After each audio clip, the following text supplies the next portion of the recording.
it is. How's it going, everyone? You might see a blank screen, but we'll be here in just a second. There we go. Hey, how's it going, everyone? I am very, very excited to play some Grand Archive here today with my good buddy Iain. If you'd like to introduce yourself real quick, Iain, before I mention why we don't have face cams today.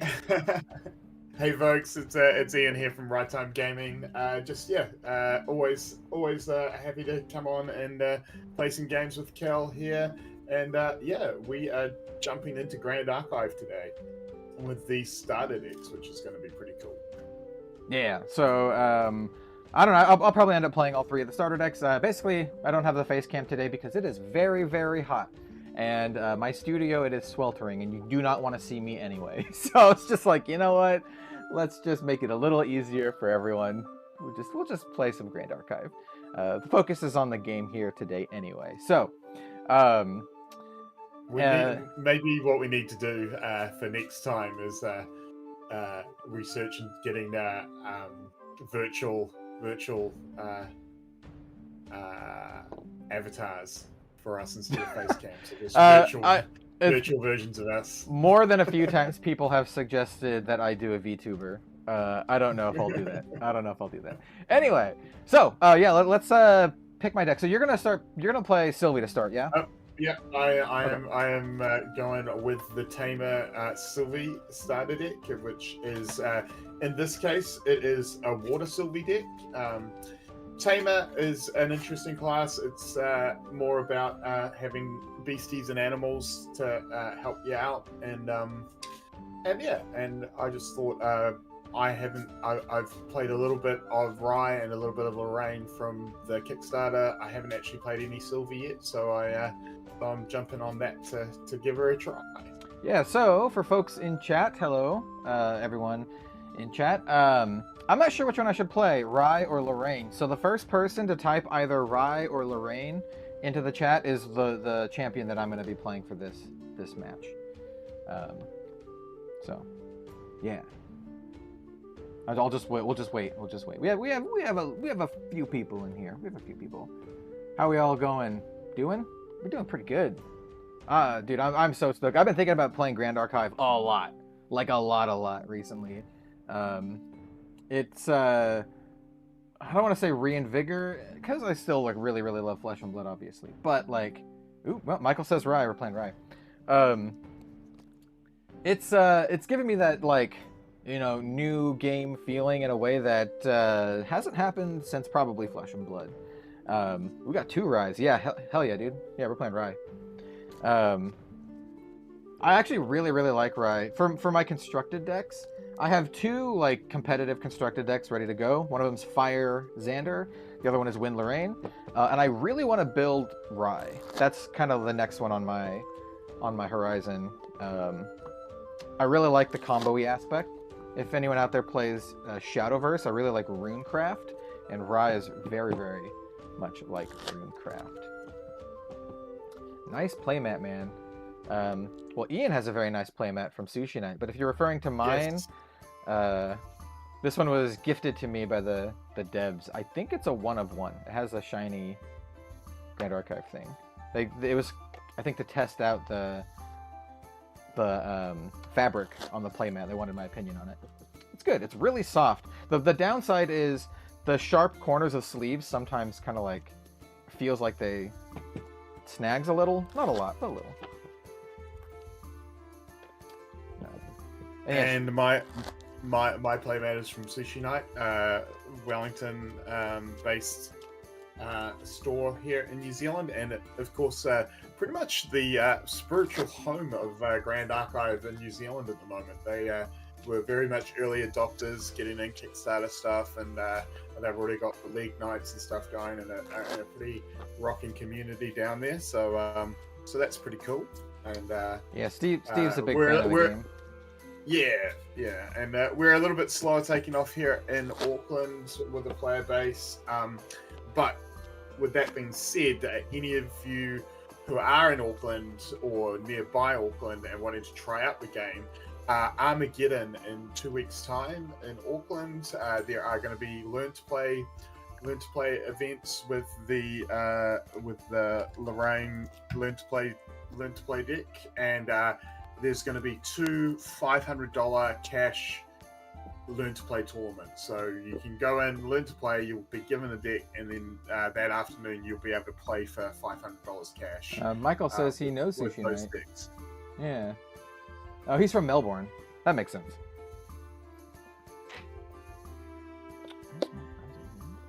Excellent. All right. Do we want to roll up to see who? Yeah, you want to do a 2d6?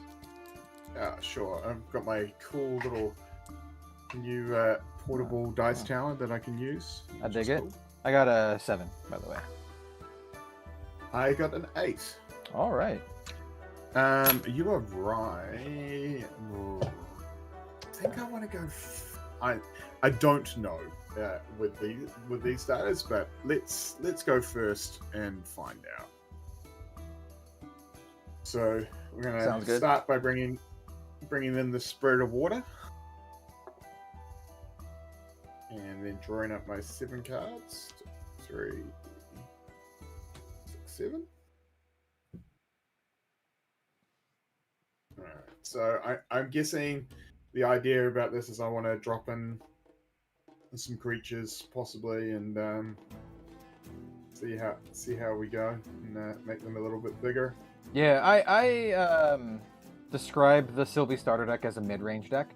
It's not super aggro, but you have a lot of bigger stuff, and you work pretty well into the mid going into the late game. But you can't go super into the late game. Well, you can, but compared to something like Rye, which just kind of combos off in the late game and just kills you out of nowhere, it's a little different.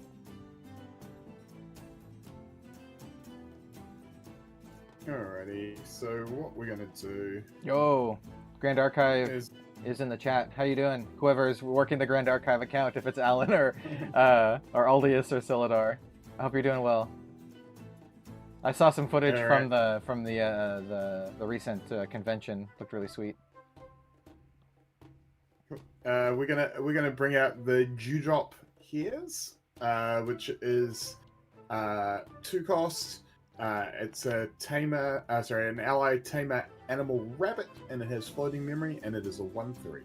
1/3 with floating memory. And you know what?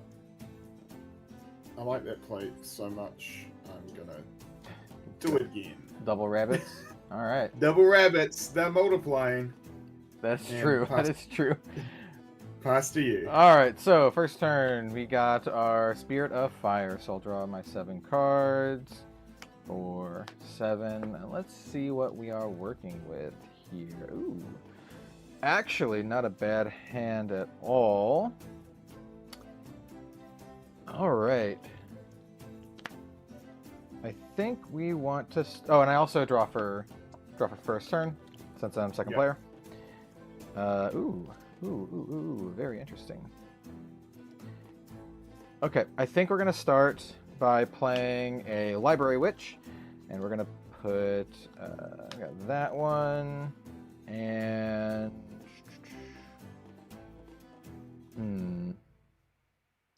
tough call on the first turn here. We'll do that one and that one. Then I'm going to play a spell, or a mage skill, I should say.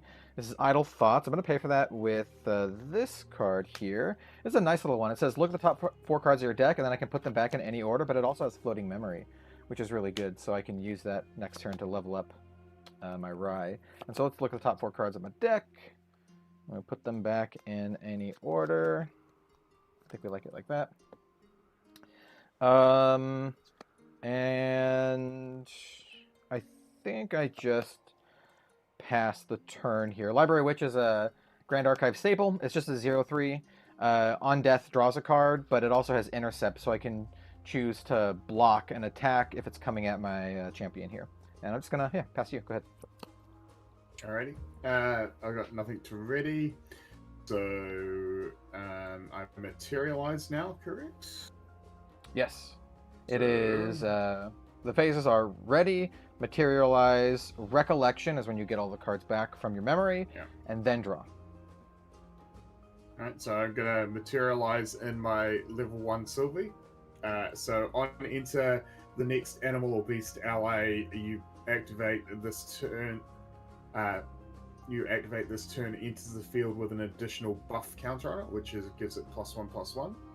Yep. That's going to cost me 1. I'm just going to shuffle these up, and you tell me to stop, and I'll banish the top one.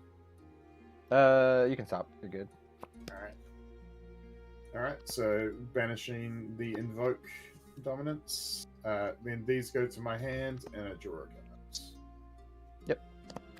Alrighty. So, what I want to do to make the most of that is I want to play a beast to get a buff counter. So, let's pay 3 to bring in Blue Slime. No, no. He is slimy. He is very slimy. He's got a +1/+1 on him. So he is ally tamer beast slime. He has pride 4. Pride is this ally won't obey you unless your champion is level 4 or higher. And he has a class bonus whenever blue slime is dealt damage, put a buff counter on.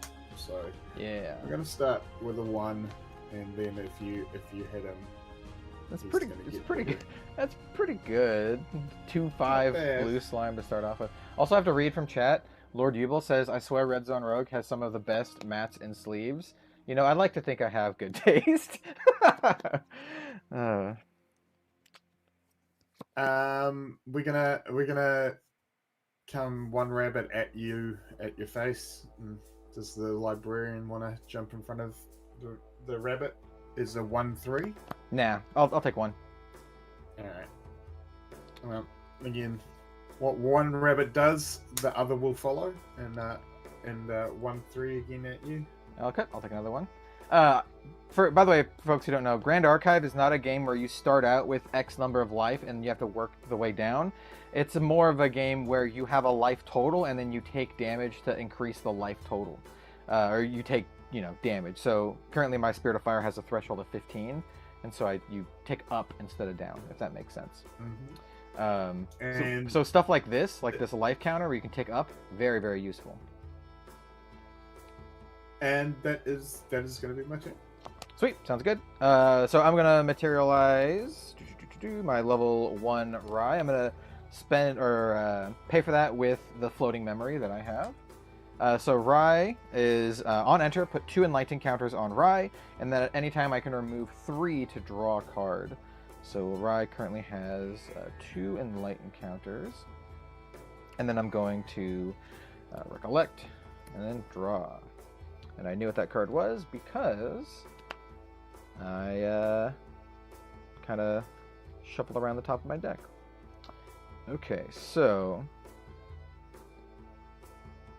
what do I want to do here?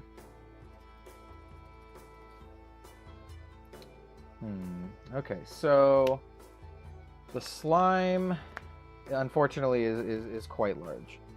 It is quite large, and I can't do much about it.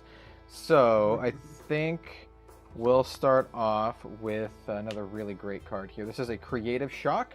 Draw 2 cards and discard a card, and then class bonus, if a fire element card was discarded, I can choose a unit and deal 2 damage to it. It's going to cost me 3 to play, so we'll do 1, 2, and probably this one, 3. So, yep, let's resolve this, draw 2, discard 1. I'm going to discard this Ignite the Soul, which is a fire card, but more importantly, it also has floating memory. So my next turn, when I materialize, I can use this to pay for the floating memory. Nice. So yeah, we'll discard that. I'm going to choose your face and deal 2 damage to it, because your face is a unit. A pretty face. Yeah. I'll take 2 damage. Then let's play... Interesting. We're just gonna run this out here. Probably want to save it for later, but we're just going to get some chip damage in. So we're going to play a Magus Disciple. I'm going to pay for that with these 2 cards. Magus Disciple is just a 1/1. On death, draw a card if my class is Mage, which it is, and then my champion just gets a permanent level 1 bonus as long as it's on the field. And I'm just going to attack Sylvie for 1.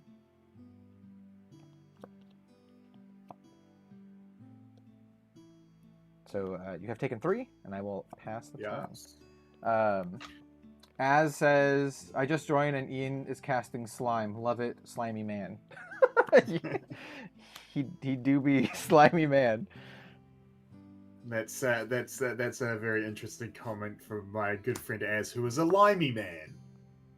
I mean, that's also true. Bazinga. As, if you're still in chat, what is the level of insult of being called limey on the scale of like 1 to 10? Is it like an antiquated thing where is it calling someone like tallywhacker or something? Like, is it just like completely like antiquated? I'm curious. I don't know. Or is it like still a modern thing?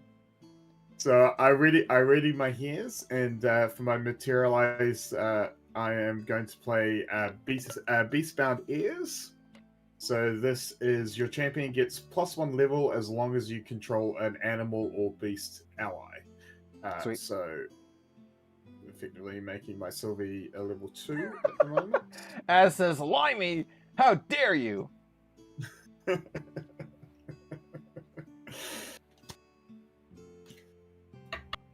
Nothing but camaraderie by my fellow Commonwealth pal over there. I mean, yeah, for Queen and Country, right? Says the guy from the Rebel Nation. All right. I don't have a lot that I can do this turn. I have enough though. All right. So. No attack pass turn? Yeah? No. That's not what's going to happen. Hank in chat. Hello, friends. How's it going, man? I'm so... by the way, I'm so glad that I chose not to do the webcam thing, because I'm already, like, sweating a lot. Like, a lot. Yeah, it's so hot here, man. Alright, I am going to pay 2 to bring out my Grey Wolf. Okay, yeah. He is one of the many shades of grey. He is Pride 2. He is a tamer beast wolf, and he is a 2/2. He has Pride 2, but at the moment, because I have my beast bound ears on, I am a level 2. So so he will obey me. So what have you got on the field? You've got your Library Witch and I have a Library Witch and a Magus Disciple. 1/1 and a 0/1. All right. So let's start by just killing you with your mage with cuteness, having a bunny run into it as a 1/3. The Disciple? Yeah, and the Disciple. Yeah. Yep, it dies, and I will draw a card. Cool. All right. No doubt. Then we will attack Ray directly with the other bunny. I will killing you with cuteness. Take the 1, yeah. I'll take the 1. Go to 3 damage taken. And then slightly less cute, maul you with a wolf for 2. I will also just take that 1. I'll go to 5. All right. That is my turn. All right. So I am going to level up Rye to level 2 here. I'm going to pay for that with the Ignite the Soul in my my discard. It was very blurry. And then 1 of these cards down here. So would you like to roll a die here? I have a 1 through 5, and then we can just re-roll on a 6. Alrighty. Bring out the dice tower. Let's go. It is a 1. Okay. That one is a Spell Shield Arcane. Cool. And so my level 2 Rye is actually pretty sweet. He has an inherited effect of whenever I activate my first mage action each turn, he gets an enlighten counter, which is very nice. So I will recollect and then draw for turn. Alrighty, so I I think we're gonna try to clean up your board. Just a smidge. What's really annoying is your, your stupid slime, which is it's a 2/5, right? 2/5 at the moment, yeah. And it gets a +1 buff every time it takes damage, also, right?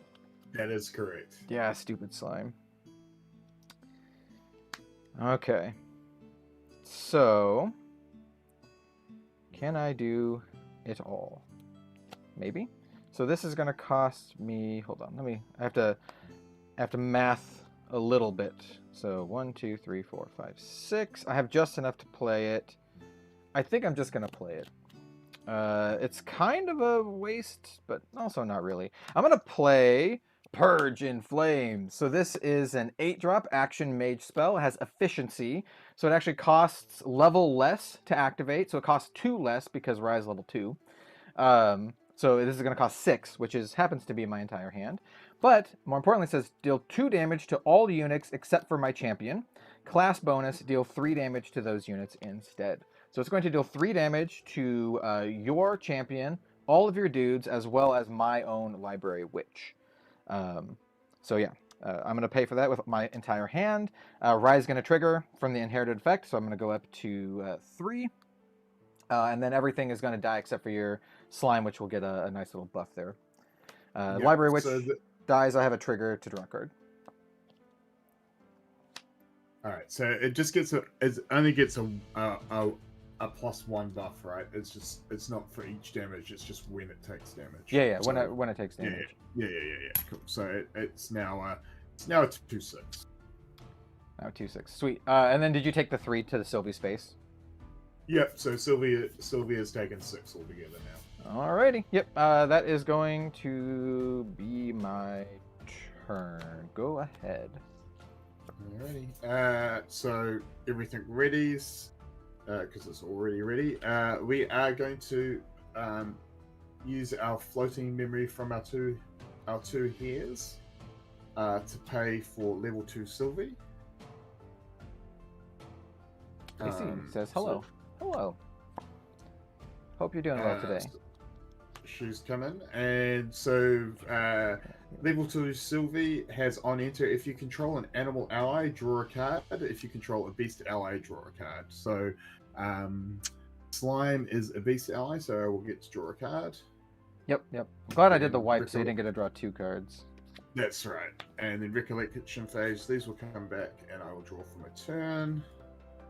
Sounds and good. Now we gotta do some stuff.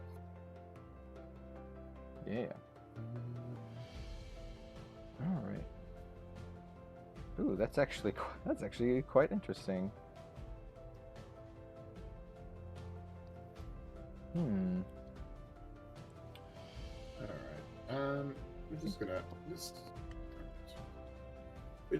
We're just gonna bring out this big boy.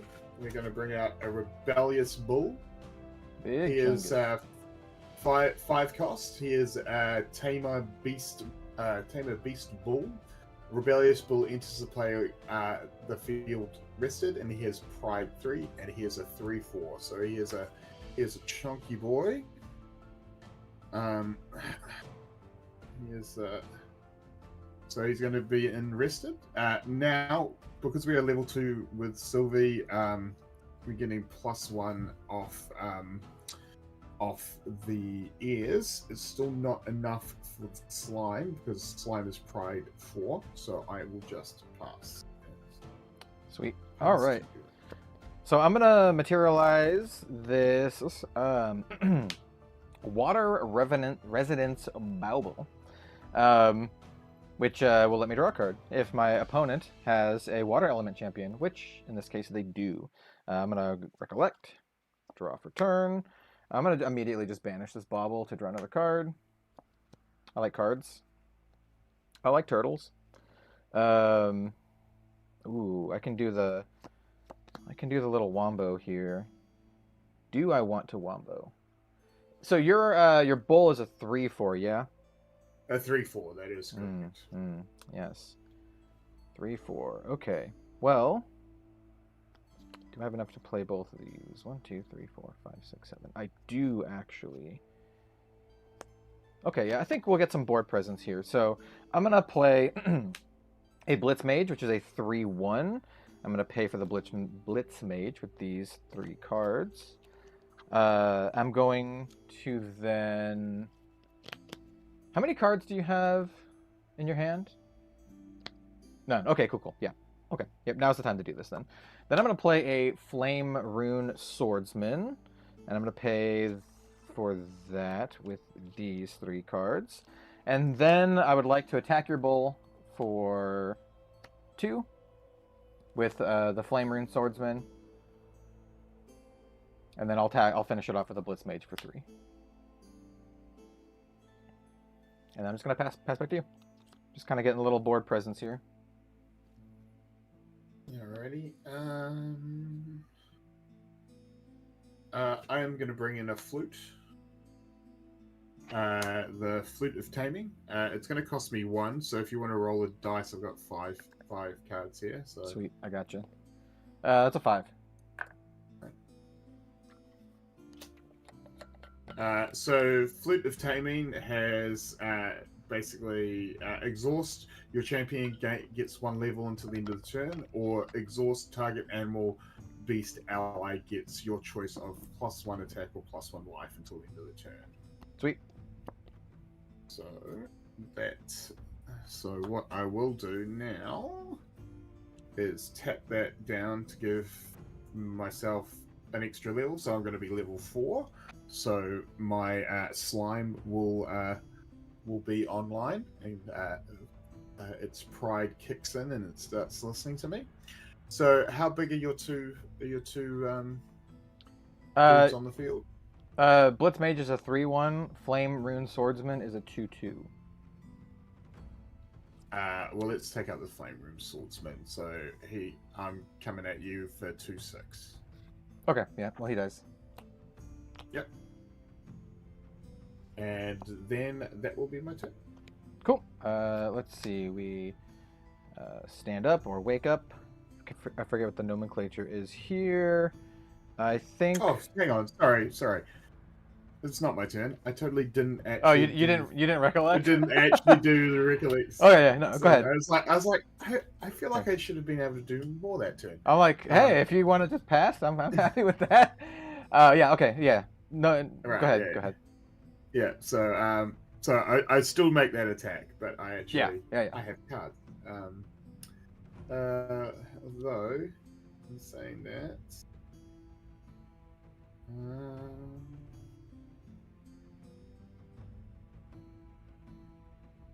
Yeah, okay.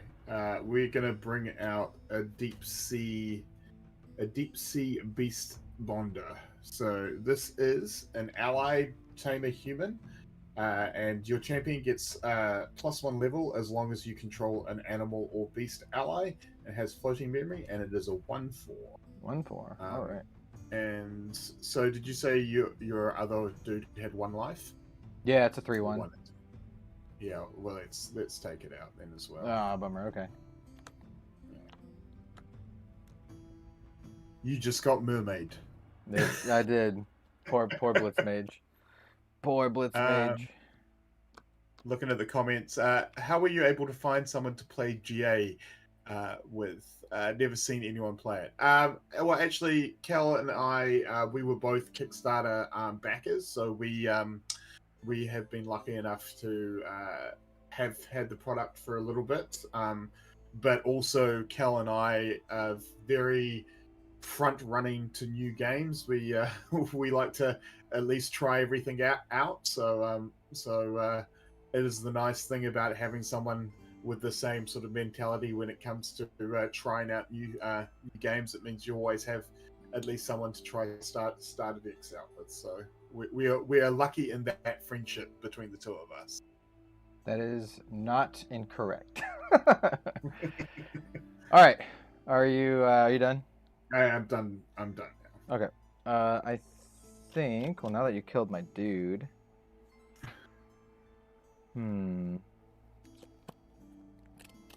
Take a look at what I have down here.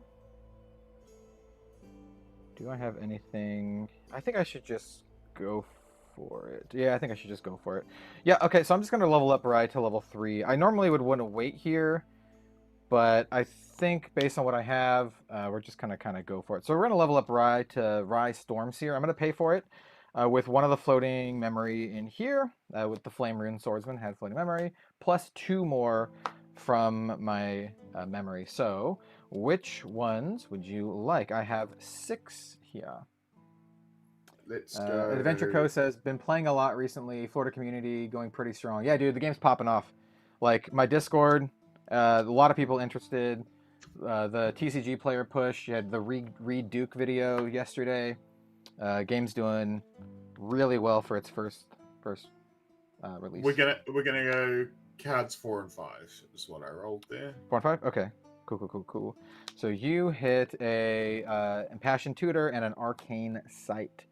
Arcane Sight is relevant because Rye Stormseer says Rye gets +1 level for each arcane element mage spell in my banishment, and I currently have 2 now. So Rye has base level 5 at this point. So we're gonna recollect, draw for turn, and now Rye can really kind of start doing some cool stuff. Your big Chungus slime though is a problem. The big. He's slimy. Yeah, slime is a problem. What's your total health at? I dealt you 6 damage, right? What's your you've dealt me 6. I am currently level 2, which is 22 health. So. Okay. Well, in that case. And how much have I done to you? I've taken 5. Right. I have 25 now since I'm max level, or I'm level 3. So I can't do both of these this turn, which I don't think I need to. So I think I'm just going to play this Library Witch. I'm going to pay for that with, let's just say, it doesn't really matter, these 2. And then I'm going to play a Scry the Skies. I'm going to pay for that with this one here. So that's going to trigger Rye, because I have played a... this is a mage skill, so I activated my first mage action, so I now have 4 enlightened counters on him. And so this glimpse level, and then draw a card into my memory. So I have level 5 currently, so I get to look at the top 5, put them back on the top or bottom, and then I get to put one of these into my memory. I think I want this one. So we're gonna... Do I want these other ones? That's the real test, is do I actually want the other ones?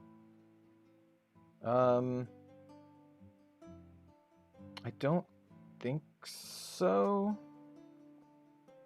Oh, it's yeah. So I'm gonna put these 4 on the bottom. This one goes on the top, and then I'll draw it into my memory. And then I pass. Go ahead. All right, we ready up?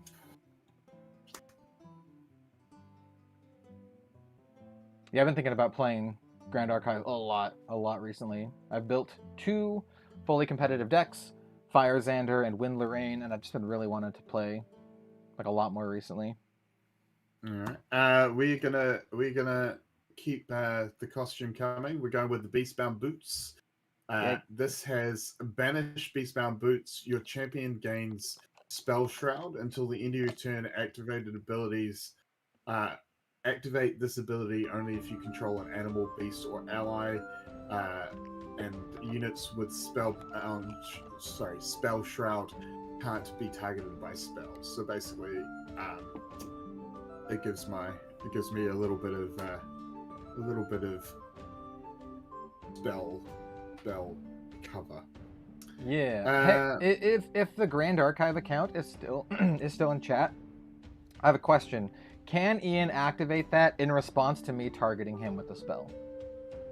I'm just curious. And will the spell fizzle? Because I know you can do something. You can do that in other games, but I don't know about Grand Archive, so just curious.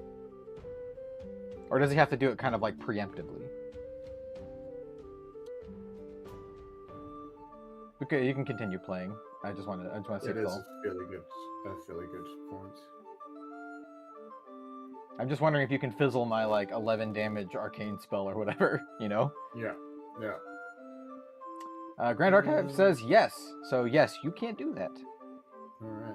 That sounds good. So now it Alright, comes to the point where I want to bait you. It'll fizzle. Okay, cool. So it works kind of like magic then. Cool. Yeah. So I'm gonna level up with my flute, so my slime is all prideful again, and attack you with the slime for 3. Okay, let me take a look at.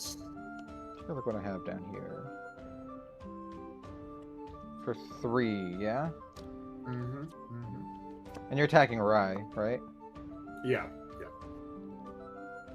I'll block with the Library Witch. Alright. It'll die and I'll draw a card. Yeah. I take it taking 0 from intercept doesn't. I'm not even gonna retaliate. Actually, no, I will. Yeah. I'll send a message. Haha. 0. Well, wait, no, see that's what. Now, if taking 0, do I get a buff counter?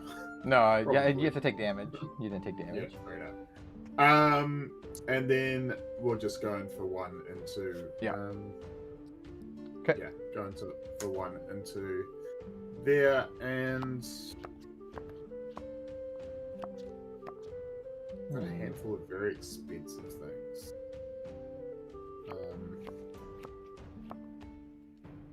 I got some stuff.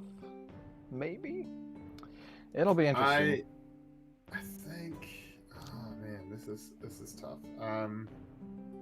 Yeah, no, I think I'll do it. I'm gonna put down 4 and bring in another deep sea beast bonder and attack you for 1 more. Okay, I'll take 1. Go to 7. Alright. Trying to think of my plan of attack here. And, yeah, okay. Okay, my turn? Yes. Alright, so let me see what I have in my memory.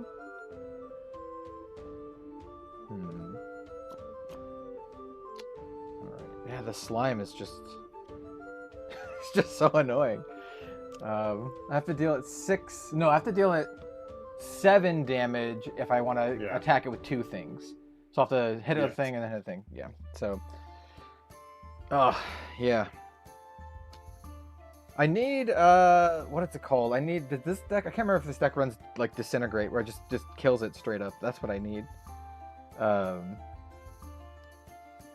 I will grab. Let's see. Yeah, I think I'm just gonna grab the Surveillance Stone right now. So, Surveillance Stone is just regalia that says whenever an opponent declares an attack with a unit for the 3rd time, I can banish it and draw a card. And then I'm just gonna recollect. Draw. Ooh, that is an interesting card. That is a very interesting card. I think I just want to draw a bunch though. So I'm gonna play this Impassioned Tutor, and I'm gonna pay for it with these 2 cards. And then I'm going to attack Sylvie for 1. Sage Freak, hey, I get the reference, says, looking forward to giving this game a proper shot at Anime North. Hell yeah, dude. Unfortunately, basically no scene here in Ontario. Yeah, the game just came out, like, so that's kind of to be expected. But hope it picks up in the coming months. Yeah, dude. Definitely check it out at Anime North. I know Honshu will be there with like special playmats and signing cards and stuff, and tell her hi from me. And I'm super jealous if you buy any of the playmats because I really want the Nia. I really want the Nia playmat so badly, so badly. Okay, so you took the 1 from the Impassioned Tutor, yeah? Yes. Okay, so now I'm gonna kill my Impassioned Tutor. I'm gonna play Cremation Ritual with the rest of my hand, 3 cards. As an additional cost to activate this card, sacrifice an ally. Goodbye, Impassioned Tutor. And it lets me draw 2 cards. So I will draw Dos Carditos. And then that will also trigger Rye, because it's a mage spell, goes up to 5 counters. Technically, Rye got +1 level from the Impassioned Tutor, so technically he's level 6 right now. But I'm just going to pass. Go ahead. Ready up. Didn't stop collectors from snatching up all the starter decks though.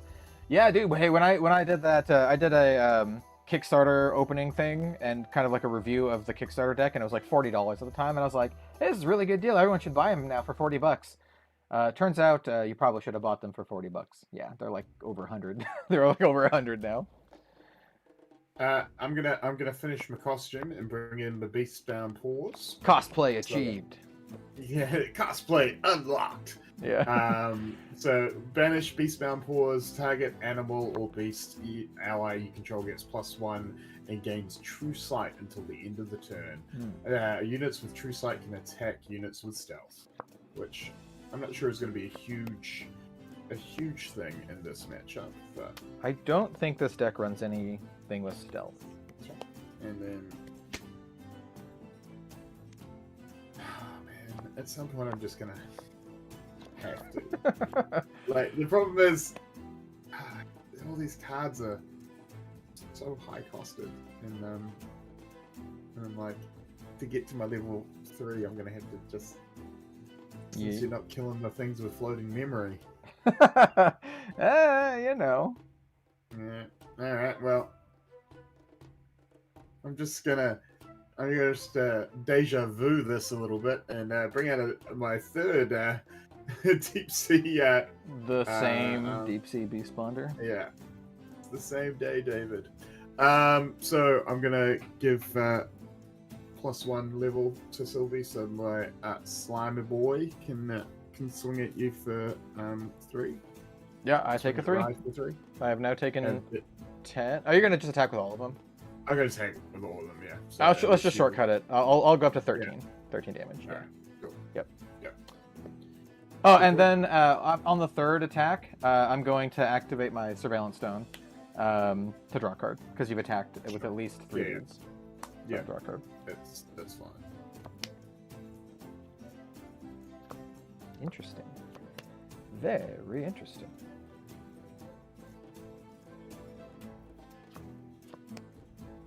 And for those who don't know the game very well, the reason that either of us haven't been attacking with our actual our heroes, our champions, is that generally you have to have a weapon of some sort. Or an attack. Or an attack, and both these two decks. Again, I'm a tamer, so I'm more about using beasts. Whereas I think you have one attack. I think it's in the deck. Maybe. I think you have Smack with Flute. Maybe. I think you might have Smack with Flute in the starter. Yeah. Whack him with your flute. Hit him with your cane, Scrooge. No one's gonna get that reference. Or it's bash him. Bash him with your cane, Scrooge. Yeah. All right. Is it my turn? It is your turn. All right. I think I know my plan here. We're gonna get the mana limiter. So the mana limiter says I can't remove enlightened counters from my champion to pay for costs, but I can banish it to draw a card. I can activate this only if my champion has 6 or more enlightened counters on them, where I currently has 5. So we're gonna recollect. And draw for turn, and now I have a giant hand to hopefully rain damage down upon the Furious anger. Fury. Okay, wait. So I can play both of these. It's going to cost me 4, 5, 6, 7. 1, 2, 3, 4, 5, 6, 7. Haha! It is exactly what I need. Okay. So let's start off by playing Peer into Mana. So that's going to cost a bunch, and so we're gonna do 1, 2. Probably shoot this one, and then I suppose this one. All right, so Peer into Mana, it's going to trigger Rise Inherited Effect, so I'm going to go up to 6 Enlightened counters, but it also says put 2+ level Enlightened counters on my champion. So I am currently level 3, 4, 5, and so it'll put another 2. So it's going to put 7 on Rise. So we're going to put 5, 6, 7. So I now have 13 Enlightened counters. Then I'm going to banish my mana limiter because I have 6 or more enlightened counters to draw a card. Then I am going to play... we're going to play this fun card. This is Arcane Disposition. It says, draw 2 cards. At the beginning of my next end phase, discard my hand, and then class bonus, draw a card. So basically lets me draw 3 cards, but at the end of the turn I have to discard my hand. So I'm going to then put... I think we're going to pay for it with these. We're going to have a huge turn here. And then I'm going to draw 3 cards. 1, 2, 3. That's exactly what I needed. I think we want to save that. So I think from here we... Let's see. They're all like 1/4s, right? Yes, all 1/4. All 1/4s except the slime. All right.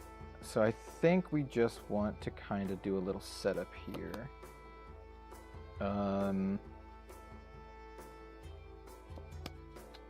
We're going to play this Blitz Mage with the rest of my hand. So I now have no hand to discard. And I'm just going to attack you, Sylvie, for 3. Alrighty. So now I have like 1,000,000 cards in my memory, and I have 13 enlightened counters on Rye. So I'm setting up for a really, really big turn. Yeah, I do not like it.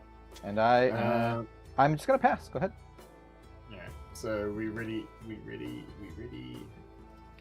For those watching, you're like, oh, why haven't I killed his guys? It's because they'll have floating memory, and I don't want him to be able to free level up his Sylvie, which would happen if I killed all of his dudes. He'd get a level up his Sylvie for free.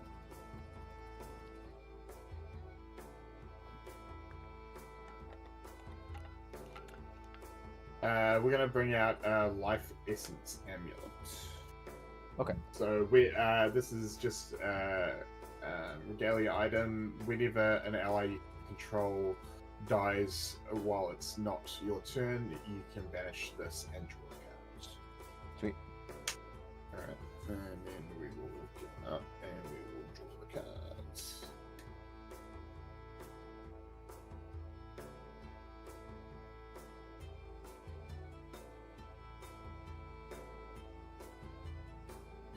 Yeah, that spell shroud thing is really, really annoying.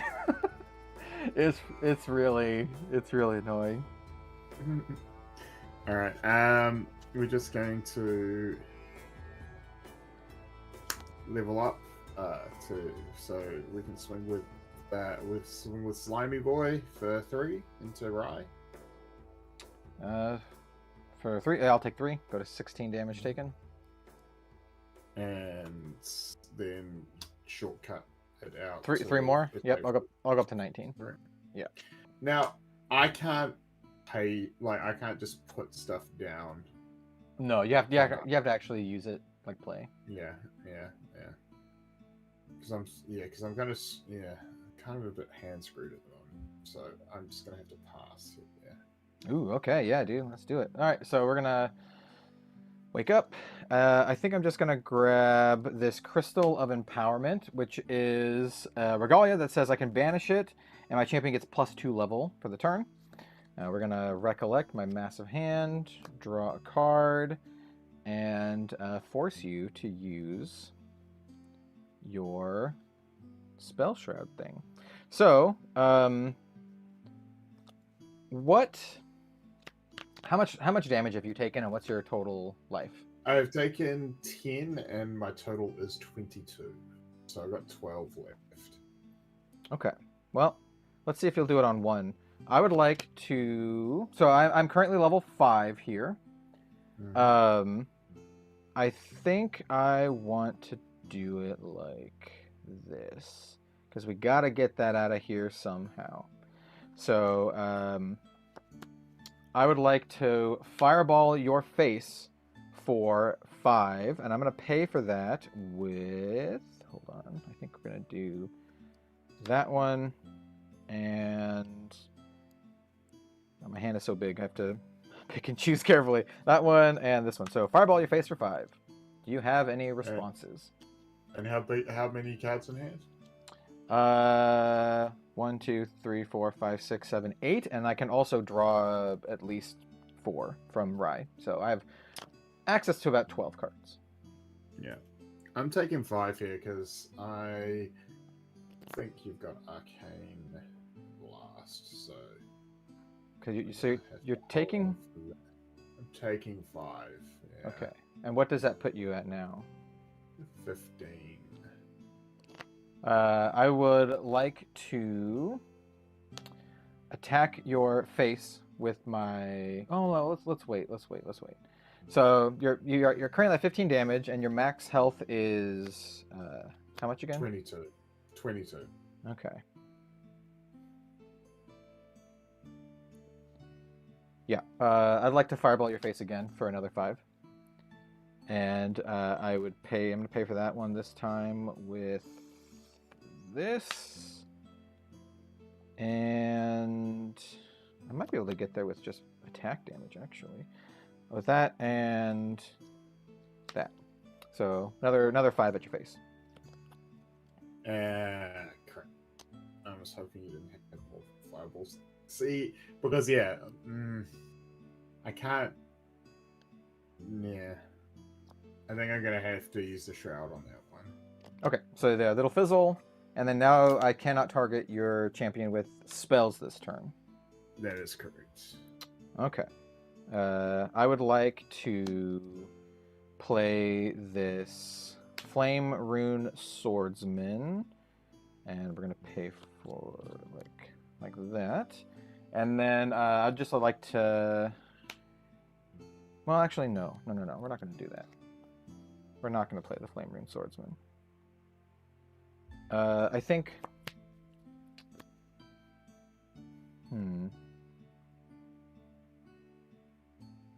Yes. I'm going to attack your face with Blitz Mage for 3. And then I am going... Yeah, Vash says he has Spell Shred Boots on boards. That's the one thing that made it so he didn't actually just straight up die. Because I could have popped the Crystal of Empowerment to give me +2, so that was lethal with the double fireballs. But I wanted to force him to do it without wasting my resources. Okay, so you take 3, you go up to 18, so it's 5 more to kill you. Which I don't know if I can get 5 more. I have a gamble here, so I could try to close out the game, draw a whole bunch of cards with Rye, and hopefully I just get 2 minions to attack with. Well, I don't know if I can get 5 with 2 minions. It'd have to be like another Blitz Mage. So instead, I'm just gonna kill everything, so I don't die. Well, you'll still have your dude, but I'm just going to play Anger the Skies that deals 4 damage to all allies. I probably should have attacked your slime, but that's fine. So it's gonna do 4 damage to all allies. I'm gonna pay for it with these 3. That's going to kill my Blitz Mage and all your dudes except for your slime. Your slime will get a buff. And then I'm going to remove 3 counters from Rye to draw a card.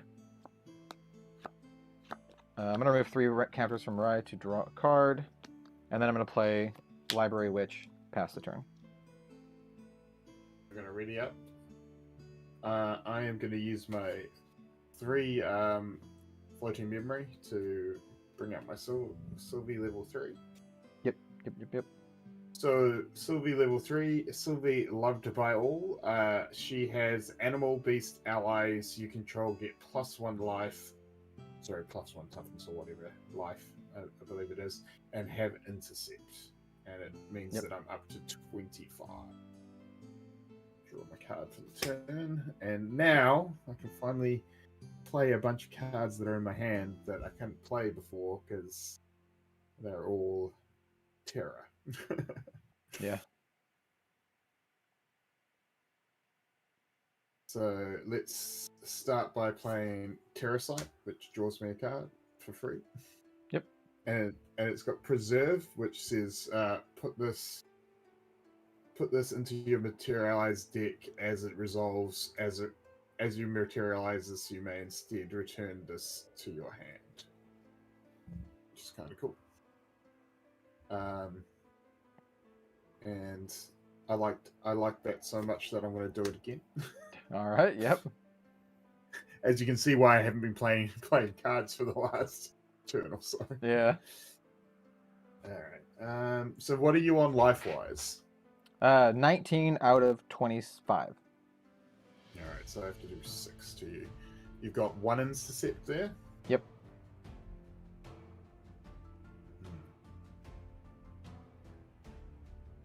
No cards in my hand, but I could draw 2 from Rye if I wanted to.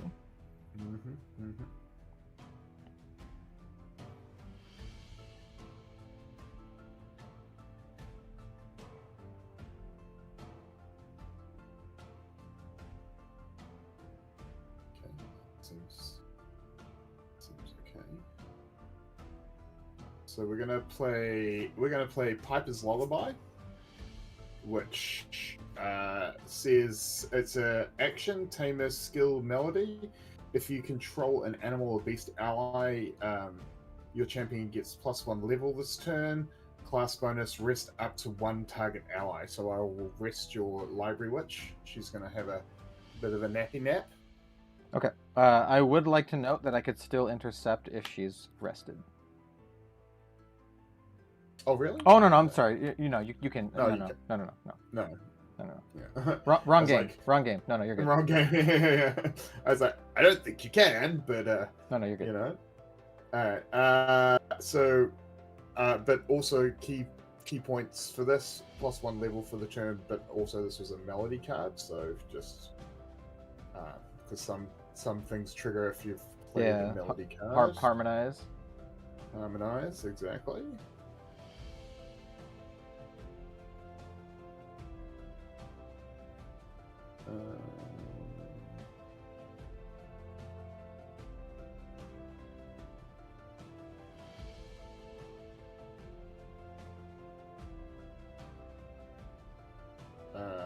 I'm then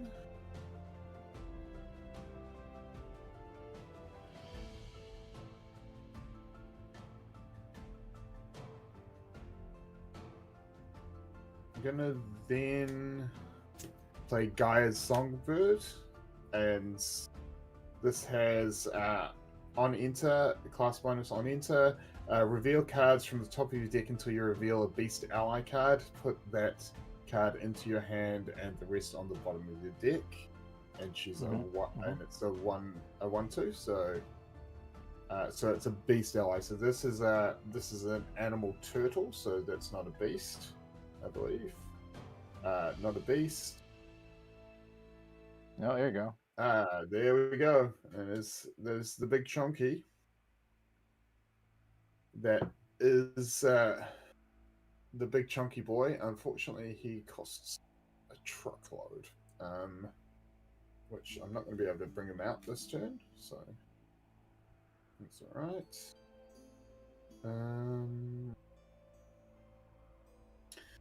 So now I have +1, so I'm level 5 at the moment. So I'm going to choose my Tamer Flute to give for the turn. Give my slime +1 because I've already got the Pride 4. Cool. Is it +1 attack? It's +1/+1. Oh, okay. Yeah. So how much you have on board? How much you have on board? So on board with these two, he's going to be now coming in for 5, and then Guy is going to be coming in for 1. I'm done on board. I'm just gonna remove 2 to draw 2, and move on to game 2. Pass. Right. Scoop. Yeah, I'm done on board. I was also gonna smack you with a flute. You were, if you didn't have that thing, you were super dead. I could have dealt you around 40 damage last turn if you didn't have Spell Shroud, because I had both Arcane Blasts, and I also had Power Overwhelming to increase my level by 13. So both of the Arcane Blasts were free. and then Right. both of the fireballs would have hit you for around 15 to 16. Yeah. So I could have dealt you like 40 something damage, but the spell shroud thing just made it so I couldn't do it. Yeah. I should have. I could have won. I think my blunder was not attacked your face. I should have attacked your slime, and then did the board wipe because that would have been enough to kill it. I think. Yeah. I think that's probably right. Yeah. Yeah. No, I had this really, really awkward thing where I had like 4 of the Terra, like four Terra cards, and then one water card that cost 5. So I'm like, I don't have enough to play the 5 cost to get to level 3. It's like, yeah, like, so you finally killing my beast so I could get to level 3 was what really did it there. Well, I was dead on board if I didn't kill them though, because you of had. Course, of course. Yeah. So like I had to wipe it, or my other option was to draw 2 more cards to try to get 5 power worth of minions to just attack your face. And I don't think that's great with this deck because there's not a lot of high-powered things to attack with.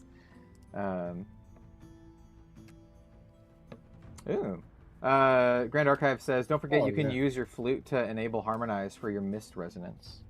That's good to know. Nice. All right, so yeah, let's do a different game. I'll play with a different deck. If you want to say, I might stick with this one. Okay. If you want to go, through the other 3. Sure. Yeah. If you want to keep with Sylvie, I'll do Lorraine next. Yeah. Lorraine. I think it's quite cool. And then like the next time we do it, we're running one deck through the gauntlet, right? Yeah, I mean like whatever you want to play, man. Like you can play. Yeah. If you want to give Lorraine a riot shot, go for it. I got them all sleeved up and ready to go here. Yeah. Well, yeah. I mean, I think it's quite cool, like seeing one deck play against all 3 of the others. So yeah, that spell shroud is very good. It's very good.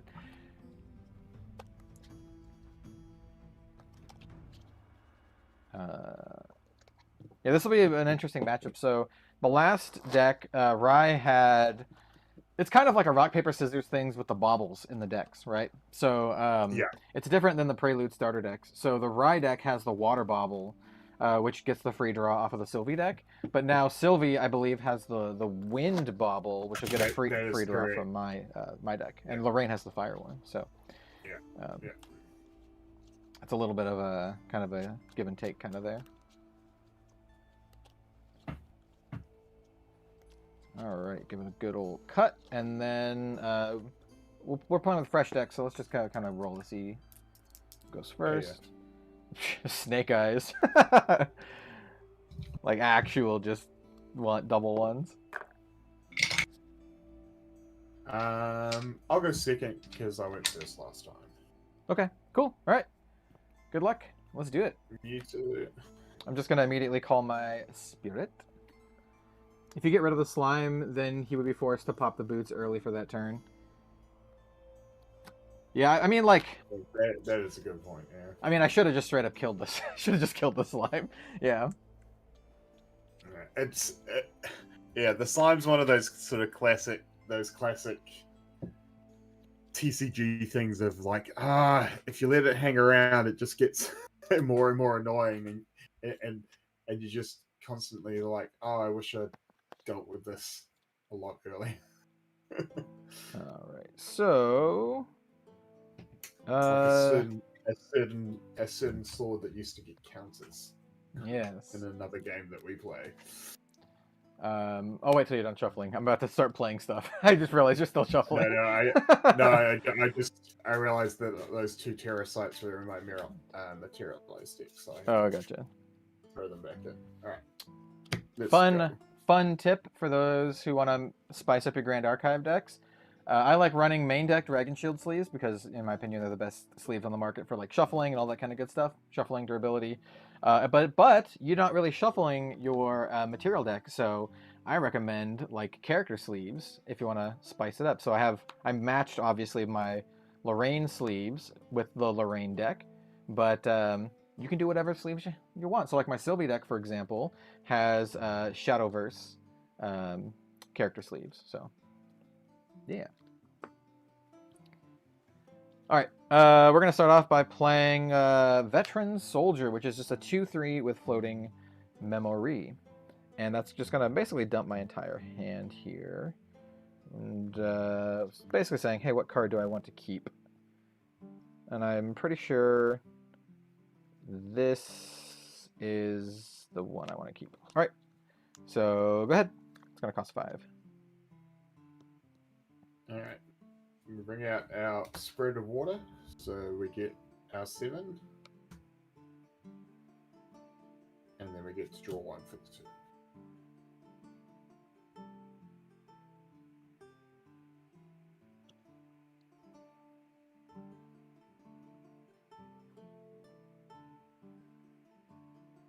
I was actually thinking yesterday, kind of like when I was like deck building and doing a bunch of Grand Archive related stuff. I was just thinking about like the possibilities for like future elements, or at least the advanced elements if they don't want to do any more base elements. I was just thinking of like, we have like Luxem. It'd be cool to have like a dark element, like Shadow or Darkness or something, to have like more evilly kind of stuff. I think there's a lot of room there. Oop, sorry. Yeah, there we go. That's cool. So I'm going to play Blissful Calling. Look at the top 5 cards of my deck. You may reveal an animal beast card from among them and put them in the hand, and then put the rest on the bottom of your deck. Cool. So 5. Cool. That's not there's no class bonus or anything on that, right? No. Okay, cool. That's the one thing that I think gets a lot of people early, is that turn 1, you don't have a class. You just have your spirit. So you can't activate any class bonuses on turn 1.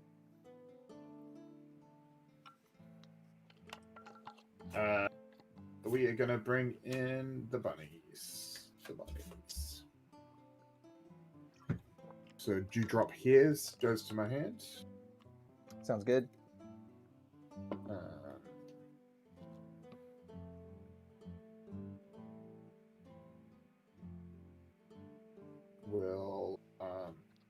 We'll play Dewdrop here. Comes in. I can just so you know, we can kind of see your hand a little bit. It's sorry. Yeah. It's not that big of a deal because I don't have all the cards memorized by art yet, so I actually don't know what you got, but that's just saying. That's all right. I figured it's the sportsmanly thing to do, just to be like, yo, I can see what your hand is. And we're gonna do a second Blissful Calling as well. Okay, sounds good.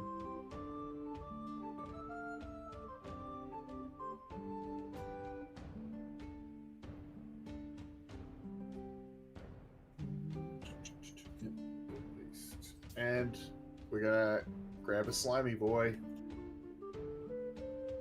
Slimy Boy. And that will be my turn. As well. Is that ready? Yeah, it's just a 2/3 with floating memory. That's the yeah. That's Heaven's Set though, right? It does not. It just has floating memory. This is a different. You're thinking that's floating. Yeah, all right. So I will get him for 1 then. Yep, I take 1. All right, over to you.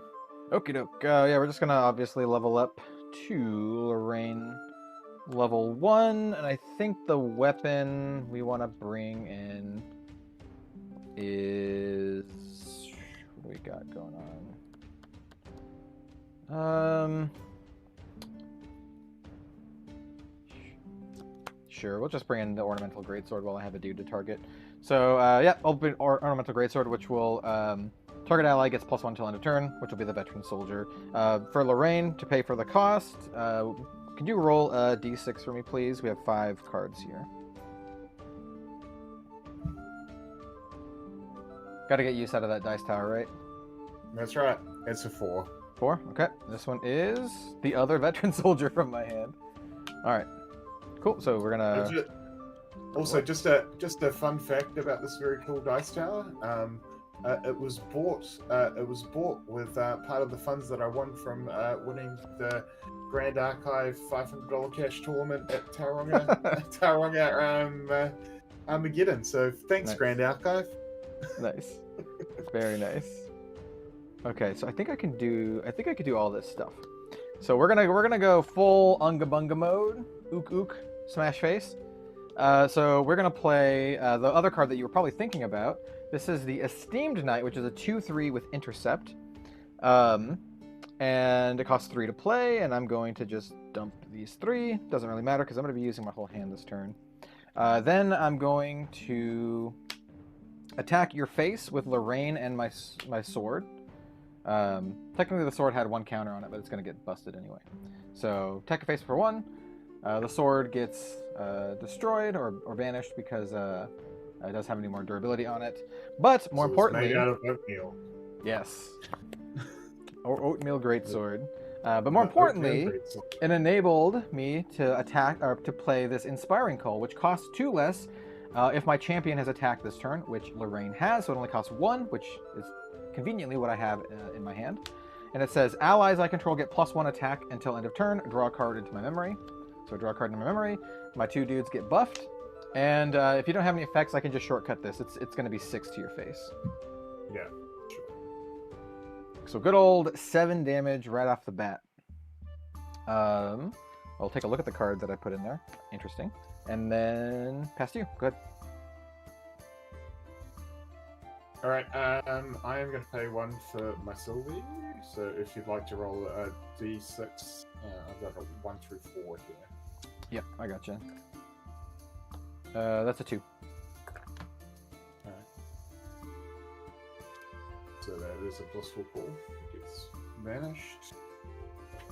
Please come back and draw. Alright, on enter, the next animal I get comes in with a buff counter, so I think Stupid. it's no surprise what Stupid slime. Stupid turn 2 slime with a buff every game. Alrighty, Slimy's on. Alright, and our hairs should be ready as well. Yep, Alright. yep. Oh, I'm sorry, you should have taken 1 more damage. The veteran soldier got a +1 from the greatsword too, so you should have taken an additional damage. I apologize. So I should be on 8? Yep, 8. Yep. Because she actually attacked for 4.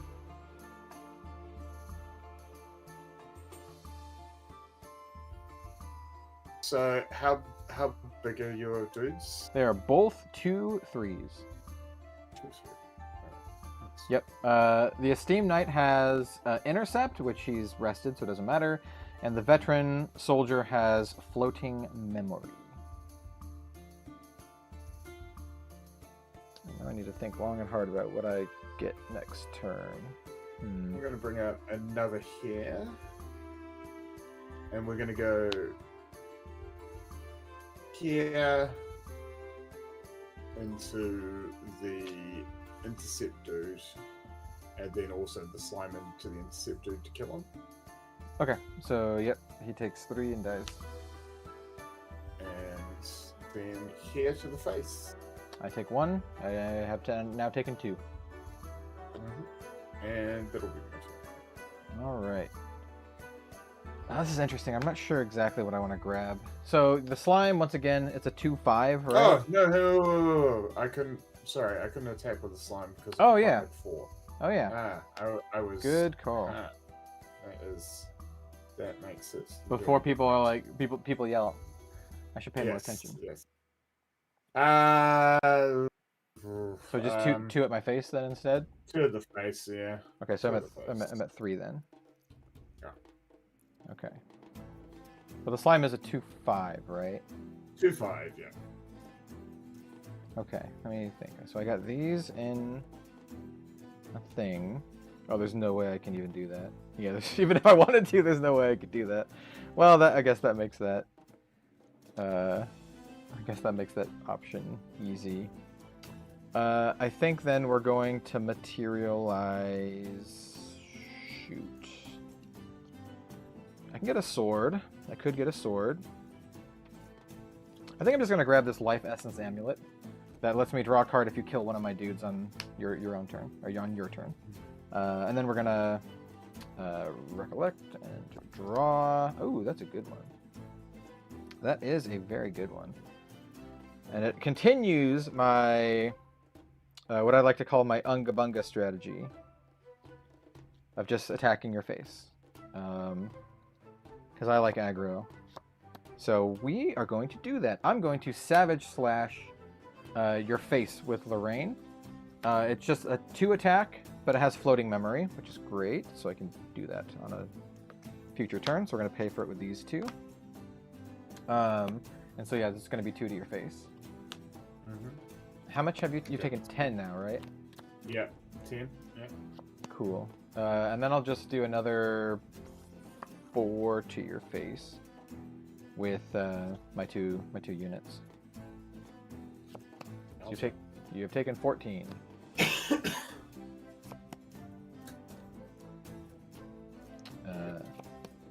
Then we shall. I think I just. Oh, this is actually kind of tough. You know what?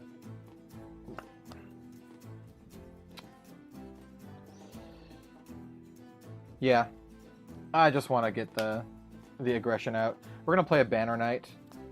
He doesn't get the effect because I'm not level 2. But once I get level 2, all allies and weapons I control get +1 attack.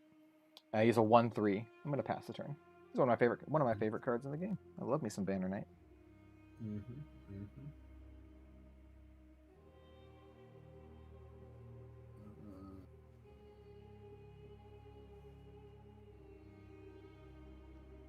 I'm going to bring out a flute of taming. So I've got 4 here if you want to roll a d6. Yep, I gotcha. That's a 3.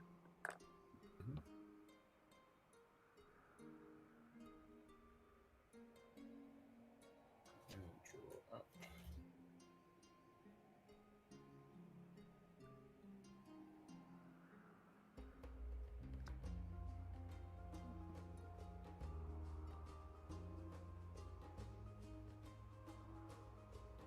Alright, so how big are your dudes? They all have 3 health. All 3 of them have 3 health. These 2 have 2 attack. Banner Knight has 1 attack. Oh, I should have attacked your face with Banner Knight. What was I doing? Whatever. Do you want to? I mean, I don't mind. Yeah. Yeah, I should have attacked your face. For how much? Just 1. Just 1.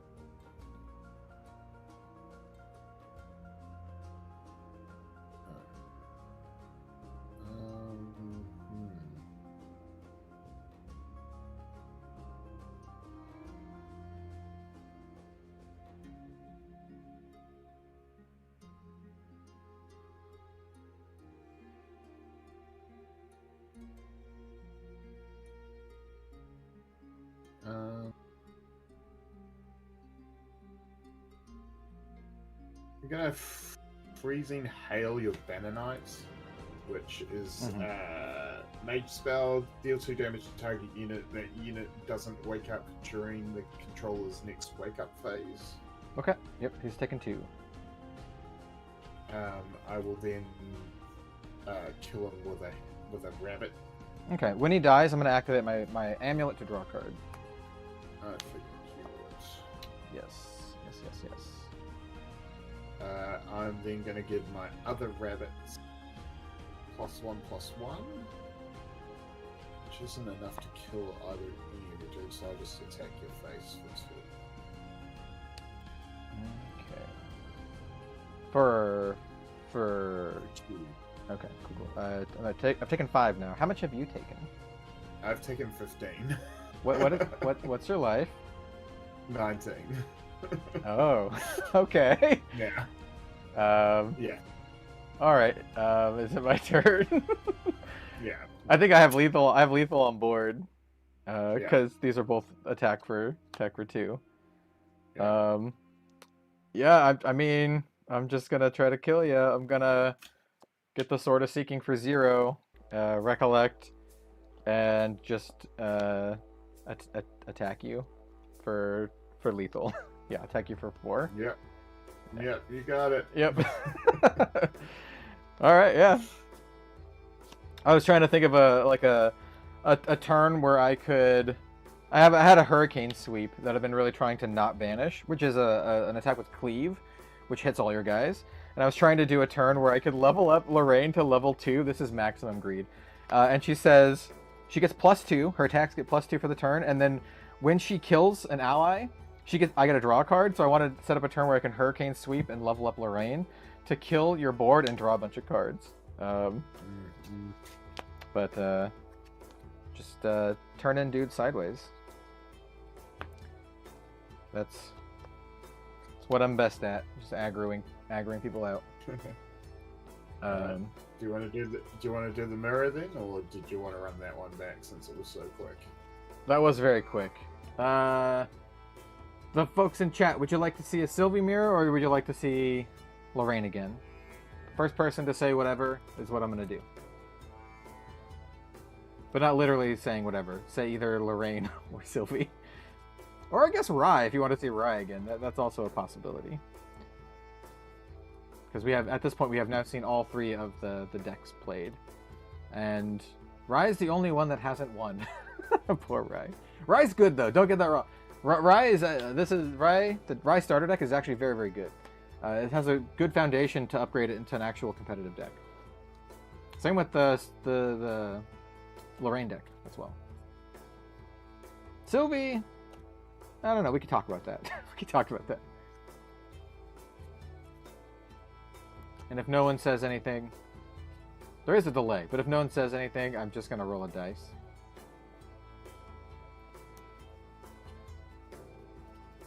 Yeah, who needs strategy when hitting a lot works just as well. Xander. Hitting a lot is a strategy. They say Rye. All right, we'll do Rye. My Xander deck would be very, very, very unfair against the starter deck. I think Iain and I played like I do have a constructed deck. I have a constructed Win Sylvie if you want to play your Xander deck after this. Oh yeah. Okay, we'll do this, and then we'll do a constructed game. Cool. There you go. After this match, we'll do a surprise constructed game. I'll be playing my Fire Xander. And I will be playing a Wind Sylvie.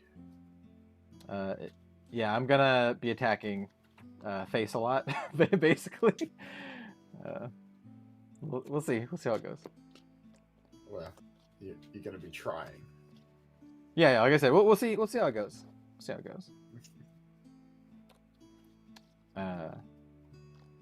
Yeah. Roll dice.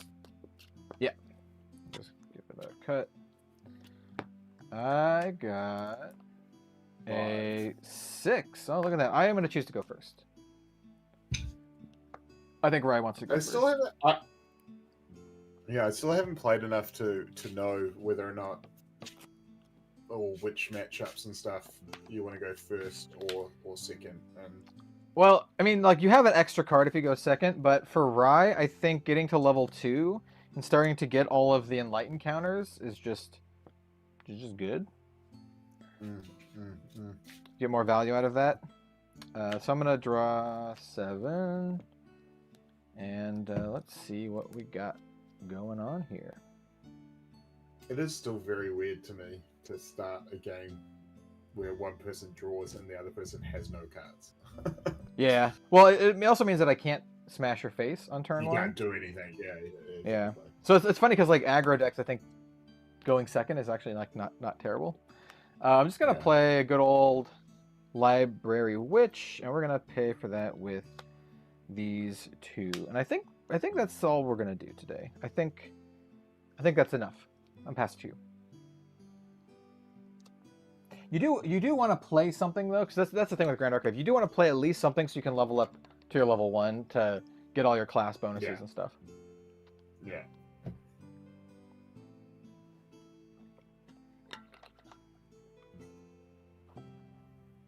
That's why a lot of people run cards that don't look super great, but they have floating memory that you can immediately cash in.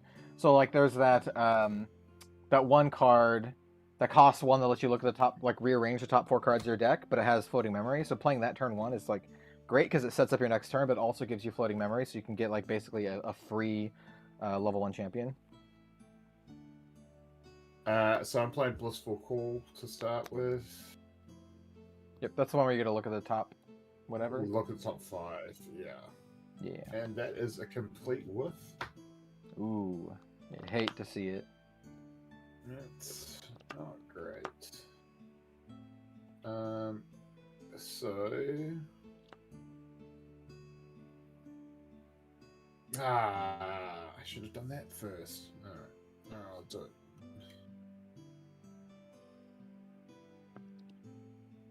I'll do it now. Close. Show me what you got.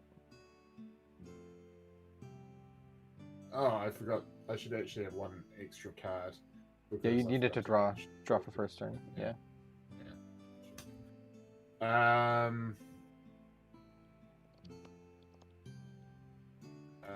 We'll just scry the skies here, even though.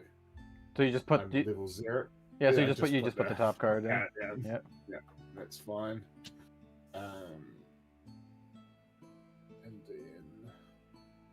And that is our turn. Cool. Yeah, so, that's our turn. All right, so we're gonna start by leveling Rye to 1. Can you roll me a 6-sided die? We'll do odds and evens. Shuffle these up. So, odds, evens. Evens it is. Evens is Arcane Sight. All right, and then on enter, I get 2 enlightened counters. Recollect, draw. Ooh, that's a spicy meatball. All right, interesting. Well, I can just crundle on in. I'm gonna play a Blitz Mage. Yeah. Yep, we're gonna play a Blitz Mage with these 3 cards, and then I'm gonna Ignite the Soul your face. So Ignite the Soul says deal 1 damage. The soul in my face. Yep. Bam. 1 damage to a unit, and a champion is a unit, so 1 damage to you. But more importantly, this has floating memory for my next turn. And then I'll also Blitz Mage you for 3 as well. So 4 damage, and then I'm just going to pass.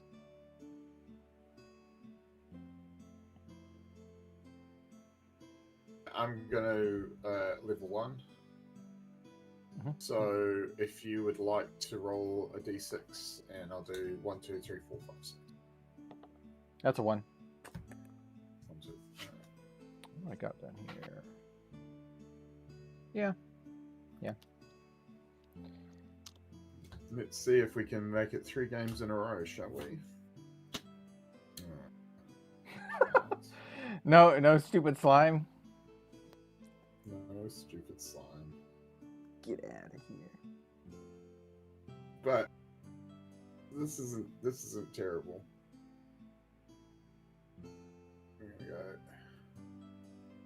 gonna go 4 to bring in a giant tortoise. This is an ally, tame that animal.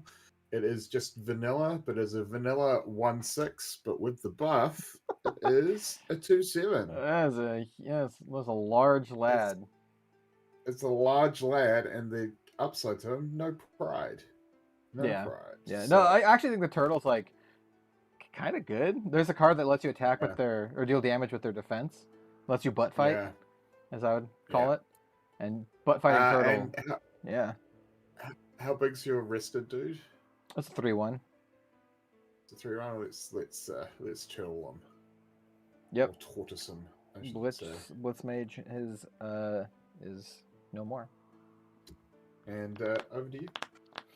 Alrighty, I think I am just gonna straight up level up to 2 here. I'll pay for that with the Ignite the Soul, and then one of these random cards if you would like to. Once again, give me a roll. Well, I have 4 here, but we can re-roll on a 5/6.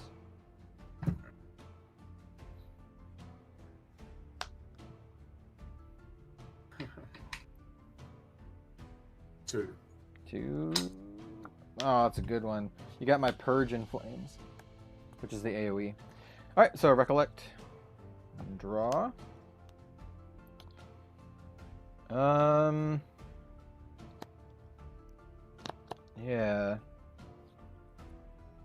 I think we're just going to play a Creative Shock with my entire hand.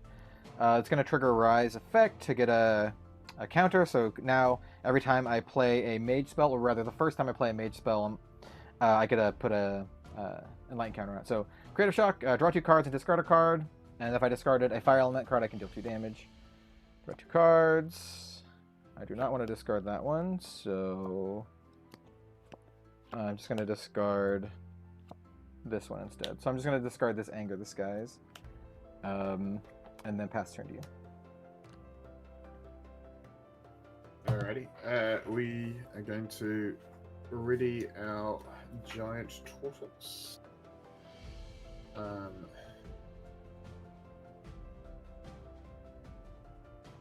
Because we know it's going to be important later in the game, we're just going to make sure we get it out now. We'll bring out the boots. Okay,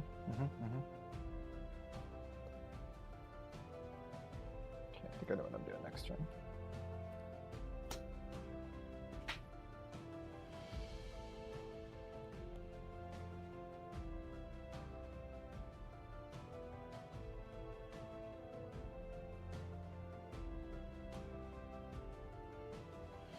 Show me what you got.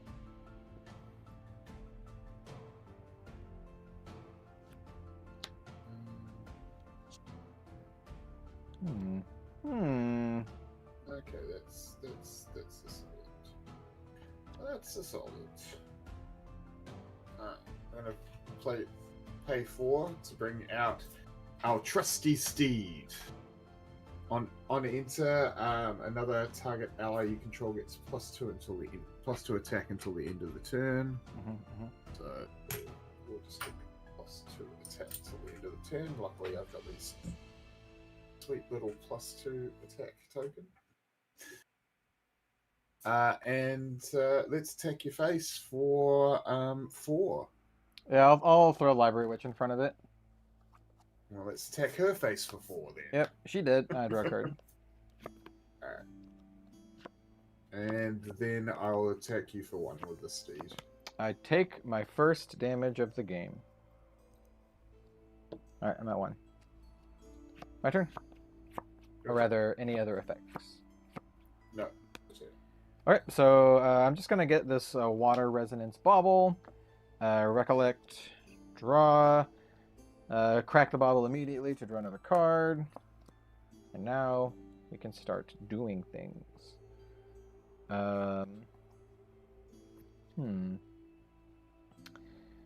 Let's get down a Flame Rune Swordsman, which is a 2/2 with floating memory. We're going to pay for that with that,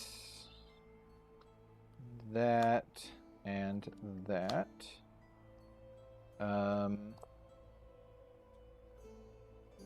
Actually kind of interesting choice.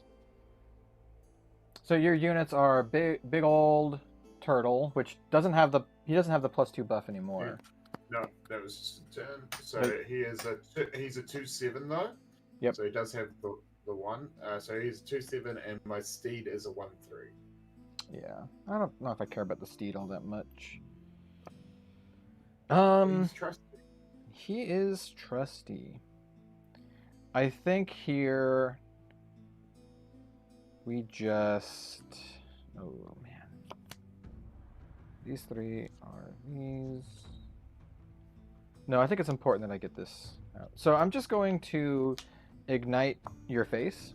So ignite the soul, 1 damage to a unit, but more importantly, it has floating memory.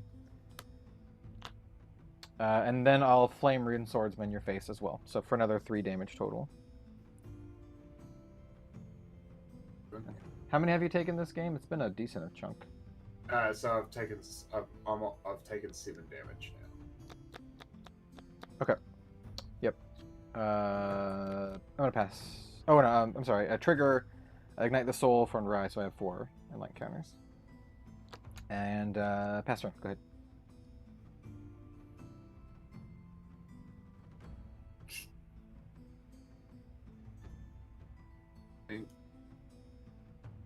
think we are going to go to level 2 Sylvie here.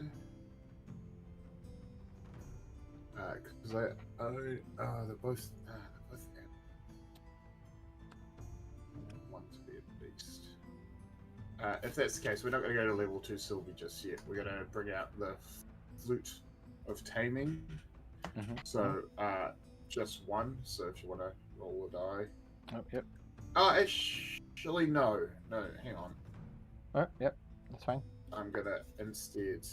We're gonna bring out the ears instead for free. Okay, that's just the +1 level if you have a beast or level. animal. Yeah. Cool. Beast or animal. Yeah. And so draw up.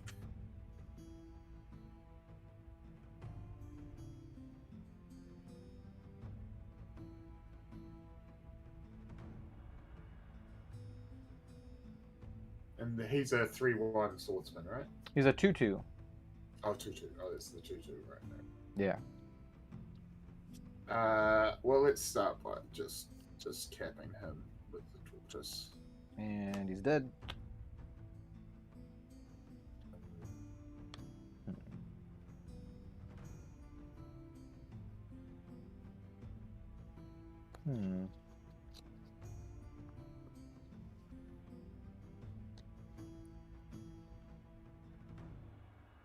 Interesting.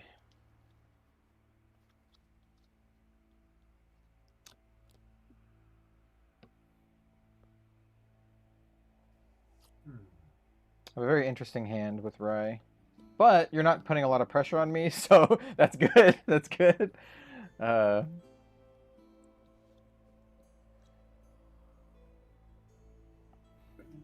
you are killing my guys, so... Yeah. If you weren't, I would just be clapping you for like 5 a turn with them. Exactly.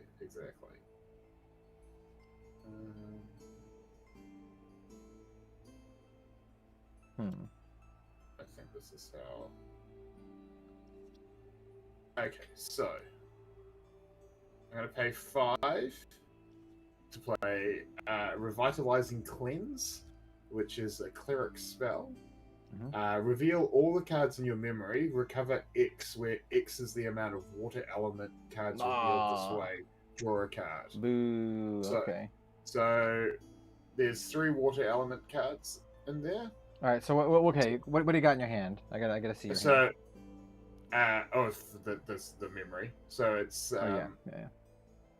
Okay. So you have the Dryad, the Songbird, Mist Resonance, Give a Bath, and Freezing Hail. Okay. So Freezing Hail, Give Bath, and Mist Resonance are the 3. So I basically recover 3 life, and then I get to draw a card. Yep. So you basically now have 4 damage taken. Yes, that is correct. Cool. And then we'll just come in for 1 with the steed. Yep. Take 2 or take 1. Go to 2. All right, over to you. Okay, now this is very interesting. It's actually very interesting. So, my options are... I could Surveillance Stone in case he plays another dude to draw a card. Mana Limiter isn't quite there yet. And I don't think I can get up to 6 this turn to get a card off of that.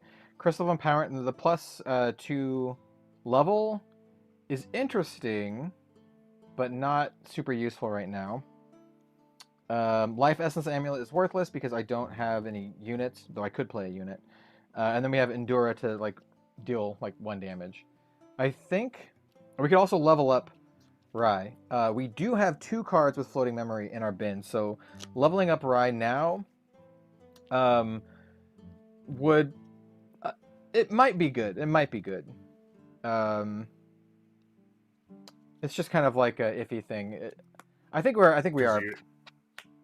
Yeah, because like the other cards in my that I could actually use the Floating Memory on are like the Tome of Knowledge, which it's just not bad actually. The Tome of Knowledge could be good, and the Arcanist Prism, but it's not a great early level Rye because I only have 1 card in Banishment that would give me the +1 level, so he'd only be base 4, but still. All right, so yeah, we're just gonna go for it. So I 2 Floating Memory plus it's only the 2, right? Yeah, +1 from here. So Roll me a die, please. It's a 1 to 4. Reroll 5, 6. 3. 3. Ah, fireball. No. All right. So, also, I noticed the last time I played with Rye, I blundered more than a little. Fireball is level plus damage. So the fireballs that I was shooting at Iain the last game should have actually been coming in for 6, which would have actually been enough to kill you with attackers on the board if you had taken 6 instead of, or taken the 12 instead of 10 from the 2 fireballs. I stopped one of the fireballs though. Well, yeah. So anyway, you'd have had 1 more damage mark, so I'd only needed to do 4 instead of 5, and I had a 2 attack dude. Anyway, so yeah. So Rye is now level 3, and he has +1 for each arcane element in my banishment, which is 1. So he's base 4 now, and so we'll recollect, draw.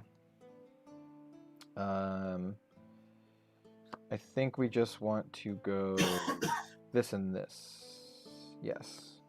So we're going to start by actually playing an Impassioned Tutor. Playing with these 2. Tutor. And I will attack you for 1 at your face. Take the 1.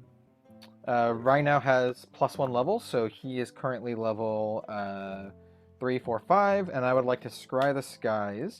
So glimpse level, and then draw into memory. So yeah, that'll dig us a little bit further. So I get a glimpse 5 here. So let's try to get some action. Get some action.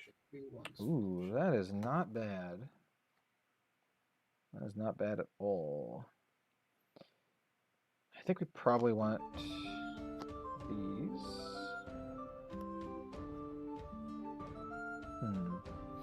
Okay, so I think what we're going to do is we're going to put these 2 on the bottom. It's kind of risky to keep this one, actually. I think we're going to put these 3 on the bottom, and then do these 2, draw into the memory.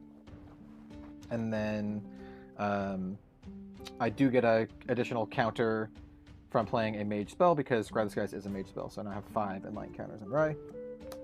Alrighty. And then I will pass a turn. Alrighty. I will ready my steed and my tortoise. I am going to pay 1 to bring out a melodious flute. So if you'd like to roll a dice, I have 1 through 5 here. That's a 1. A 1. Got the dryads. Cool. I like that. I like that card a lot. It's a cool one. I actually haven't had a chance to play. Like, it's always either stuck in the memory or you got rid of it early. Yeah. I like the preserve cards. I think they're really interesting.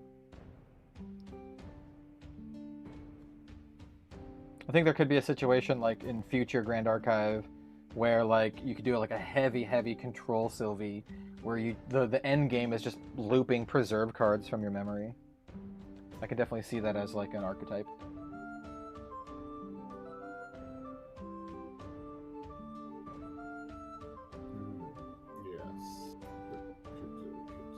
Because at a certain point, you have like infinite gas.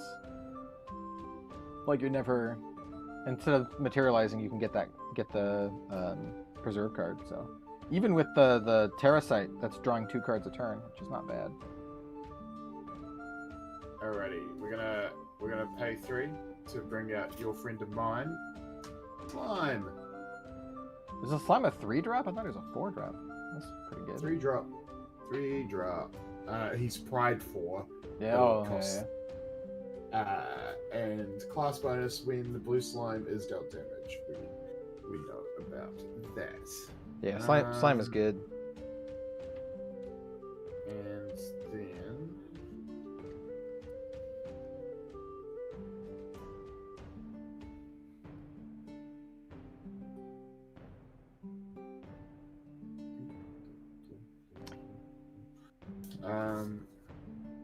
only level 3, so slime can't attack as of yet. No.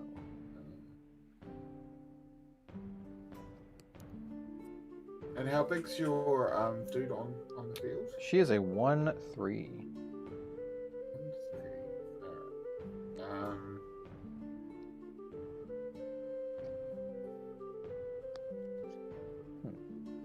Interesting. Let's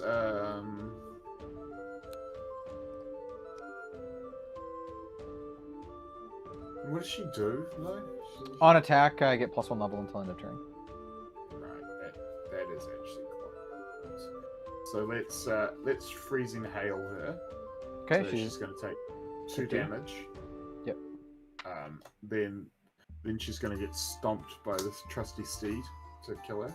No, ran over with a horse. Just ran over, and then two to the face with the tortoise. Yep, I have now taken 4. Okay. And that is my turn. Okay. Recollect. I think this is the turn we get the mana limiter. Let me take a look at what I got down here.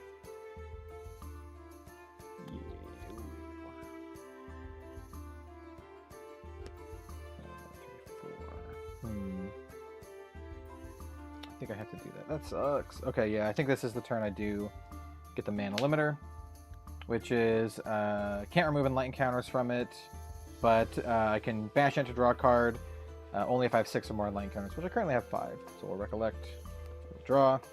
Oh, that's not bad. You know what is actually very annoying? What flute is that? Is that the flute where it's you can? It's the melodious flute. So your champion gets +1 level as long as you control an animal or beast, and class bonus banish melodious flute. The next harmony action card you activate this turn is melody in addition to its other types. Okay, so it's not the pumping beast, which is important. It's not the pumping beast. Or not the beast pumper. Okay. It's not the beast pumper. And then how many cards do you have in your hand? I have 0 cards in my hand. I have 5 on the table. Okay, cool. So, with that said, then I can freely cast this to kill your slime because you don't have a way to pump it in response. So I'm going to cast Focused Flames, which is a very nice card that I would have loved to have last game. Class bonus, it costs 1 less to activate, so it only costs me 1. Deal 4 damage to an ally. I would like to deal 4 damage to your slime, please.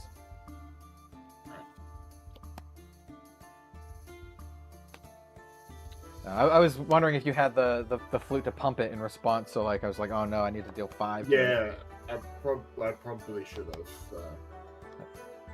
That was a misplay by me. Oops, it's down here. And then casting a mage spell puts a enlightened counter on Rye, so now I have 6. And then I can banish the mana limiter now that I have 6 to draw a card. And then we're going to just toss down one of my favorites, good old Library Witch. And then pass you. Go ahead. Yeah. Just kind of setting things up, controlling the board, setting things up. That's what I'm doing. I think we're gonna bring in Sylvie level 2. So 2 of 5 if you want to roll a d6 twice. Yeah, I'll roll 2d6. Let's see what we get. Yeah. I got a Snake Eyes, so we'll keep one of the 1s and I'll re-roll a 1. That's another Snake Eyes? What the hell? What the hell? I need to get rid of these die. That's a 6. 1 and a 6. Sorry. I need to re-roll because I only have 5 cards. 1 and a 3. Alright. Gaius Songbird and... Note to self, don't play D&D with these die. Will die.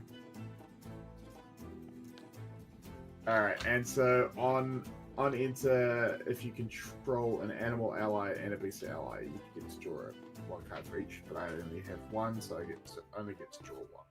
Yep. My one for the turn as well. Yep. Alrighty.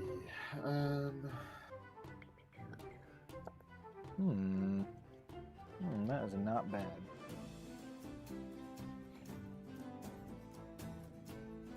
So someone a while ago mentioned interested to see how Rye plays. At least this version of the deck, Rye plays as like a control combo deck, where you try to control the board, keep your life as low as possible, and wait for a turn where you can combo off and deal your opponent like an insane amount of damage. I'm going to bring in the bunnies, or the hares, I should say.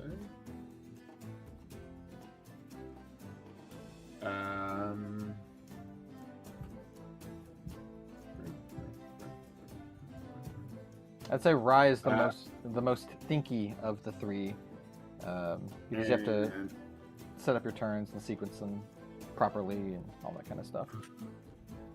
It's gonna come in with a buff. Oh no, that's the wrong side. All right, so we're gonna go one to face with the heres.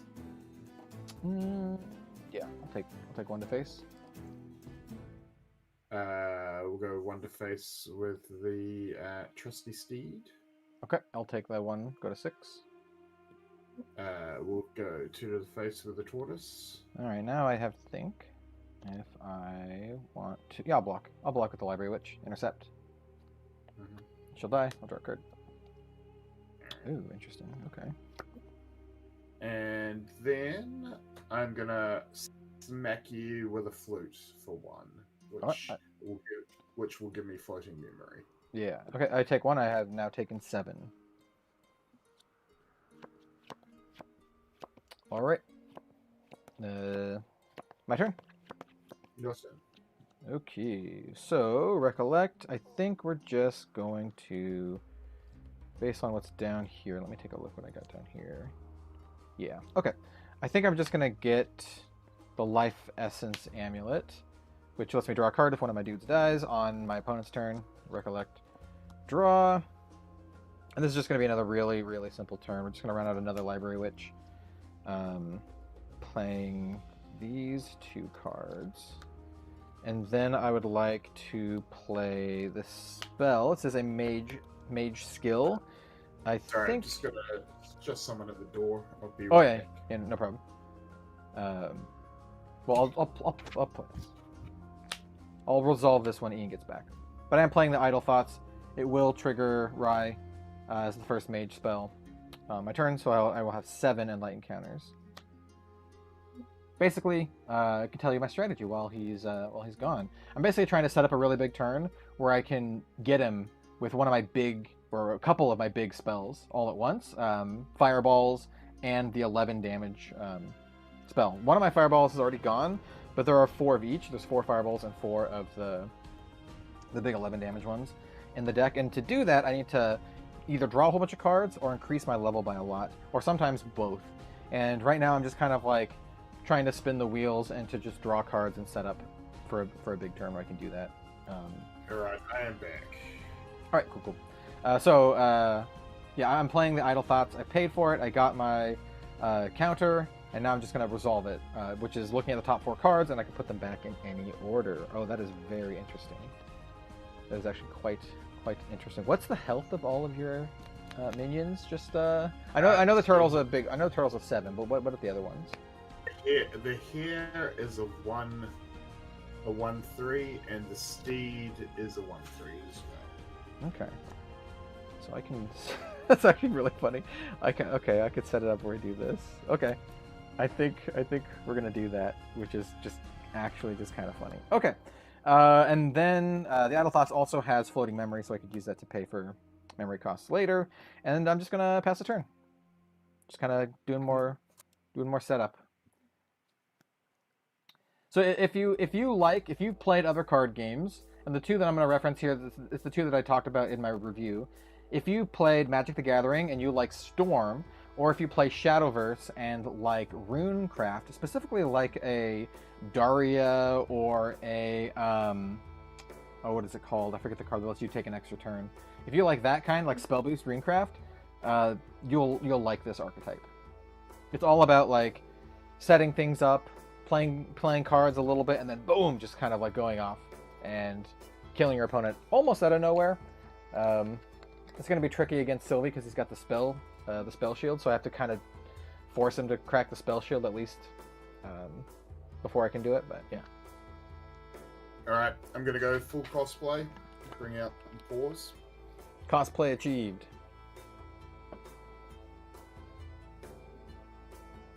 I mean, you'd hope that's cosplay and not just that she's taxidermied one of her animals.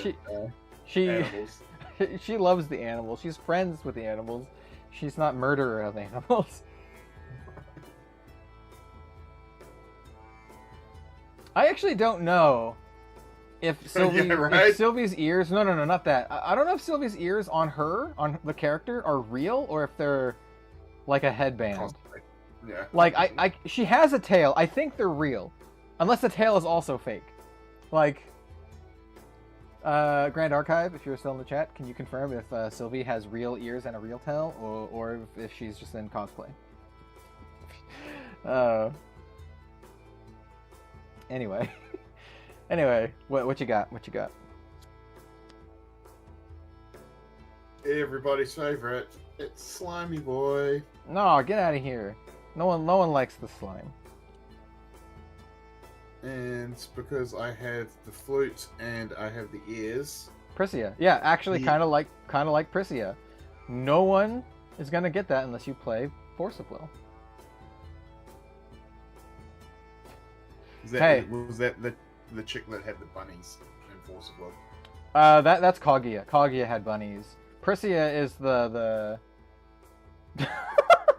I don't believe for a second that was... Okay, so I'm not going to read it out loud. Well, I could. We're like, I don't know, like 2 hours into the stream. He says, Priscia, friend of the breasts. And then he auto-corrected that to beasts. And then he says, Keck. And I'm like, I don't know. That's sus on that. Sus on... Anyway, yeah. So yeah, Priscia was like she's like the red-green one, and had like beast friends and stuff. Yeah. Oh, the friends. At one point, she was like one of the best rulers in the game. Her like red-green version from like the Lapis cluster. One of the breast leaders in the game. One of the breast leaders.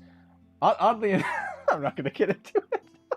Right. No, that would be Valentina. These are references that only Force of Will players would know. Oh my god. I'm gonna come at you with slime. Go Google Force of Will Valentina. Be careful. Don't do it at work. Just be careful. Just put it that way. So coming at you for one with blue slime. One, I'll take the one. Go to 8. So nice, we'll do it twice. Coming at you with one for the hairs. Yep, I'll take it. Go to 9. One with the trusty steed. Go to 10. Gonna attack with the last one. Tortoise time. Yeah, you don't have that. You don't have this stone out yet, so tortoise time. Oh, I do. I actually. Well, I do have a life essence amulet out. That's fine. Okay. If you want to cap her, you can yeah. draw her off. Yeah, I'll block it and then draw 2. Yeah, that's fine. I already knew what these 2 were anyway, because I set the top of the deck last turn. Okay. Interesting.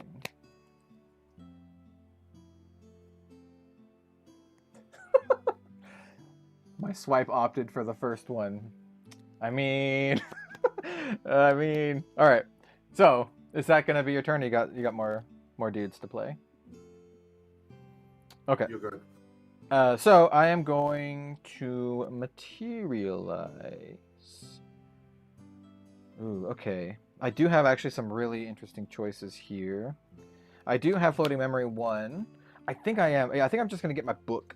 Get my good book. So we're gonna get the Tome of Knowledge, and I'll pay for it with the floating memory from Idle Thoughts.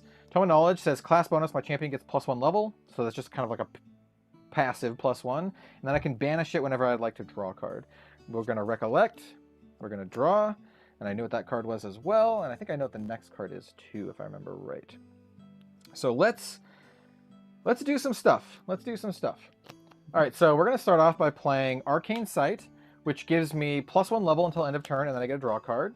So I'm going to do that. Draw a card. I'm going to leave this kind of on here to show our level, because I actually have another Arcane Sight, which will give us another +1 level, and I will draw a card. Oh, so you're at level 3 now, right? Yeah. Right is level 3, but my current total level is 3, 4, 5, 6, 7. Cool. So we're gonna attempt to do some things this turn. Let's see. It's 7. How much damage have you taken? 3.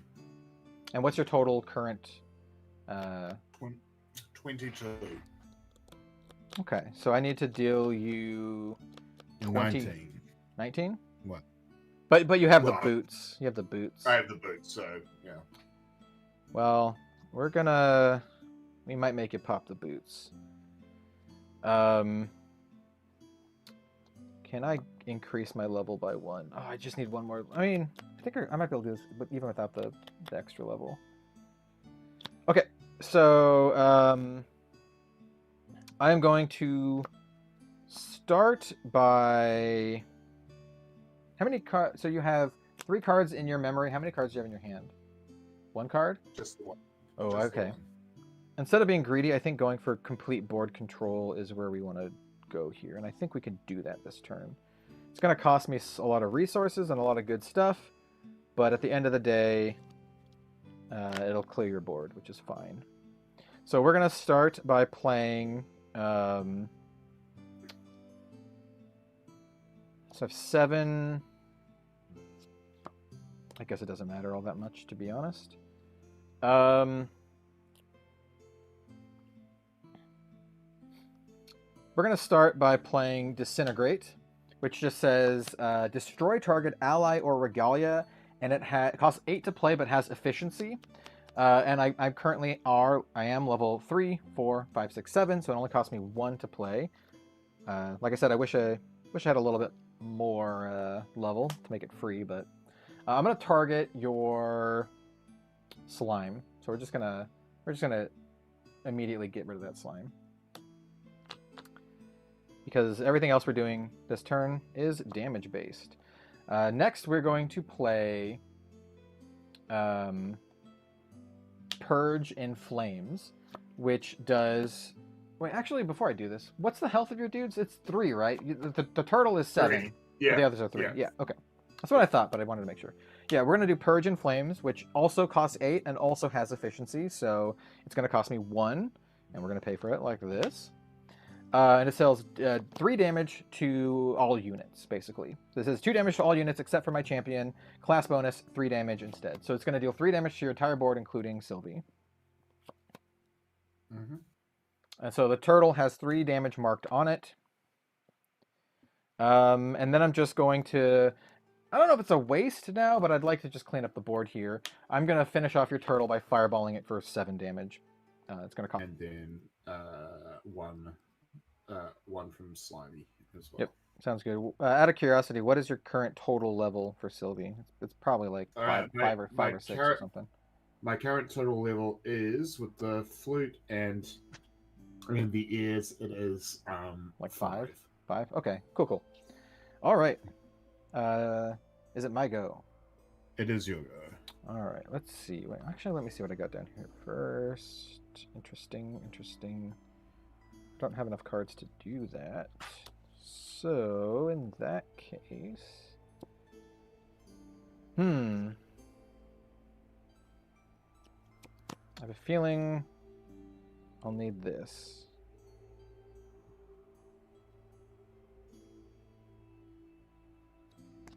I'm just going to get the Surveillance Stone, which says whenever an opponent declares an attack with a unit for the 3rd time each turn, I can banish it, and then if I do draw a card, or recollect, draw for turn. Oh, that's a good one.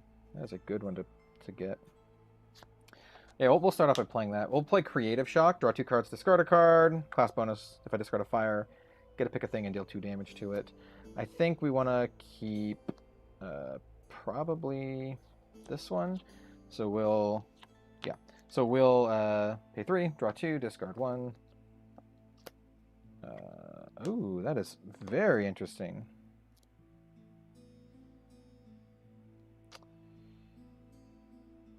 We're gonna discard... Oh, this is very interesting.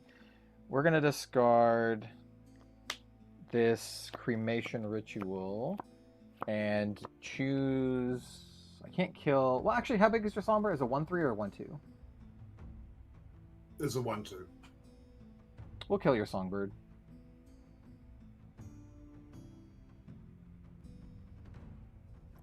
That was with the Creative Shock. That triggers Rye, by the way, so he now has 9 Enlightened counters, so I could draw 3 cards if I would like.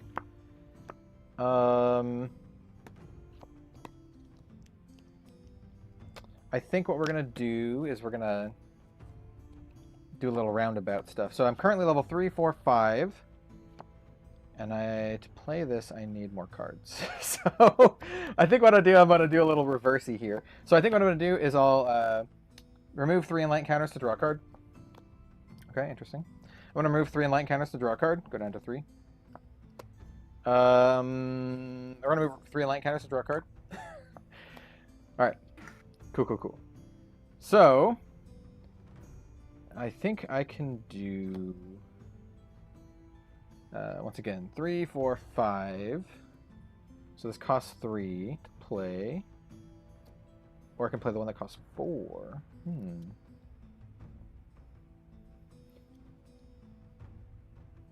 We will do the one that costs 4. So we're just going to play Peer into Mana, which is going to cost me 4. And I got to put level +2 enlightened counters on Rye. So that is going to be 3, 4, 5, 6, 7. So I go back up to 7.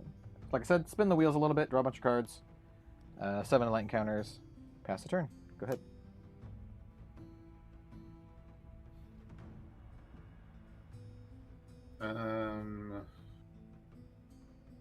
Gonna bring out Seed of Nature. So Seed of Nature is Terra, and it is Regalia item Tamer Crystals. Seed of Nature enters play the field rested. On enter, champion gets +2 levels until the end of the turn, and then class bonus, I can tap Banish Seed of Nature to give it +2 levels. Yep. So yeah, you basically get +2 levels now, and then +2 levels later. +2 levels slightly later. That's right. Abandoned VP says they joined with Lapis Cluster. Basically, they said they tried this with WeCross, and their area won't pick it up, but if they get into it, they'll have to try it out. I recommend trying it out, and just suggesting that to your area. Grand Archive is a absolutely fantastic game, and I legitimately think that it can really succeed where Force of Will failed, because Force of Will came out of the gates kind of like guns blazing, and they just kind of petered out and then shot themselves in their foot like 80 times. Like literally, they kept shooting themselves in the face over and over again. So unless Grand Archive does that, I really think it has the shot to make it. So yeah. And if it does, it might be like the very first Western. Is it the first Western anime card game to like? If it makes it, it might be the first Western anime card game to hit big, because all the other ones are from Japan. Anyway, I'm at 12. I've taken 12 damage. And of how much? I'm level 3, so it's 25. I assume you also have 25 now that you're level 3, right? That is correct. Cool. Correct. I think Lorraine is the only one that has more currently. All right, let's bring out another Songbird. Yep, sounds good. And straight off the bat, it is the old turtle. Beast. No, turtle. Tortoise is an animal. Right, beast. It is a grey wolf. Got the wolf. Cool. Yeah. So for the couple dozen people who are watching, if you used to like Force of Will, you should really give Grand Archive a shot. I think you should give Grand Archive a shot anyway, because I think the game is fantastic. The devs are awesome.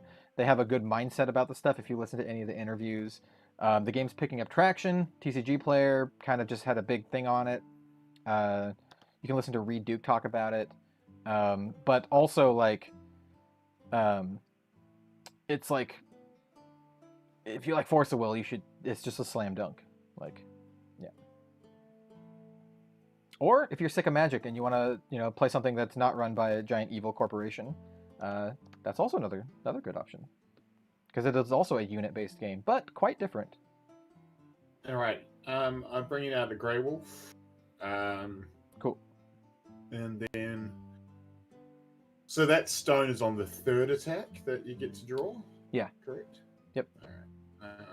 So either way, it'll make it so you only attack with 2 guys, which is fine with me, or I get a draw card, which is also fine with me. So either way, I'm like, you know what. So I'll attack with the Grey Wolf for 2. Take it. Go to 14 damage. and then I'll attack with Slimy Boy for 1. Take it. Go to 15. Alright. And I will leave the Songbird where it is. Over to you. Careful, they might send the Pinkertons to my door. I'm a Force of Will content creator. Wizards of the Coast probably hates me already, so it's not like I'm burning any bridges or anything. Alright, so recollect, or material. I only have a couple options. I think we're going to grab the Bauble of Empowerment now. So this is the one I can banish it and gain 2 levels for the turn. And so we're going to recollect, draw for the turn. Okay. Things are starting to come together a little bit here. I'm going to play this Magus Disciple, and I'm going to pay for that with this card and this card. So Magus Disciple just says my champion gets +1 level and on death draw a card. So that's great. Now I actually have a good passive level of 3, 4, 5, 6. So I have a passive level of 6. I think we want to do, if I do 2 here, then I should have enough to do other stuff. Yeah, so I'm going to go ahead and play Careful Study, which is going to give me 5 Enlightened counters on my champion. It has efficiency, so it's reduced by 6, so it costs me only 2 to play. It will also trigger Rise Inherited Effect, so it's going to give me actually 6 Enlightened counters. So we'll go up to 6 Enlightened counters, and it'll cost me 2 to play. And I think we're just going to use these. It honestly doesn't matter all that much. Maybe it does, actually. Maybe it does matter. Yeah, we'll do these 2. So now I have...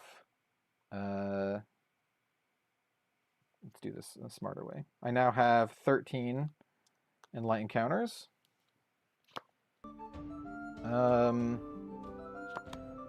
Let's see, your board, you still have some guys, but they're not huge.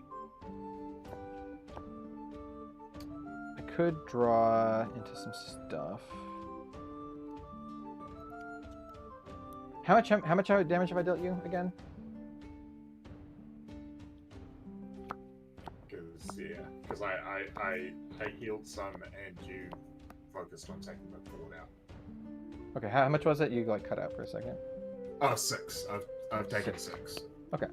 Well, I'll attack your face with this for another one. So you've now taken 7. That is correct. That is correct.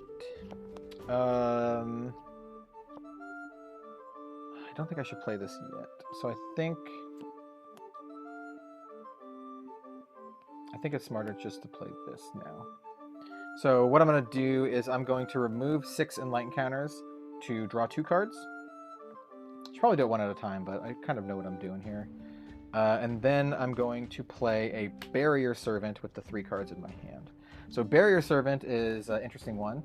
It's a 2/2 with Intercept, and it says I can remove 2 Enlightened counters from my champion and then prevent the next damage that would be dealt to Barrier Servant. And I currently have 7, so I can do that 3 times. And I'm gonna pass. But you can only do it once per turn, right? Nope, I can do it any number of times. The literal text is remove 2 Enlightened counters from your champion. Next time you would be dealt damage, or Barrier Servant would do damage, prevent it. Oh, wow. Cool. Yeah, so it's pretty good. I also have a foil Barrier Servant too. Anyway, I'm gonna pass. Go ahead. Matthew says I'm in the tourney and I still haven't played this game. Decks arrived this week. Yeah, dude. Honestly, like, it's a super chill event, so as long as you watch their like little how to play thing. I know main deck has like a more in-depth how to play guide, but as long as you kind of have the idea of how to play, between that, watching us play some games, should be good. Yeah, should be good.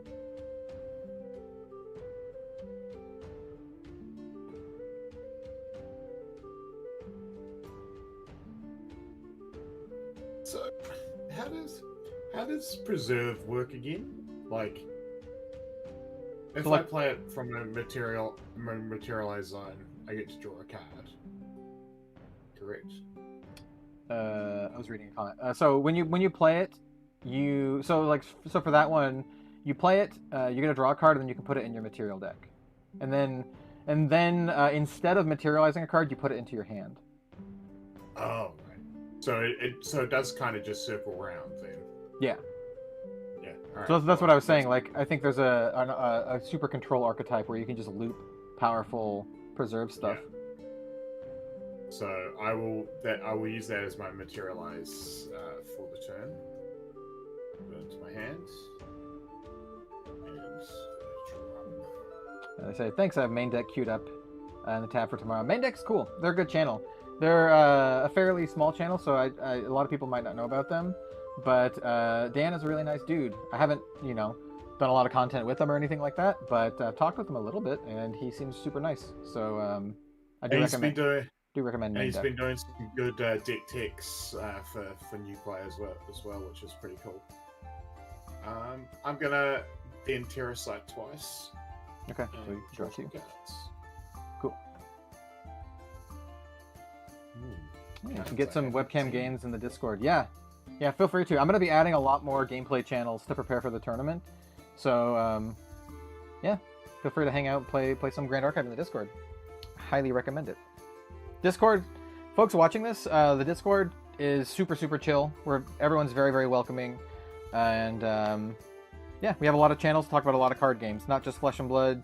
We have a lot of activity in the Grand Archive channel lately, but there's sorcery, Flesh and Blood, even Magic. We have a channel in there. People talk about Magic. So, yeah, just a good time, just for people who like card games.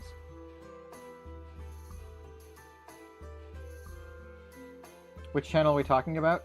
They're called Main Deck.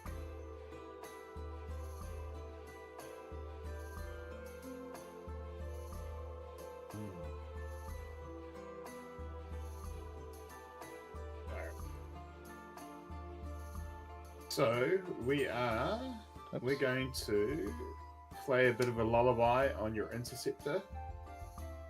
So if you control an animal or beast, which I do, I get +1 level, so I go to level 6. Rest 1 target ally this turn, so we'll rest your interceptor. Okay. Yeah. There goes to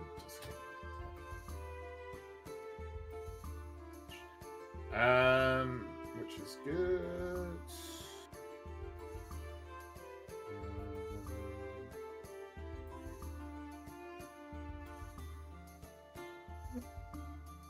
How much life are you on? You have to deal me 10 to kill me.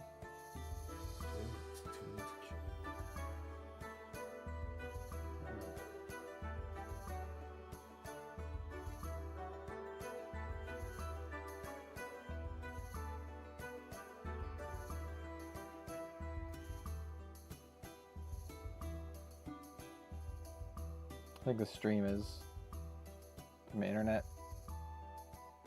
Stream is like buffering, I think. Oh, okay. Oh man, I'm 1 card short. It says excellent connection, so I don't know. 1 card short. What am I doing there?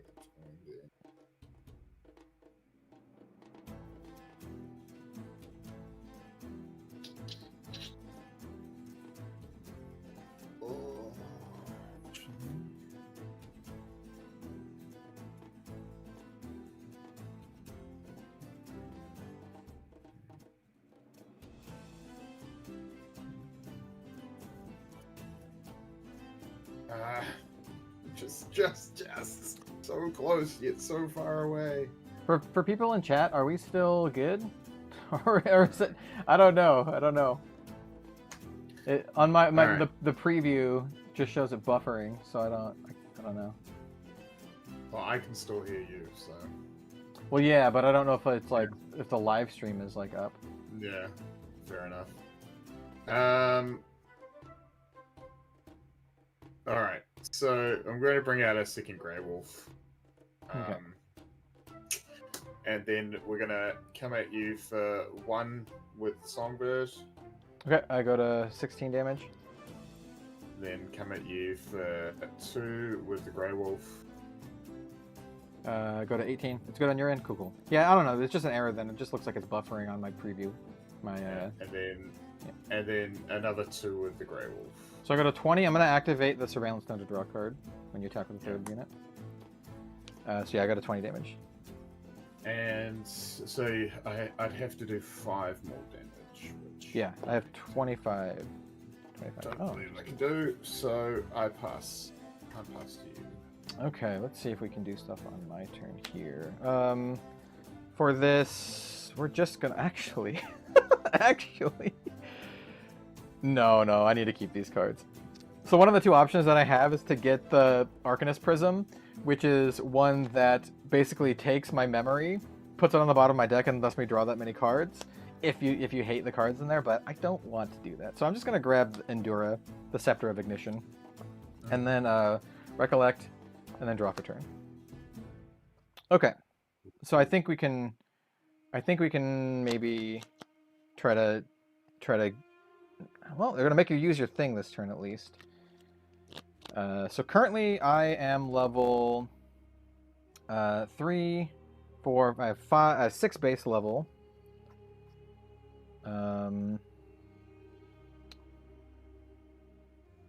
Let's see. I can also just clear your board. So you have 2 2/2s. You have No, so I have. Oh, they Because have +1. Yeah, I gotcha. Yeah, so I have my Songbird is a 1/2, my Slime is a 1/5, and my Grey Knights are 2/3s. Grey Okay. Wolves, not Grey Yeah, Knights. 2 3s.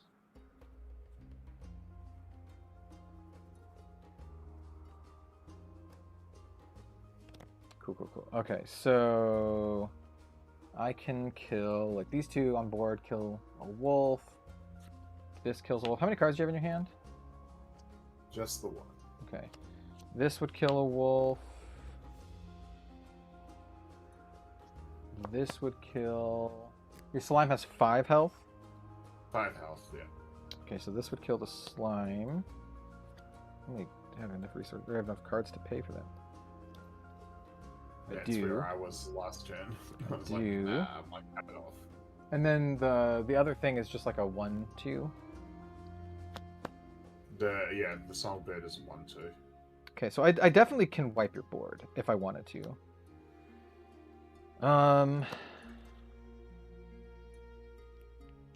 But do I...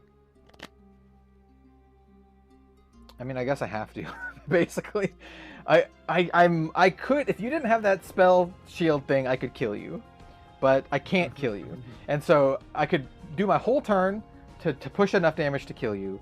But the fact that you can prevent the killing blow makes it so that I can't actually do it, and then I would die on the crackback.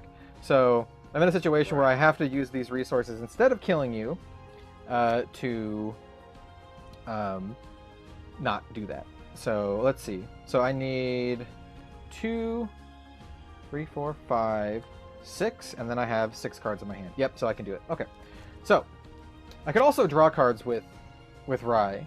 That is another option. Maybe that is a better option. I could draw the cards and possibly get just to a raw board sweeper. That could be better. And then I could still pop off. Do I need these in light encounters? No. All right, so yeah, let's start cracking these. So I'm gonna use 3, go down to 4. Go down to 4. We'll draw a card. Interesting. We'll use another 3. Go down to 1. We'll draw a card. Okay, also interesting. And then because of this, now does that change anything? No, that does not change anything. Okay, so we're gonna start by casting a fireball, paying these 2. Actually, I think we want these 2. So fireball is going to be targeting your slime for 3, 4, 5, 6 damage.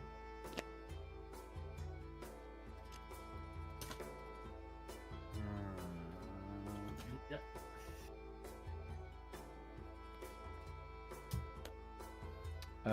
Then we are going to play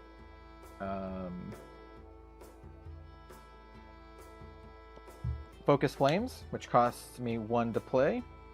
We're gonna use this card. 4 damage to an ally. We'll kill one of the wolves.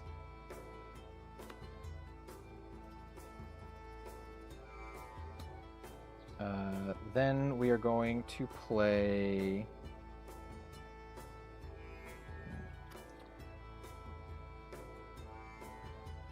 Okay, yeah, I can still do that. Okay, and still keep that up. Okay, then I'm going to play my Blitz Mage, which is a 3/1. And we're going to use... Doesn't matter, honestly, I think. I'm going to use these 3 to play it. So I will kill off your other wolf with my Blitz Mage, 3 damage to it. And then your last minion, your last unit is a 1/2, yeah? Yeah. I'd like to keep my Barrier Servant alive, just in case, so I'm going to attack it with my Mage's Disciple for 1, and then I'll use Endura to remove an Enlighten counter to ping it for another 1.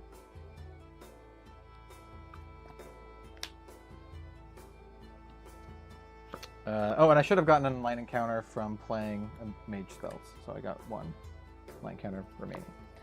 And then that's all we're gonna do for the turn, I think. Oh no, yeah, no, I don't think I'm gonna attack you. I think we're gonna keep it up just in case you have a big chungus.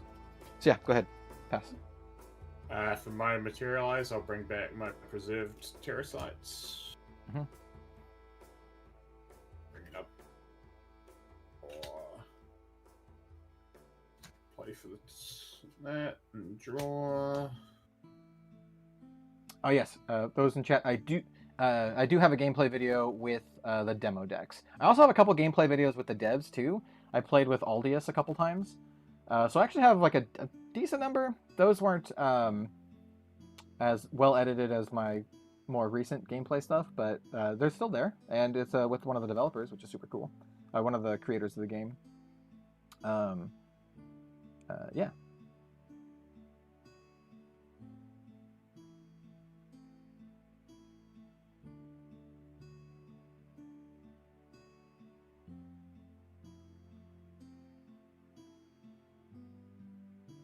And if you want to join the Discord, I should have a link to the Discord in every single video, every single YouTube video. So just go into the description and just scroll down until you see like Discord. Blissful Calling, looking cool for a beast or animal ally. So I'm going to get the hairs.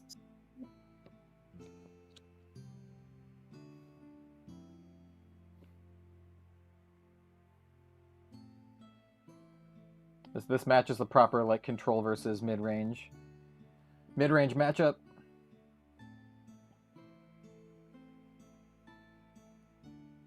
And yeah, those Spell Shred boots are putting in a lot of work. Even though they're just kind of sitting there doing nothing, they make it so I can't do what I need to do. Make it so I have to use my fireball to kill your slime. Do I have any floating memory in here? I don't think I do. Bring out the hair. And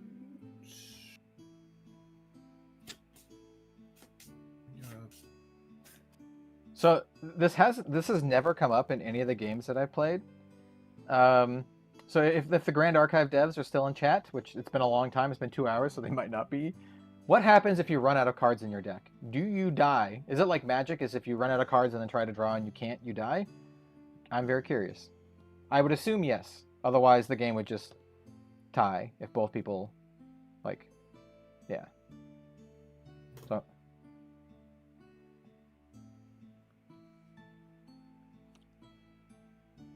How big are your 2 rested dudes there? They both have 1 health. So Magus is a 1/1 on death draw card. Blitz Mage is a 3/1. Magus also gives me +1 level though as well.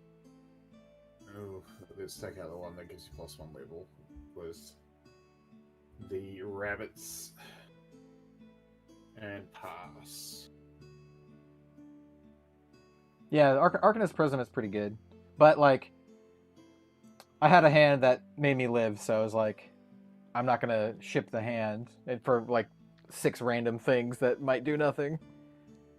You know, six of the, you know, one cost, look at the top 4, or like one cost, deal 1 damage things. Over to you, bro. If you draw and you can't, you lose. Okay, so it says my turn? Yeah. Okay, so we'll wake up. I'm actually going to choose... Let me look at my pile here. Oh, that's actually interesting. That is quite interesting, actually. I think I'm going to wait, though, because I don't think I have anything with floating memory, and I don't want to waste a card at this point. Kind of on the long game here. Yeah, okay. So I'm going to choose not to materialize a card from my material deck, which is something you can do. You can just choose not to do it. So I'm not going to materialize that. And we're just going to get these back. Draw a card for turn. Ooh, that's not bad at all. All right, let's start out by running out... Let's do some math here, actually. 3, 4, 5, 6 still. So any efficiency is reduced by 6, meaning...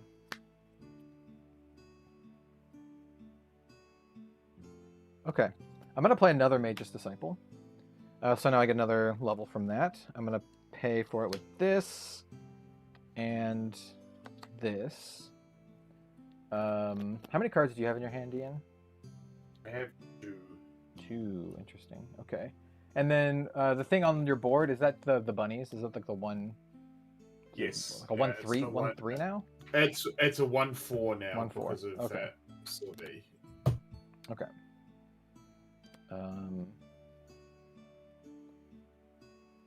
Okay, so now my level is 7.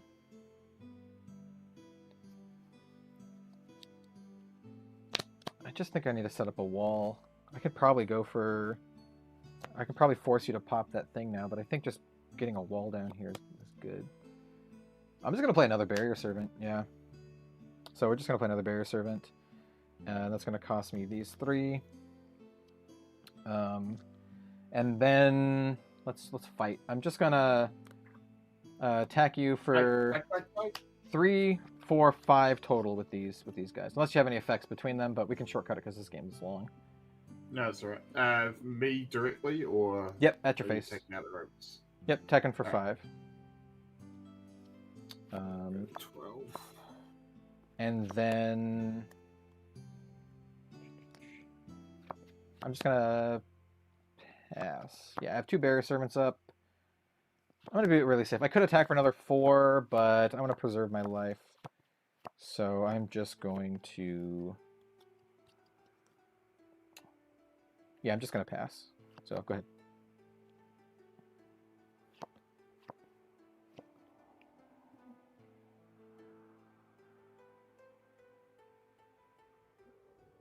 Alright, we'll just what we've been doing for the last few turns, we'll get the Terrasite back.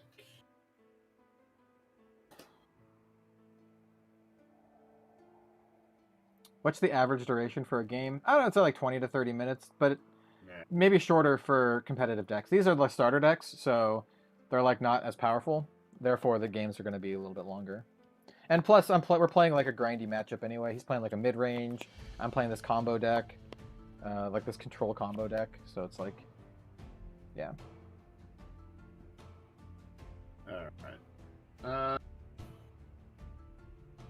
I'm gonna cap my my pause to give this +1. Okay. And attack your face for 2. Okay, let me think here. Cards in hand? I have 1, 2, 3, 4, 5, 6. You have a lot. Okay. Sorry, 7. Yeah, I'm gonna throw Barrier Servant in front of it. And I'll retaliate for 2. Yeah, I'll retaliate for 2. So you have 2 damage marked on your guy this turn. Alright. Is that another barrier? Yes, I had 2 Barrier Servants. 2 barriers. Yeah, I played another one last turn. Alright. So then we're gonna play Terrasite. Just draw the cards.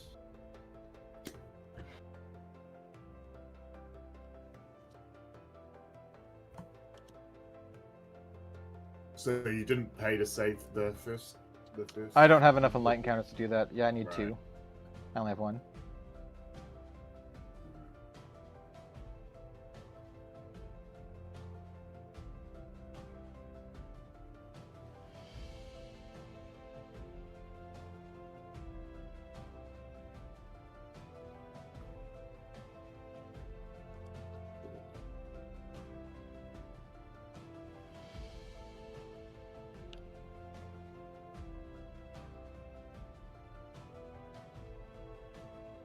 Hmm.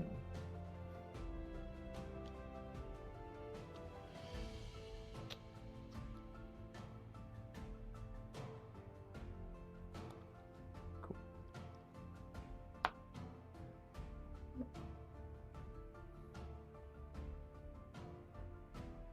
And you have taken how much damage from me total? 12. 12? Okay. Out of 25? No, 25. That's Yeah. right. You're getting in arcane blast range. Only a couple No. Yeah. Okay, 2, and we'll bring out a Meadow Bloom Dryad. So class bonus whenever Meadow Bloom Dryad or another ally enters the field under your control, put a buff counter on it. So we'll put a buff counter on her. Yeah, it's pretty good. How big are the barrier knights?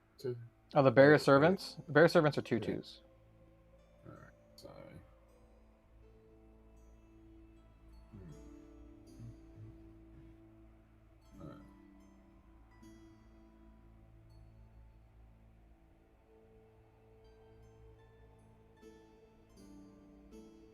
sure. We will attack your face for 2 then. Oh, actually, any of those current rested dudes giving you levels? Yeah, both of the Mage's Disciples give me +1 level. And on death, I draw a card. No. Actually, I'm just gonna go to your face. I'm not gonna do that. I'm just gonna take the 2. I'm gonna go to 22. Hang on then. That changes things if you're. Well, I will choose not to do that if you have any responses. No, that's fine. Okay, yep, I'll take 2. Speed is a thing. That is a thing. All right, over to you. Oh, interesting. Okay. Let me take a look at these cards again. How badly do I want them? Look at my hand. We might be able to do some cool stuff if I get this thing out. Is it a May? So the last card in my material deck is no, it's not a May. At the beginning of my recollection phase, put all cards. So if I do this, then it happens the turn that I do that. Yeah. And so I think I can hold off another turn. Yeah. Okay. So we're just going to wake up here, and then I'm going to recollect, draw for turn. Oh, that's not bad at all. Okay, so I think I have 7 levels, right? 3, 4, 5, 6, 7. Cool. And I also have this crystal empowerment too. I think we just do it now. Well, do it now. Do it now. Blow. Get to the chopper. Okay, so we're just gonna. Oh, you have some dudes. The dudes. The rabbit has a buff counter on it, right? Or no, was it just the dryad has a buff counter on it, and you had done 2 damage to it last turn, so it's okay. That so was just current health of your dudes. What is the current? Health? So the rabbit is a 1/4, and the dryad is a 2/5. 1, 4, 2, 5. Do you have the flute out that can pump them? I don't think you do. I do not. Okay. So 1, 4, 2, 5. I think it's better for me just to hit your face. I think. Beautiful face. Yes. So I think what we're gonna do is we're gonna. Oh, do I want to crack the bauble now? Crystal now? I think we'll do this because it just makes the turn easier. So we'll crack the crystal empowerment. So we're gonna crack that. I get +2 levels for this turn. So I currently have 9. 9. Right. So it's or maybe let's see, 3, 4, 5, 6, 7, 8, 9. Yeah. So I have 9. I'm just gonna free cast this Careful Study. So I'm gonna put 6 enlightened counters on my dude. So 5 plus the 1 from my effect. And then I am going to attempt to blast you. Here, let's Arcane Blast you for 11. And we're going to pay for that with 1, 2. Just the cheeky 2 cards. Cheeky 2 cards. 11 at your face.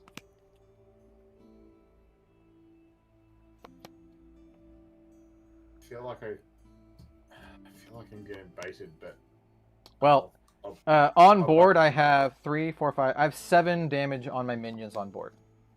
Yeah. I'll give you the boots. Okay. So this fizzles. You now have Spell Shield for the turn. I think from here we just... Yeah, I can still do this. I think we just play Scry the Skies. So I'm going to Scry 9, or Glimpse 9, and put a card in my memory. 3, 6, 9. Let's take a look. And we'll sort this so we can just kind of just win next turn, no matter what, unless you kill me. So what do we want? I think we just want...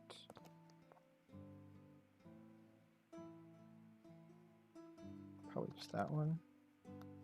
And that one.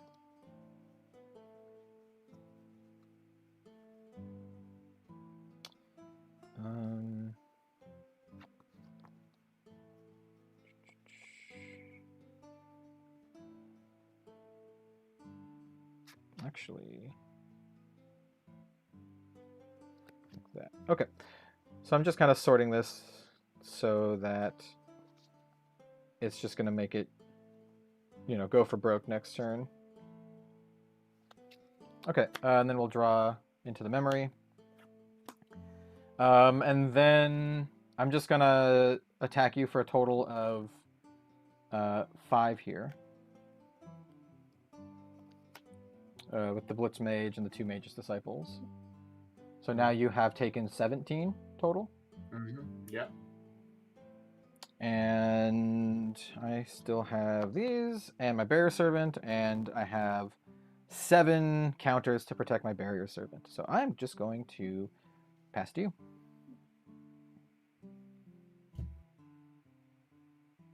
Alright.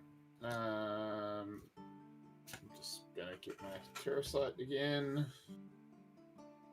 Ready. Drawy.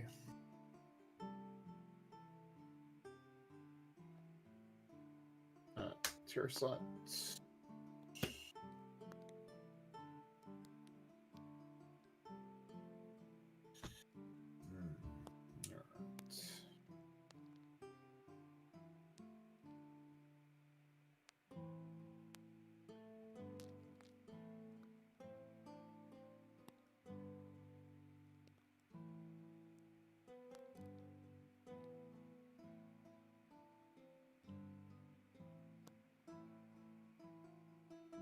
So yeah, we'll see.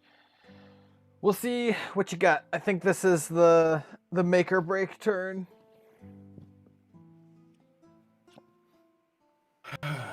Yeah. I gotta go fishing for one particular card. Actually, I need to look. Let me read the back of the box to see if I actually have any more of that card.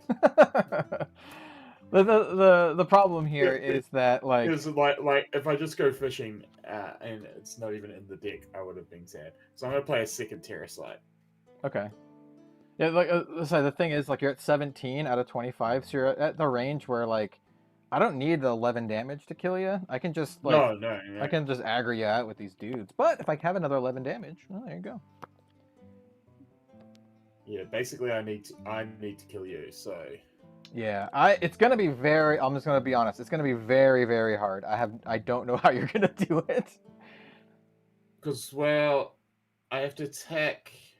You have so my barrier servant. Yeah, you could rest the barrier. If you have a way to rest the barrier that's what I was servant, that's what I was looking for. I have not found that. So well, I was gonna say how many times do I have to attack the barrier servant to kill you? 4, because I can remove 6 counters to prevent damage 3 times, plus the one you'd actually have to kill it. So you're gonna actually have to hit me 5 times to deal me damage. So I can block 3 times for free with taking no damage, block a 4th time and it'll die, and so you actually have to attack me 5 times to hit me at least once. That's assuming I don't have anything in my hand, and I can also maybe do other shenanigans. So I do have 2 cards in hand. Tome Knowledge will also let me draw a card if I need it. Yeah, I think well, if you've got the arcane, you've got the arcane. I mean, you did just see me scry 9 cards, so yeah. There's 4 in the deck, so it's a good chance that I either have a fireball or an arcane, because I haven't actually went through that many fireballs this game. I have one in my banish, and then I have 2. So I actually have one. There's 1 fireball left in the deck, and then for arcane that you know of, there could be 3 left in the deck. There's only 1 in my bin, and none of them have been banished.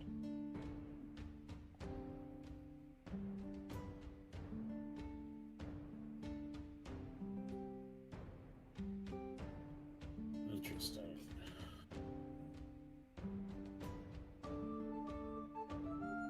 Because the problem is with intercept, you don't actually have to tap, do you? So... Nope, you just move it. It just says, move it. So... Whenever your champion is attacked and this ally is awake, you can redirect the attack to the ally.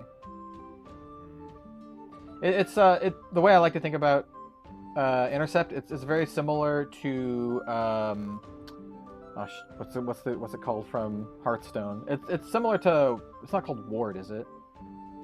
It might be Ward, but it's the thing from Hearthstone where all of the attacks have to go to it first, except for intercept. You can kind of pick and choose if you want to block with it or not. I think you got me. I think I put it in a situation where I have no idea how you do it. Yeah. Yeah. Like basically my one out was I needed that other lullaby. There are definitely ways you could have done it if it wasn't the starter deck, but like for the starter deck, I'm like, I don't think there's anything you could do. Like a Dream Fairy would do it. Dream Fairy would just dump the servant into my memory.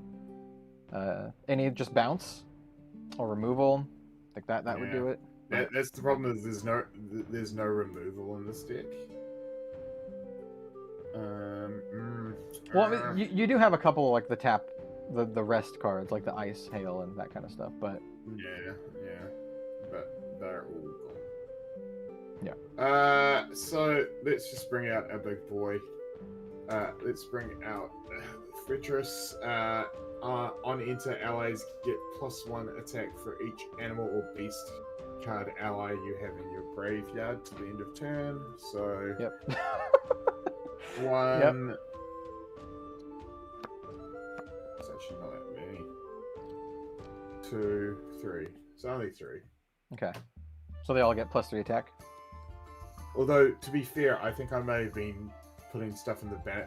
When stuff dies, it should go to the graveyard. It goes into the graveyard. Yeah. Not the banish sign, right? Okay, yeah. So it should be a bit more than that.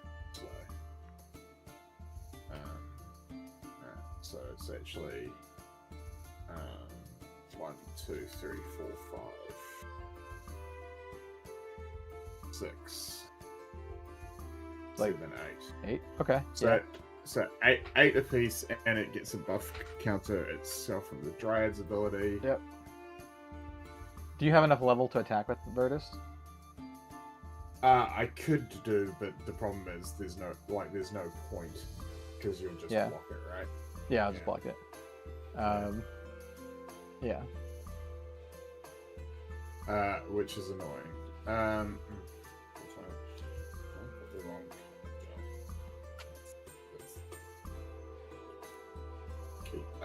Yeah. So these all have +8. I guess. Yeah. I was like, the thing is you're in a situation where if you can't kill me, then I have you literally, even with no spells, you're at 17, right? Because you took 5 from 12. Yeah. I have you dead on board because I can deal you 5, 6, 7. Oh, I can deal you 8. I mean, here's the thing. I obviously kill the 3 exhausted dudes. That's what I can do. Yeah, that's what I can do this turn because I can't get to you. So I just attack and kill your 3 dudes that are rested. Okay, I was gonna say, because if you don't do that, like I literally just have you dead on board because I have 5, 6, 7. I have 8 damage here just with endure. I think you've still got me anyway, but I do. So yeah.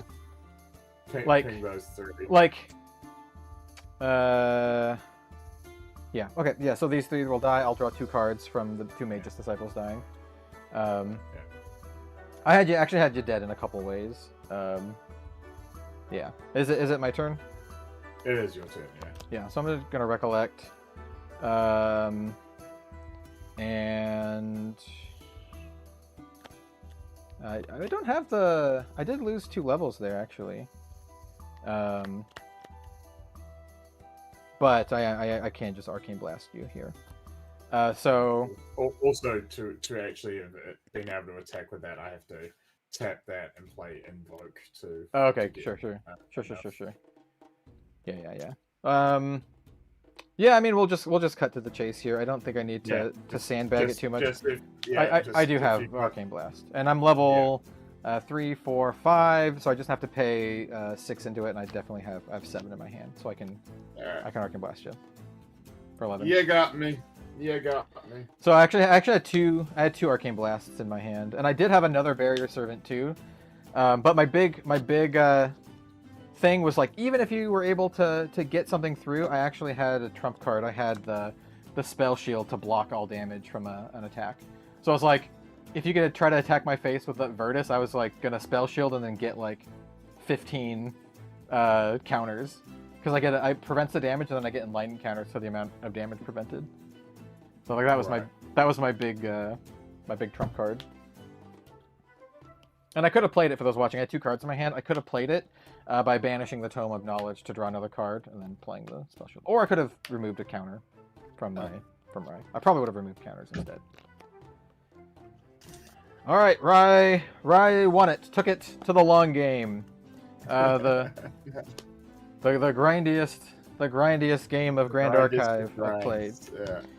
That's why, control versus mid range with like starter decks. It's gonna happen. Yeah. But what I really like about the starter decks, I mean, other than like I just think they're really good in general, is that you can actually have games like that. It doesn't feel like a super watered down version of the game. It feels like you're actually playing with decks that have purpose. It's not like a Magic or something where you play with a trial deck and it's like you're just playing with all the decks play the same. It's just like black is like you attack with dudes and sometimes you can get them back from your graveyard, and then red is you attack with dudes and sometimes you can deal direct damage. Like, yeah, you actually get a feel like how the games play. All right, so for those of you who weren't here the whole 3 hours, we have one more game planned. And this one is going to be not starter decks. We're going to be playing some constructed. So Iain's going to play with his constructed Sylvie, and I'm going to bust out my Fire Xander. I'm going to try to burn you out, man. I also have Wind Lorraine too, but no, we're gonna do Xander here. And this is a deck that I've personally been working on. I haven't seen many out there quite like it. But I mean, like, there's not a lot of cards. I mean, like, honestly, there's not a lot of cards in the first set. There's not a lot of options you can go. I also have a sideboard, but we're not gonna mess with the sideboard.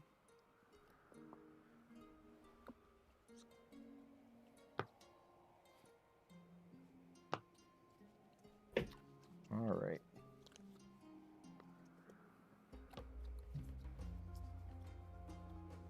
And I might need to shuffle this deck pretty well. Oh, no, well, we'll see. It was in order. I've been like adding cards and swapping it, and all this kind of good stuff. I recently bought a bunch of promos to put in here. I have 4 Kingdom Informant promos and 3 Clumsy Apprentice promos that I'm going to be bringing in, so I can just make it look real nice.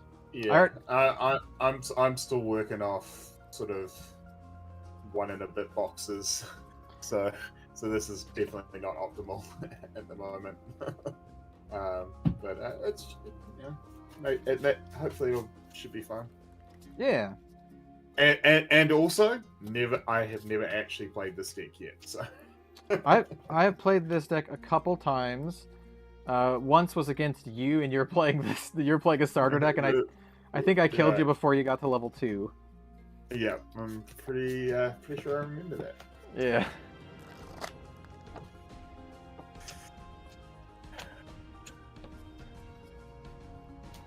Yeah, I like this deck. I think. I see Gasmus was in the chat there. I'd like to give him a shout out as well. Friend from across the ditch. I've been watching a fair few of his videos, and he's also on a podcast, which for the life of me I've forgotten the name. But if you're still in the channel, shout it out.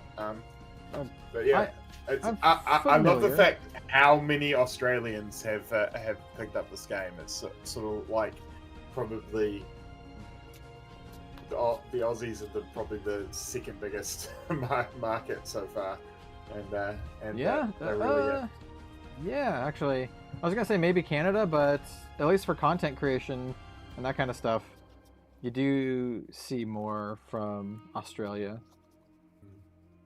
And like I think it's maybe it's just because people I see and I know, but like New Zealand, I've seen Steve from Sushi Night, all that kind of good stuff. Yeah, Marnie and that down at Card Merchant done a couple of vids as well on their Card Merchant channel. Just sort of showing the game off, which is cool. Yeah. I'm familiar with his channel as well as most of the Grand Archive stuff. I am sub to almost all of them, because it is my second game, and I don't say that lightly. When I say second game, I don't mean like second game that I casually play. I literally mean second game that I'm gonna spend like $1,000 on plus every set, make meta decks, keep up with the news, all that kind of stuff. Everything I do Flesh and Blood, more or less I'm gonna do with Grand Archive. But in terms of video content, not probably, to a much smaller degree, because the audience here is predominantly Flesh and Blood, and I don't want to, drown them out with stuff that they're not particularly here to see. But I still like Grand Archive, and I'm going to be doing a lot of content for it. All right. Roll see you starts, I guess. Yeah. All right, that's an 8 for me. It's an 8 for me as well. Okay, reroll. That is a boo. These dice. Those are 3, by the way. Just a good old. Problem is because I've never actually played this deck before. I don't know if I want to go first or second. Yeah.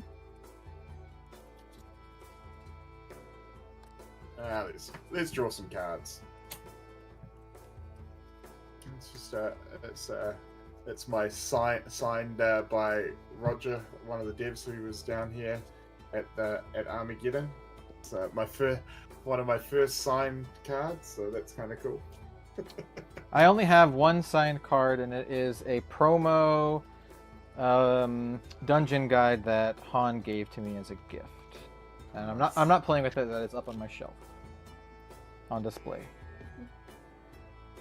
until you need another one for a deck. I actually own like 8 of them.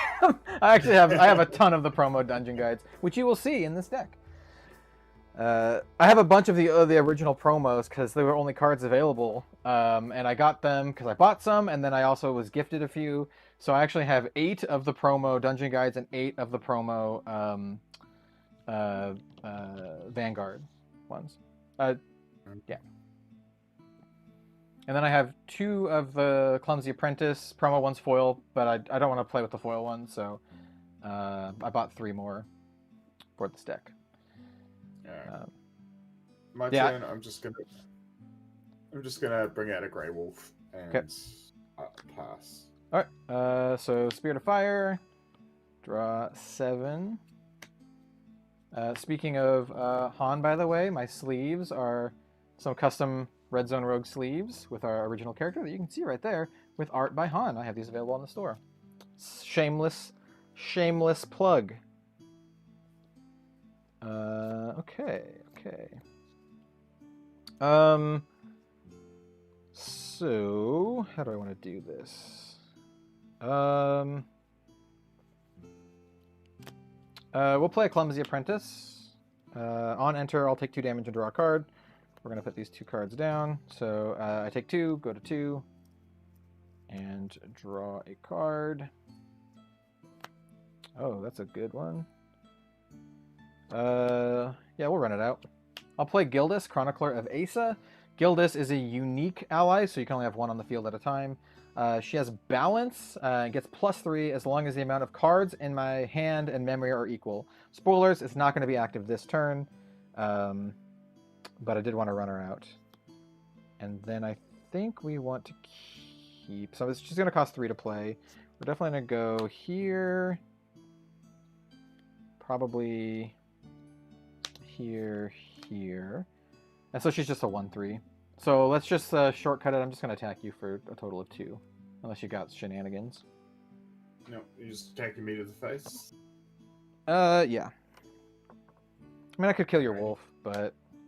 Yeah, you have pride, so yeah, go ahead. I'm going to bring in level 1 Sylvie, if you want to roll the dice and do odds, evens. Yep. That's a even. Alright. Is a favorable wind's gone. Draw up. And...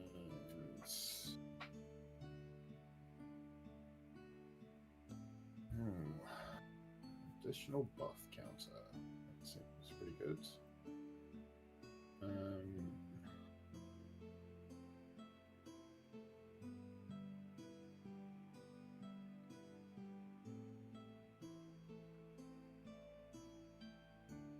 I'm gonna play 3 to bring in Train Talk, which will have the buff counter from Sylvie's ability. Cool. What is your Train Hawk? So Train Hawk is a tamer animal bird. It has True Sight, which means that it can attack stealth cards. It also has Vigor, which is this ally wakes at the beginning of your end phase. Cool. How big was it again? As a 2/2? It is a 3/3 with the buff counter. So it's a 2/2 normally, 3/3 with the buff counter. I'll just okay. I'll put that on there to show you. All right. How big are your dudes? 1/1, 1/3 currently. Can be a 4/3. All right. Well, let's take out that guy then. I think. Okay, sure. Yep. And then at my end phase, it will ready with Vigor. So okay. Over to you. Okay. So we're gonna level up to Xander 1. Can you roll me a die, please? I have 5 cards here. Alrighty.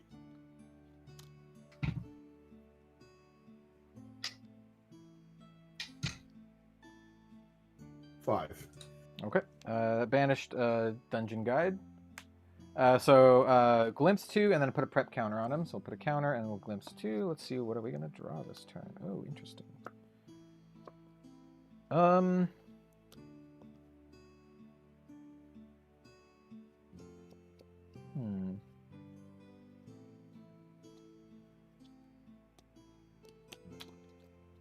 My card in hand is that. Hold on, let me think. And the card's down here.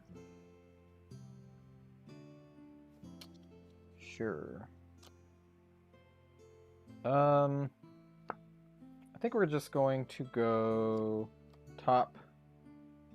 We'll just do top. It's an interesting call. Okay, so recollect, and then draw. You have a 2/2 and you have a 3/3.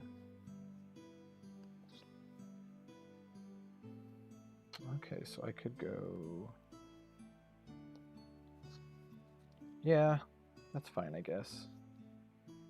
Yep. So we'll play another Clumsy Apprentice. So I'll take two more damage. I'll go to 4. I'm gonna pay for it with these 2. Draw a card. I knew what it was because Xander. And then I'm going to...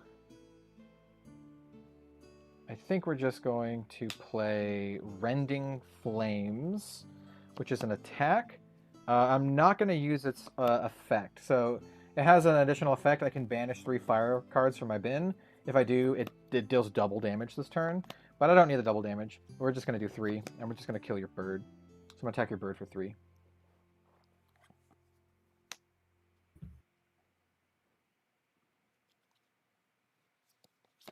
I assume you would you retaliate.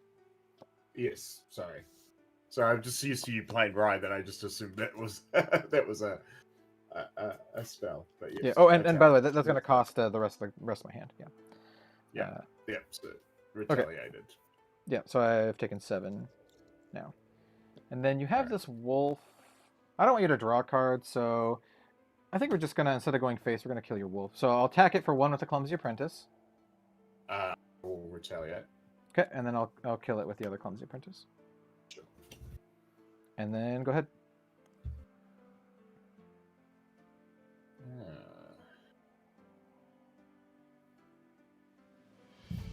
Then this may make what I do a bit different.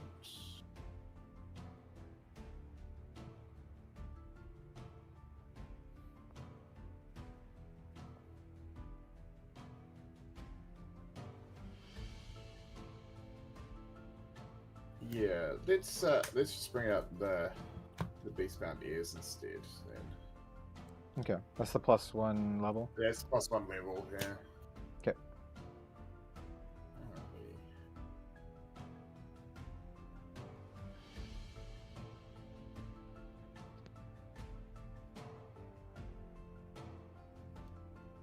Alright,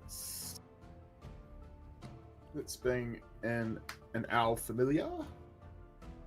On into Glimpse 2. Sweet. Yeah, those can stay. Actually, I'll put 1 on top, 1 on the bottom. That's how Glimpse works, right? It's basically scry, right? Yeah, it's basically scry. Yeah. Cool. Yeah. Look at me using that game's terms. And then we will bring in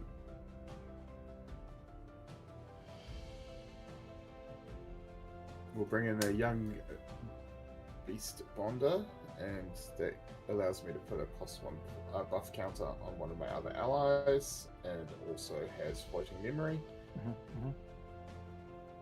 And how big's your dude? It's just a 1/1. Has it got floating memory or anything? Nope, just a 1/1. No. But lets me draw when I play it. Yeah. All right. Let's cap it. Okay. And then let's swing at you for 2. Okay. I'll take 2.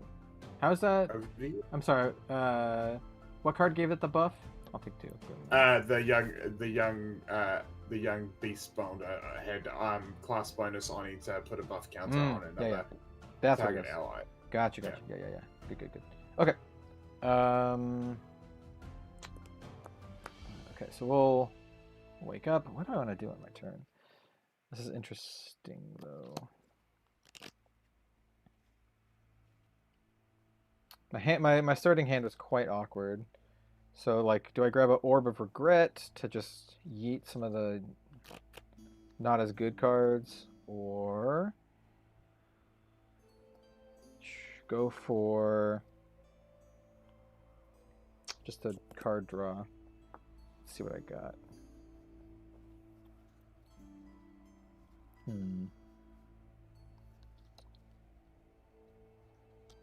Have you had any more thought about whether or not you're going to head to Ascent? I don't know. I would very much like to go. We will see if I can justify it. Basically, I'm just gonna get the Grand Crusader's ring, and then we'll recollect. I feel like we're both in very similar circumstances. That a lot of it's got to do on when and where they announce FAB Worlds being. Yeah. I'm gonna play. It's actually kind of funny. So your dudes aren't that threatening, right? You have a 2/2, and then how big? Hey, they're plenty threatening. I'm gonna play another Gildas. This one will actually be a 4/3 because I have 3 cards in my memory and 3 cards in my hand. Wait, did I want to play with those ones? Yeah, I did want to play with those ones. So, you have some Chunguses. I just want to punch you for 4. I kind of just want to punch you for 4. What a bully. Your beast spawner is like a 1/3 or something like that? 1/1. It's a 1/1, and then the other one's a 2/2? Yeah, the other one's a 2/2. The 1/1 has floating memory, though. Just... Oh, yeah. If that changes your decision.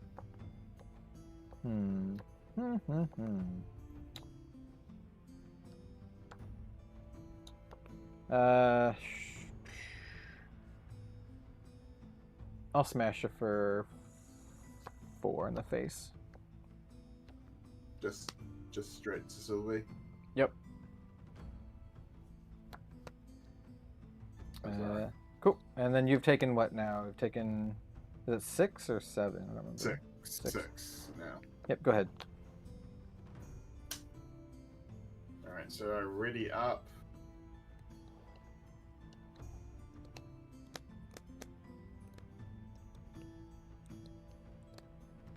I'm going to play 1 and bring in the Flute of Taming. Yeah. Okay. 1. We've got 3 there. Yeah, I'll roll like 1, 2, 3, 4, 5, 6. Yeah. That's a 2, so it's your first card. Oof, reclaim. You're hitting some good stuff there. Love to see it.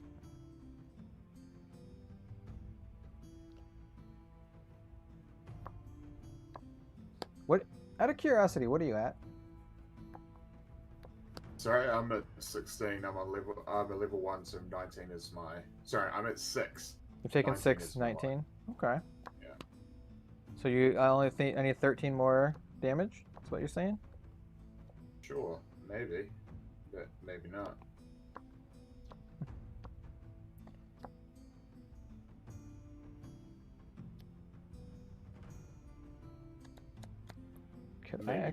Could I actually kill you? If you didn't do anything? Maybe. I'm bringing a dragon. I'm bringing a dungeon guide, so I am doing something. So okay. On enter, banish 2 random from your memory and level up your champion. So I've got 3 here. If you want to roll. All right, I'm gonna do the same. Yeah, we're gonna do the same thing, but it's reverse. Yeah. So that is a 5. So keep the 3rd one. Pitch the other 2. Yeah. All right. Oof! You did get rid of a monkey. Oh yeah, get out of there, monkey. I do level up. Get out of there. So I do level up. So on enter, I have 1 animal. I don't have a beast though, so I just get to draw 1. Yep. All right, and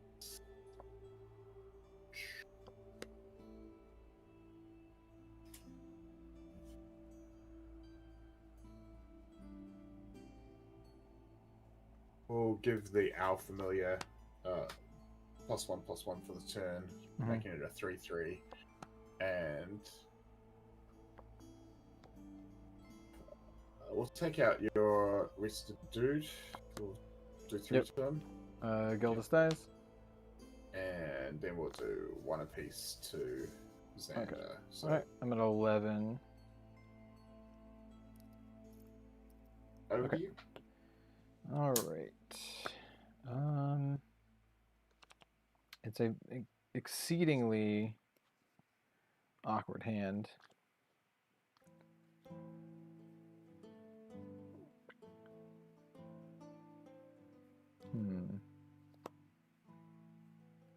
I think we're gonna have to do it. I'm gonna have to get the Orb of Regret. Recollect. Draw. Oh my god! I should have shuffled better. That's the thing. Like, oh my god, dude. Like, almost my entire hand is advanced element cards. Alright. Yeah, I can't really, like, it's not great. It's not great. So we're gonna crack the Orb of Regret to shuffle 3 cards from my hand into the deck and then draw that many.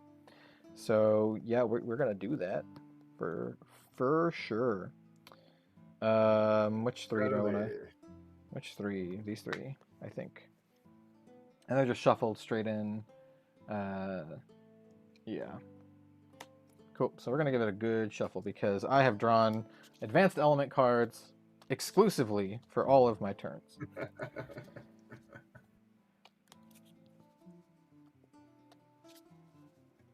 Like this aggro deck that has like more than half of the deck is like allies and stuff. I've drawn like 2 Gildas and then the Clumsy Apprentices, and I'm just like, ugh, come on. Good shuffle.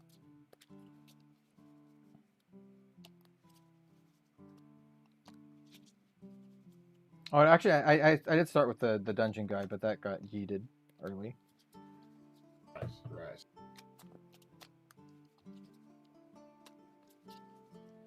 All right, give it a cut. And then draw 3, please. Okay, 1, 2, 3. Okay. We can do some stuff here. Not a lot of stuff, but we can do some stuff. All right. We so can do whatever you like. I think here we probably just want to. Okay, so I can do this, but I won't be able to do anything else if I do that. Alternatively, I can just kind of clean up your board a little bit. The 2/2 is the biggest threat there.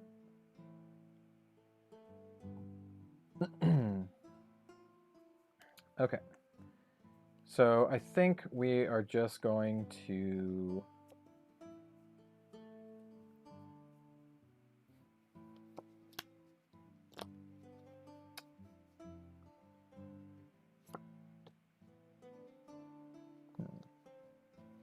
Yeah, it's kind of an awkward turn, but it's fine. It's fine. This is one of the big reasons. The next card that I'm about to play is one of the big reasons why I really, really, really hope for more fire cards with floating memory in the next set. There's only, I think, 1 fire card with a floating memory. I think it's the one that like puts a counter on a weapon or something. I don't remember exactly what it is. It's not refurbish. It might be like the temper steel or something like that. Right. So having more fire cards with floating memory that I can discard to get effects would be very, very nice. Or I can just waste this and run out of dude. I'll probably just waste it.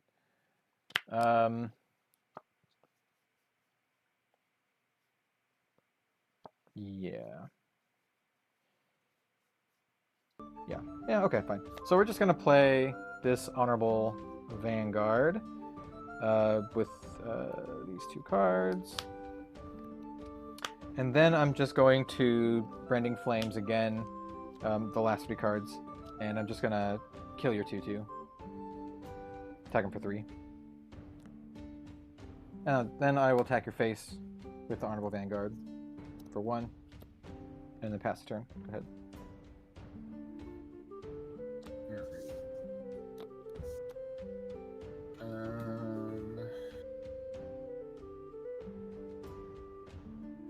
I'm going to bring out my Crusader Ring. Oh, wait, I don't have one, so I'm bringing out my Life Essence Amulet. Thanks for the gameplay, Rogue. Cheers. Yeah, cheers. Good 3 hours of gameplay here. Well, thanks for being here. I'm not sure it was all good, but thanks for being here. Yeah, thanks for being here and watching. You won. You beat Rye that one game that I completely botched. Oh no, I'm not saying. I'm saying we're still learning. That's what I'm saying.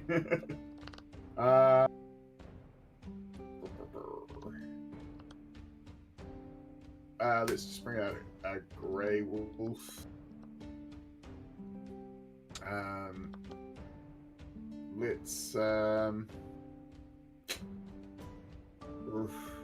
Let's cap your dude. Do you have the levels to? You're level 2, right? Yeah. Yeah, I'm level 2. Yeah. Okay. Well, Vanguard dies. And then 1/1. Okay, I'm at 13. All right, over to you. Okie doke. Do I finally want to level up Xeon? And I'm technically at level 3 because I got the ears out as well. That's true. Yeah. Oh, actually, I'll do 1 more damage to you as well by making the. Oh, sure. Yeah. I'll go to 14. Oh no, hang on.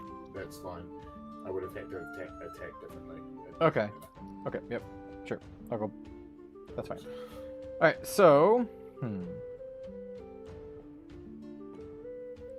I think we just get. I can get a free kill on your dude, which is fine. I don't want to do that. Should I just get up to level 3? I need to get to level 3. So yeah, I'm gonna level up to 2 here. I'm gonna use the Vanguard from Floating Memory plus one of these cards here. So if you'd like to give me a roll, I have 5 cards here. 3. 1, 2, 3. Ooh. Oh, sweet! It's one of the Lux cards. It's in my hand. Good. Get out of here. I have so many. All right, cool. So we're gonna recollect. We're going to draw. Xander's effect is it's inherited. As long as he's attacking a rested unit, his attacks get +1. Sure.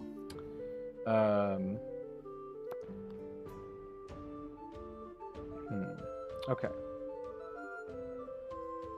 The unfortunate thing is I don't have enough cards in my hand to do this. It's just a super, super awkward game here.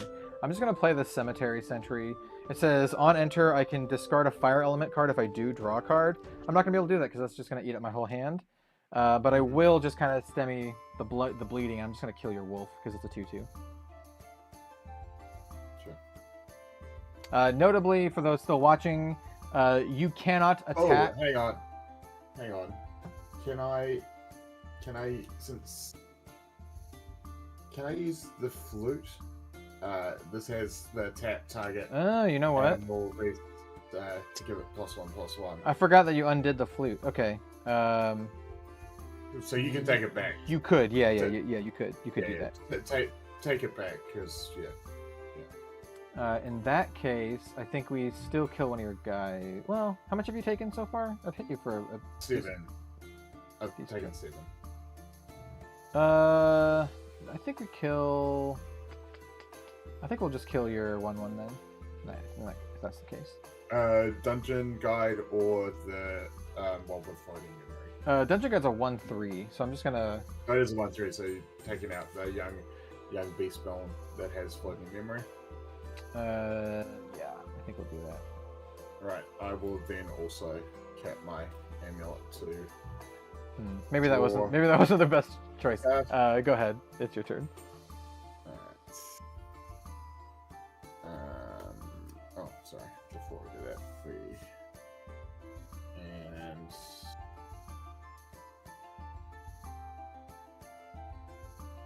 we're gonna bring out the booties. Sorry, the paws, I should say, not the booties. So that's the one that I can cap to give +1 to a dude. And draw a card of turn.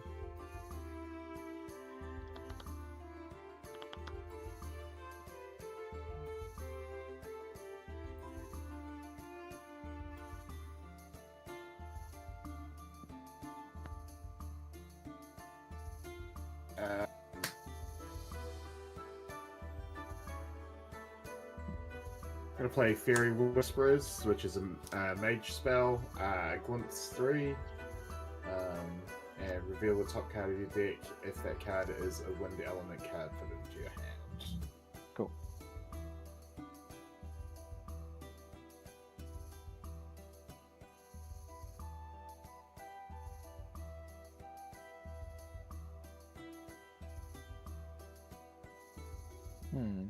Okay. Well, we can do some stuff.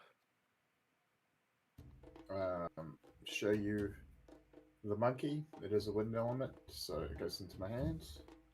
Cool.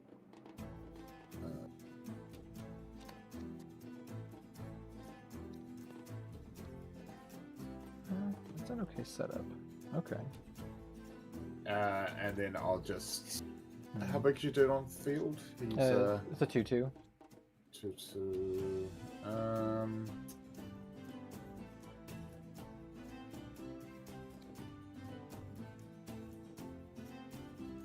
We'll just attack face for 1 with the dungeon guys. Okay, yeah, I'll take 1.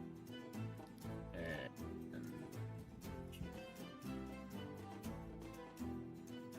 we'll take out the 2/2 with the wolf as well. Okay. Over to you. Okay. I don't think we want to level up to 3 yet here. But, I mean, it's just so awkward having so many of these other... Like, so many of the Luxem cards in my hand. It's quite awkward. Yeah, I think that's one of the tricks, right? When you first get into deck building, it seems like you want a lot of those high-end elements, but it can get a little clunky early to mid game when you're at level 3. Yeah, there's been some discussion among the people building like competitive decks, and the number that I run is actually a little bit lower than what most competitive decks run. It's just sometimes you just get unlucky. Yeah. So I'm gonna play Orb of Glitter. It's gonna cost 1 here because I don't have a floating memory. So, can you give me a dice roll, please? I have 1 to 4. 1. Okay, that is one of the Lux cards. That is Lightweaver's Assault. Great card. So what's going to help here is Orb of Glitter says, at the beginning of my recollection phase, I get a glimpse 1. So I'm going to do that. Ooh. Yes, I do like that one. We'll leave... I'll take a look at this one again. No, that's good. We're going to keep that. And then I'll draw for turn. See, this is one of the many cards that I would have liked to have much earlier on. This one is a Hasty Messenger, which is a 1/2 on attack. I can discard a card if I do draw a card. And the point of the deck is to be super aggro, to attack with a lot of these dudes that let me discard cards. And then the cards that I should be discarding are a lot of these, the floating memory cards. But when you happen to draw like all of your Lux cards at the start, it doesn't work. It doesn't really work. And so on the board, you have a 2/2 and you have a 1/3. That is correct.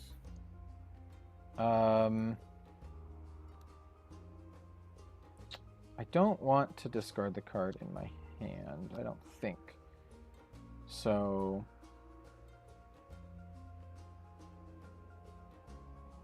I think I'm just gonna pass.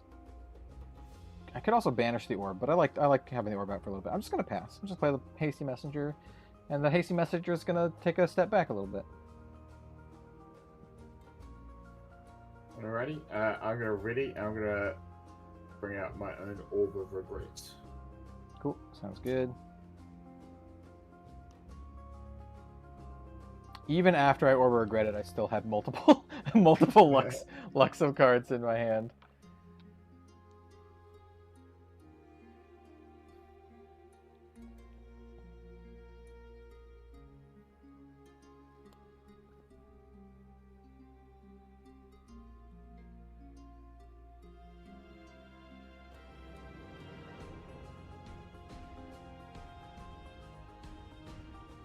Alright, I'm gonna bring out Windstream Mutt.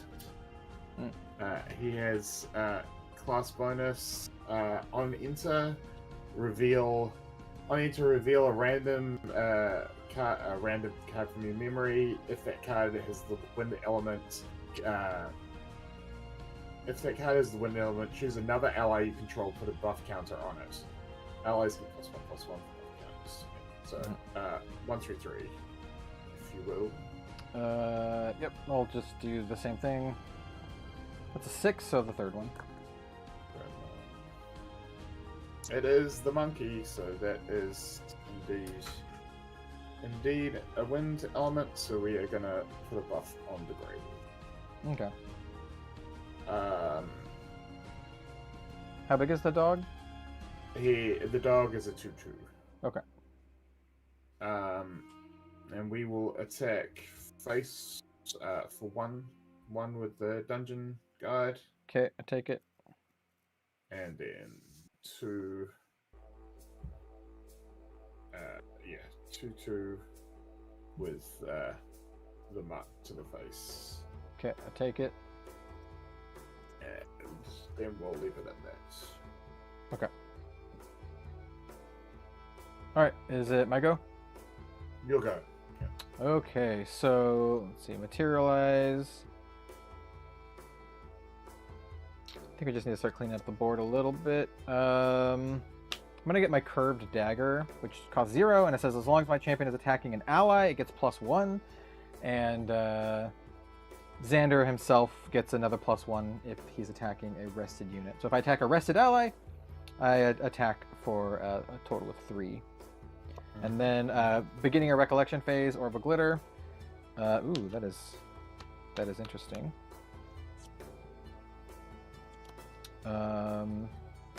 I feel that I'm gonna need this, so I'm gonna leave it on top, and then I'm gonna draw, and then recollect. Let's see. You have the wolf is a 3/3, dog is a 2/2. And the flute is still up at the moment. Yeah.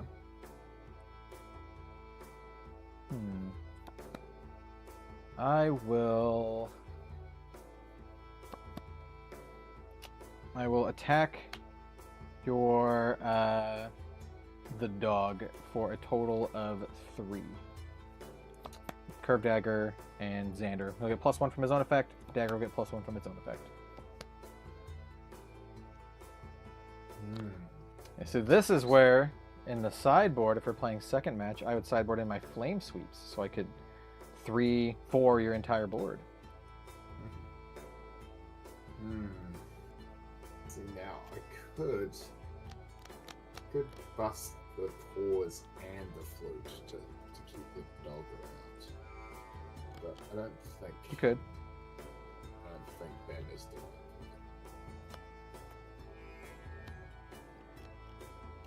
Cool. He is dead. Cool. Then I am going to Hasty Messenger. I will attack your dog. I attack your wolf with my Hasty Messenger for 1 damage. On attack, I can discard a card if I do draw a card. I'm going to discard this Luxem card. Oh, look, another Luxem card, and I'll draw a card. And how big is it? It's a 1/2. I'll just retaliate. Okay, so it's going to die. You have 1 damage marked on that. Oh, by the way, my dagger's gone. And then I'm just going to Immolation Trap your card. It just says destroy a damaged ally. So I will finish it off. Solid. And then pass the turn. I'm playing like a weird control deck with my aggro fire deck.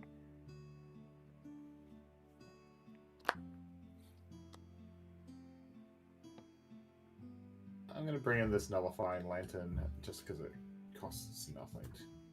Yeah, that's the one where you use it and then...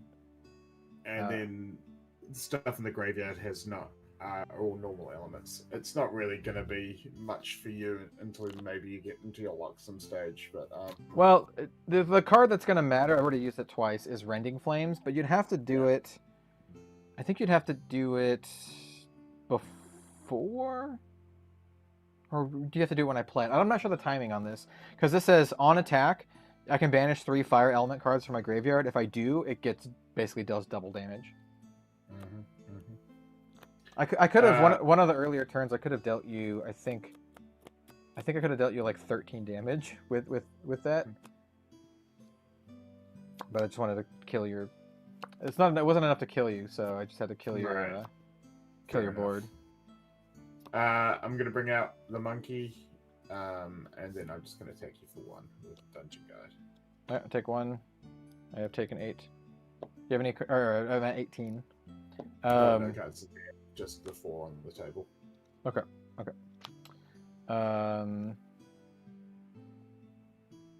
Cool.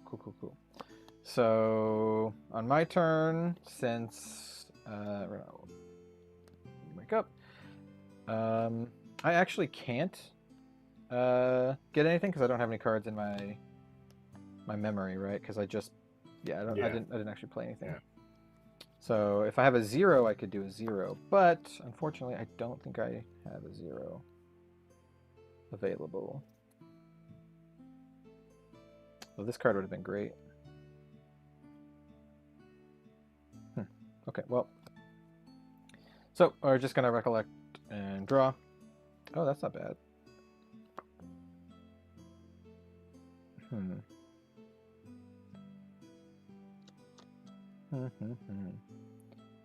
I'm sorry.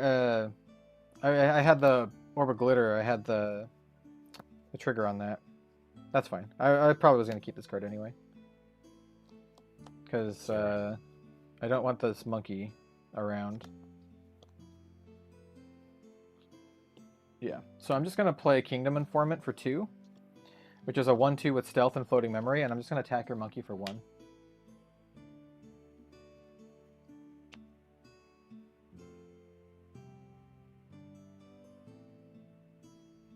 I'll retaliate.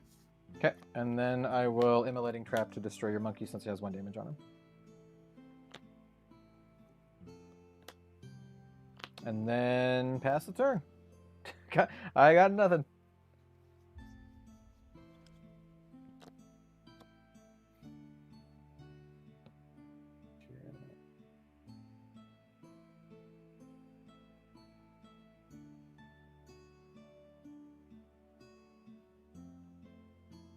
I guess I'll just bring out the other flute if you want to. I've got 1 through 4 here.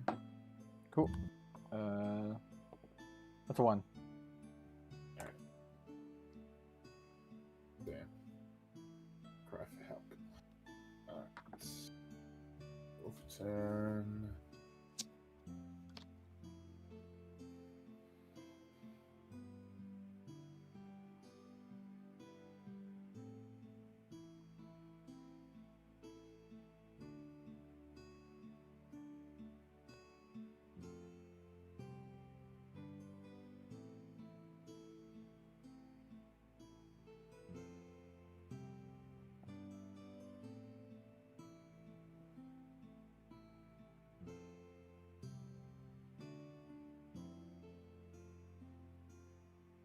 I'm really thinking I probably should just bring in these Flame Sweeps main deck. I think they're good against both Lorraine and Sylvie.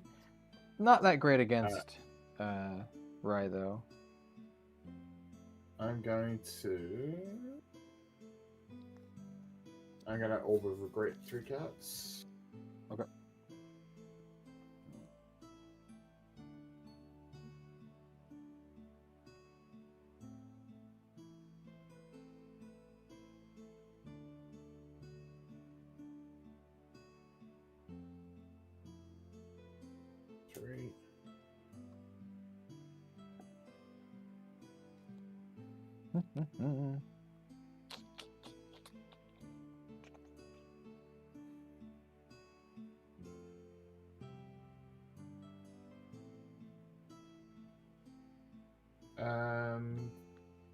I'm going to banish this flute.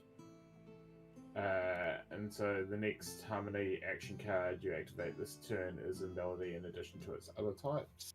Mm-hmm. And I'm going to play Empowering Harmony, which gives my Sylvie 2 levels, and if activated the melody card this turn, draw a card because it has the melody ability. Just draw a card off it.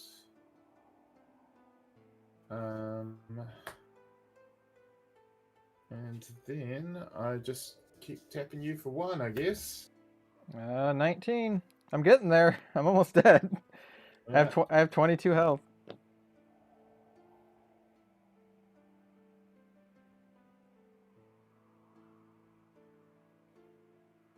The super Luxem heavy hand was like crippling. Yeah. We'll see if I can pull back through this, but yeah. We might have a path. We might have a path. We'll see.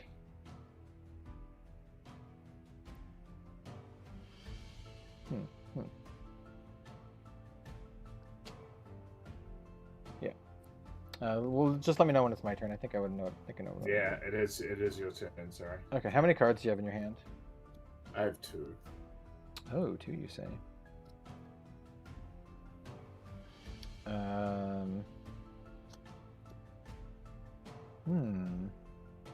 Okay, so during my material phase, I'm going to use the Kingdom of Informants floating memory to pay for. I'm choosing between these orbs. I have a lot of orbs. This is like Orb Xander, and both of them are great against Iain. One of them makes it so that cards that he plays for a turn cost 1 more, and another orb makes it so that that he has to put 2 cards from his hand into his memory. That I can do that on his turn. So I think either of these is a good option. And you said you had 2 cards in hand? That's right. And then how many do you have in your memory? Do you have 2 also in your memory? 2 in memory. So 4 total. I think we're gonna get the Blinding Orb. So the Blinding Orb says, banish Blinding Orb. Each opponent puts 2 cards from their hand into their memory. Class bonus, draw a card. Okay, now I have another question for people. We still have 18 people watching. For people who are watching who have intimate knowledge of the rules, can I activate Blinding Orb during the draw step? Do I get priority for the draw step? What are my thoughts on doing? Oh, like Fire Sylvie? Fire Sylvie is actually really good. I posted a list in my Discord that someone was sharing on the Grand Archive Discord. That's very good. So anyway, yeah, Blinding Orb, Bidding of Recollection phase, Orb of Glitter triggers. Oh baby. Oh no, can I play it?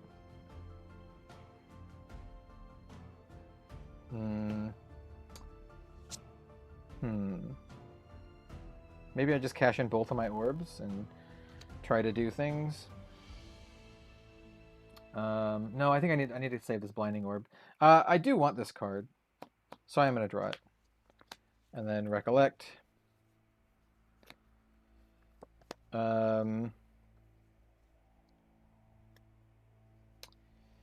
Yeah, I'll cash in the Gorb of Glitter finally to draw another card. And then I'm gonna play. Oh look, I finally drew one of my own cards, or my own card, Korhazi Courier, which is gonna eat my whole hand. So she is a 1/2 with Stealth, and on hit, draw a card, then discard a card. If a fire card was discarded this way, choose a unit and deal 1 damage to it. So I'm just going to attack your face for 1, and then draw a card and discard a card. Hey, look, it's a fire element card. I'll deal your face another 1. Okay. Good 9. And then it is your go. Alright. I'm just going to do it. We're going to jump up to Sylvie level 3. I'm going to use the 1 floating memory I have there, so I've got 2 for you to take out of my form. Okay. You want to roll a die? So 2d6? Or... Yeah, I'll roll 2. Let's just see. That's a 4 and a 6, so let's say that's the 4th one. And then that's a 5. That's a 4. Jesus. That's a 3. There you go. 3 and 4. Alright. There. So what I would like to do is, and I'm not sure if I can do this. I think I have priority during draw steps. I know a lot of the mechanics work like Magic, and in Magic you do have priority during draw steps. I would like to crack my Blinding Orb during your draw step, which will force you to put 2 cards from your hand into your memory. So it says... that seems... Yeah, I mean, Really? I think that's the whole purpose of the card. Yeah, so it says... says before I draw. I think it would be after you draw, because I think... Or maybe it's at the start. I think how priority works is start of the turn, active player priority, pass, second player priority, pass. They do the turn. Is GA TCG still in chat, please? But that's... So what Blinding Orb reads is Banish Blinding Orb. Each opponent puts 2 cards from their hand into the memory. Class bonus, draw card. Right. Which is the whole reason I took the Blinding Orb. Right. It's just whether or not you have any priority in those first steps. Right. I think you might, but hold on. I'm gonna see if there's like a really simple, because I know they have a how to play thing on their website. I'm just gonna look it up real quick. Even just their phases should tell you whether or not you've got a priority window. Let's see. The comprehensive rules were actually updated 3 days ago. Yeah, let's just do this. I'm just gonna do that and then try to find turn phases. Okay, hold on. Yeah, here we go. Draw phase 22D. It's on page 20. Hold on. We will find this. We will get word from the comprehensive rules. All right, turn order. Okay, here we go. Let's see. Wake up phase, material phase, recollection phase, draw phase. Okay, first, the turn player immediately draws a card as a turn-based game action and cannot be responded to. So yes, you draw your card, no matter what. Yeah. After the card is drawn, the effect stack is empty. All players have pass priority in succession. Oh, no, it says. I skipped some words there. After the card is drawn, the effect stack is empty, and all players have pass priority in succession. If opportunity arose, the game will attempt to move to the main phase. So I do have an option to act here. So you do have to pass priority. So you draw a card, and then after the card is drawn, and the effect stack is empty, and all players have passed opportunity in succession, if opportunity arose, the game will attempt to move to the main phase. So I would like to attempt to do this after you've drawn your card. Sure. And I will draw a card from that.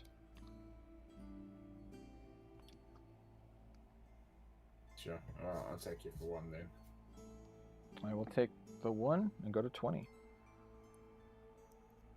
That's my turn. All right.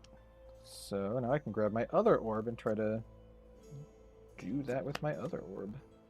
It's card in hand. Oh! That is interesting. That is very interesting. Okay. So yeah, we're gonna do the other orb, I think. So this is Orb of Choking Fumes. Orb of Choking Fumes says banish Orb of Choking Fumes. Cards your opponents activate or play. This turn costs 1 more to activate. Class bonus, draw card. So I have 3. Which 3 would you like, or which one would you like to get rid of? Because that does cost me 1. I don't think I have floating memory. The one on your right. Okay, that one is another Lex card. Surprise, surprise. And then we recollect, draw. Okay. So I think I just have to do this turn, otherwise I am absolutely screwed. But I think we Korhazi Courier first. So I'll attack you for 1. Just your champion for 1. So 1, and then I'll draw a card and discard a card. Draw a card. I think I actually want to discard this card with floating memory. So I'm going to discard this Honorable Vanguard, so it's not going to trigger that. And then I'm going to play a Dungeon Guide. So it's 3 cards from my hand. So we're going to shuffle these up and banish 2. So if you'd like to roll to banish 2 of these, I'd like to level up Xander, finally. How many is there? I have 3, and I need to banish 2. Alright, so just the one that you keep is 2, so the one on your left. Okay, so we'll keep that. And you got a Coup de Grace and a Rending Flames, which is pretty good. These are my 2 finisher cards. But that's going to level up my Xander. So 2 really important things. 1, I now have more than 22 health. So I have 25 health. But even more important than that is Xander gains Stealth and Spell Shroud until the beginning of my next turn. Put a prep counter on him. So now has 2 preparation counters on him. And he also now has Stealth and Spell Shroud, which means you cannot target him with attacks, and you cannot target him with spells until the next turn. Then I'm going to attack you for 1 to the face with my Dungeon Guide. And then out of curiosity, how much health do you have remaining? So I've taken 11 of 25. Okay. Right. Yeah, it's your turn. Alright, I'm going to play Gaia's Blessing. Elemental bonus. You may banish 4 animal or beast ally cards from your graveyard to activate this card from your material deck without paying its cost. So we'll do that. Play with the top card of your deck revealed. You may activate animal and beast ally cards from the top of your deck. Cool. Let me see. Yeah, that I think that's gonna happen.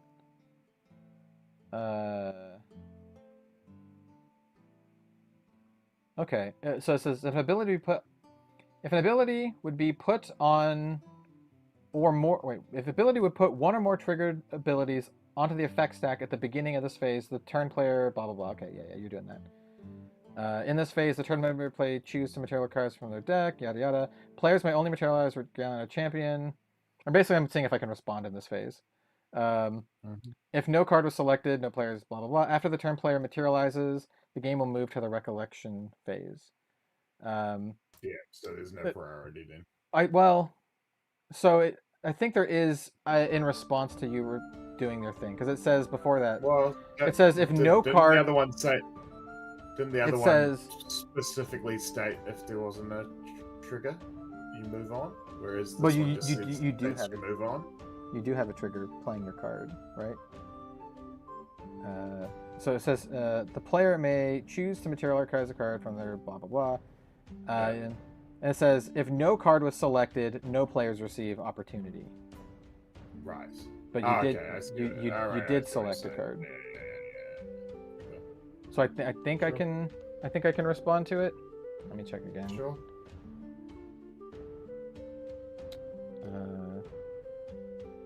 Yeah. Cost. Is there just like a timing thing? Yeah. I mean, it's a pretty robust, comprehensive rules, so I'll give him that.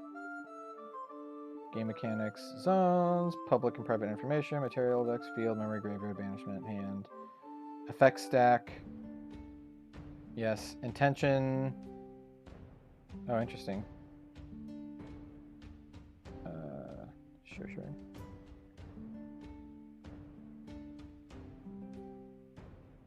Okay, this is another thing. So it says, the turn player receives opportunity at the beginning of the recollection phase, the main phase, and the beginning of the end phase. These are the only non-combat phases in which the turn player will be given opportunity naturally. The phase where players are given or gain opportunity can end only if the effect stack is empty and all players have passed opportunity. Okay, so that's a better thing. Okay, so that's what I was really looking forward to, or looking at. So it says the turn player receives opportunity at the beginning of the recollection, the main phase, and the beginning of the end phase. So I don't think I can respond during this one, but I can respond during recollection. Yeah, that's what I was saying. Is that the way it was worded? It sounded like you could in the other one, but you could, this one you move on. I think I could still respond if you had a trigger, because both players have to resolve the triggers. But it says a phase where players are given or gain opportunity can end only if the effect stack is empty and all players have passed opportunity in succession. All effects or actions associated with that phase are completed. If no players are given opportunity in a phase, that phase instead ends after all phase actions are completed and the effect stack is empty. Yeah. So I'll just, I don't think it matters. So I'll just do this during your recollection phase. So I guess what'll happen is you'll do your thing. It doesn't really matter for the case of this. So recollection phase. So yeah, you want to do it before the draw then? Yeah, I'll just do it right now. So this is I draw a card, but all cards that you play cost 1 more to play this turn. So just to try to slow it down a little bit and hopefully not die. Well, actually, I can't die. You can't attack me unless you have True Sight this turn. So anyway, I'll just draw a card.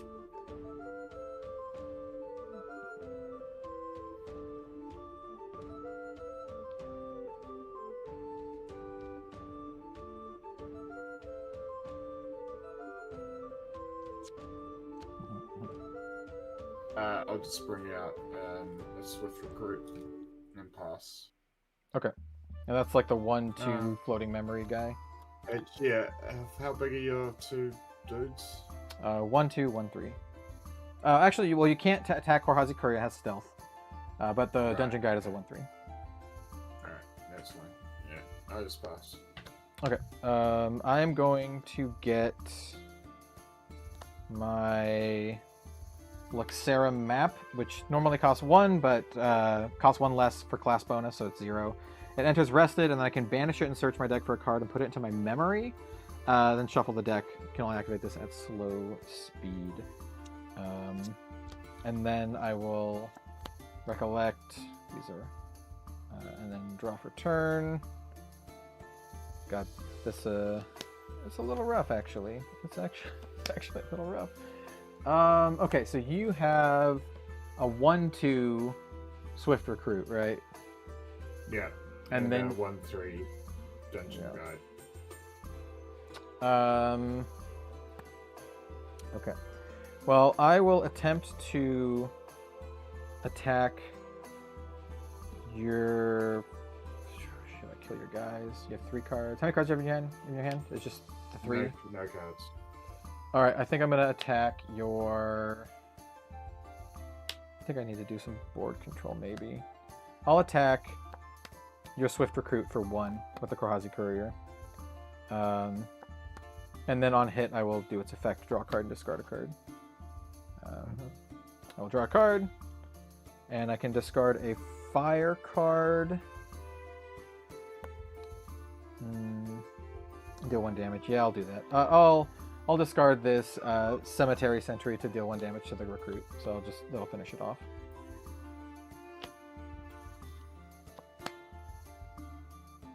And then I'll just attack your face with Dungeon Guide for 1. And then pass my turn because I can't play anything else. Go ahead. I've banished almost all of my Lux cards. I've got nothing left in my material deck, so I'm just going to go to recollection phase. Yep, that tracks out. I only have 1 left in the deck. Phase.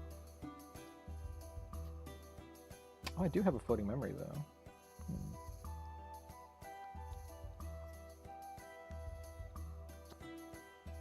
Play Terrasite. Draw cards. That's a really good one. Oh, excellent. So.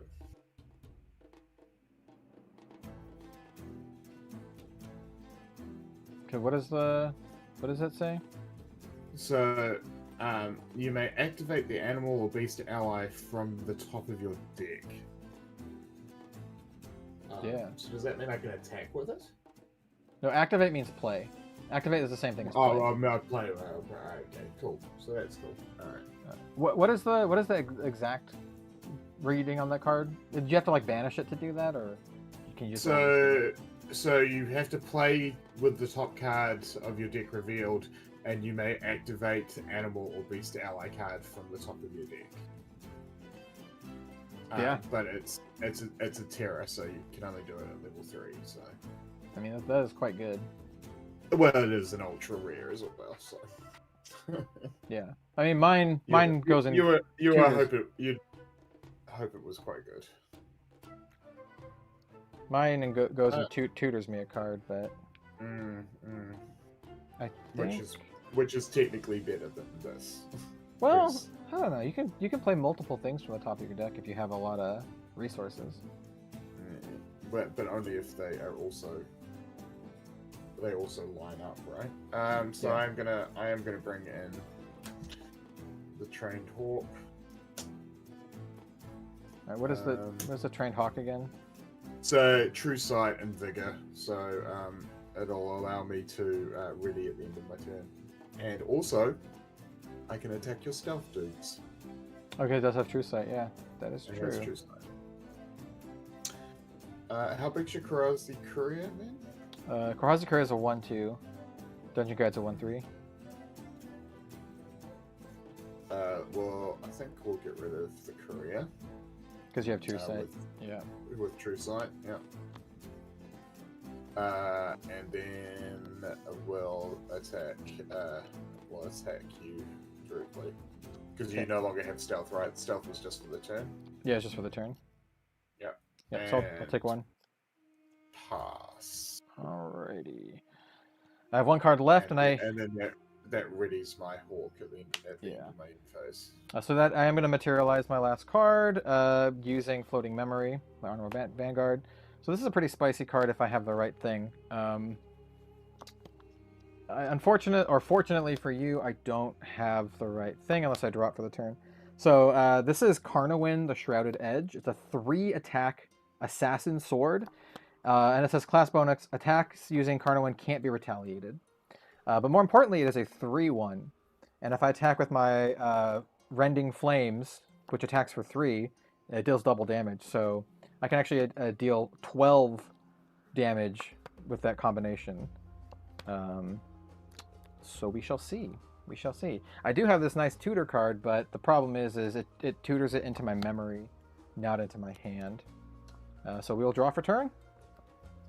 And be sad that we did not draw that. But...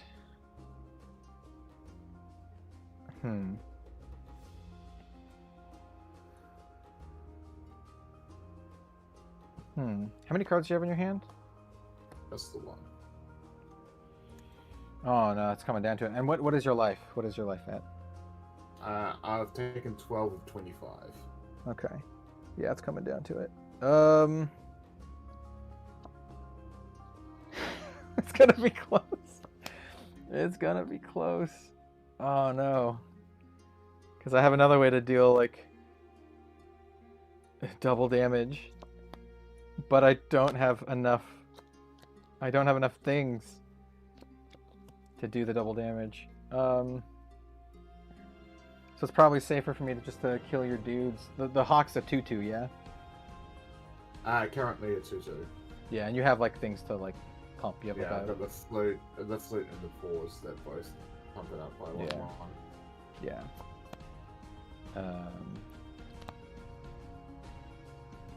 Yeah, I could take the Hawk out if I attacked it, but I mean, I think I have to. All right, so we're just gonna do.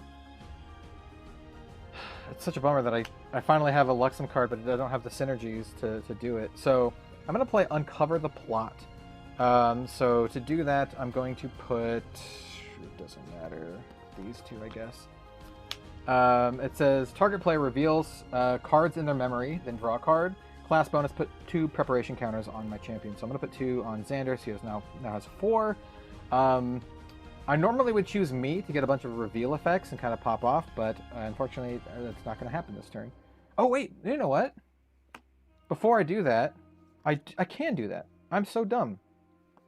So hold on, I am going to play that, but I'm gonna use my map first. Take the counters off then, right? Yeah. I mean, I'm still going to do it, but the counters don't matter. Yeah. I'm going to activate Lexera's map, so I'm actually going to banish it and search my deck for a card and put it into my memory, and then shuffle my deck. So I'm going to just any card. Yeah. The literal text. Banish Luxera's map, search your deck for a card, and put it into your memory. Then shuffle your deck. Activate this only at slow speed. And so I am going to go put... Oh, that is curious. Do I actually have the path to the 14 damage? Wait, does 14, 15? Does 15 damage kill you? I think it... I'm on 12. You need to do 13. Okay. I think I might be one card short. So let me take a look at something. Okay. So I have two options here for those. Gleaming Cut and Lightweaver's Assault. If I go keep this, do 1, 2... That's not enough cards. Yeah, that's a bummer. So in that case, we choose Gleaming Cut. I think still. All right. So actually, you're not supposed to see it, but you'll see it when I turn it face up.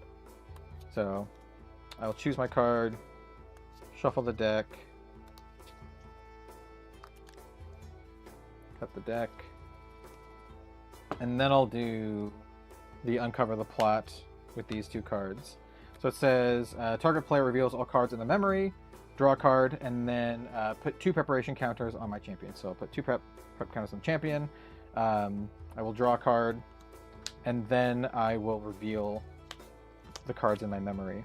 And so what this does is, here you go. These are the cards. I have a Dungeon Guide, a Gildas, and then the Gleaming Cut that I went and searched for. And Gleaming Cut says, whenever you reveal Gleaming Cut from your memory, you may banish it. If I do, draw 2 cards. So I'm going to banish the Gleaming Cut, draw 2 cards. Unfortunately, this does not give me enough cards to actually get the win. I need to have 5 cards in my hand, and I only have 4. So with that said, we're just gonna play some, hopefully a way to not die. We're probably gonna die, but I'm gonna play Excalibur, Cleansing Light, that just says destroy target non-champion object. And I would like to destroy your bird. Yeah, I would like to destroy your... It's not an object though, right? Isn't an object like regalia and stuff? No, object is anything on the board. Oh, really? Yeah, it's like the same as permanent for Magic. It's the same terminology as permanent for Magic. Yeah, because like cards here, for example, I have another card on my board. Spurn to Ash specifies target regalia, for example. All right. Yeah. And that's going to cost me 2 to play, which once again, it doesn't matter at this point which ones I down, because all the cards in my hand are more expensive except for that. And then you still have a 1/3 dude. Mm-hmm. I'll attack your face with Dungeon Guide for 1. And the pump things only pump up beasts or animals, right? Yeah.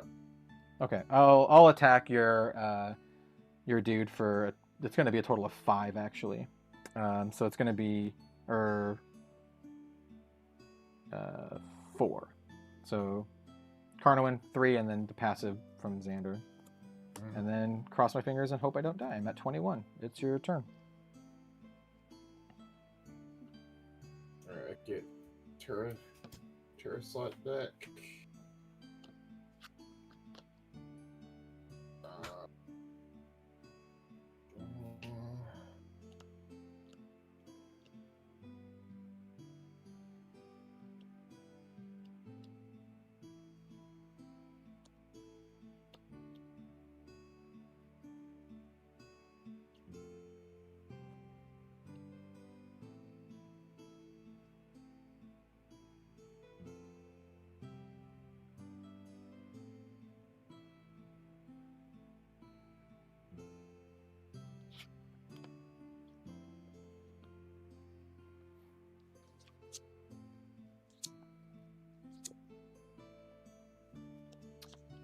Attack you for...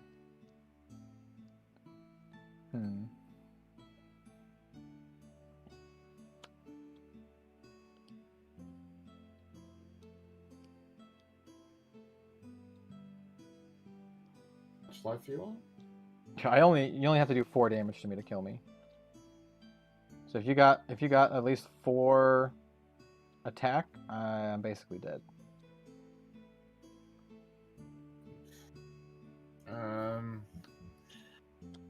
Terrasite, draw.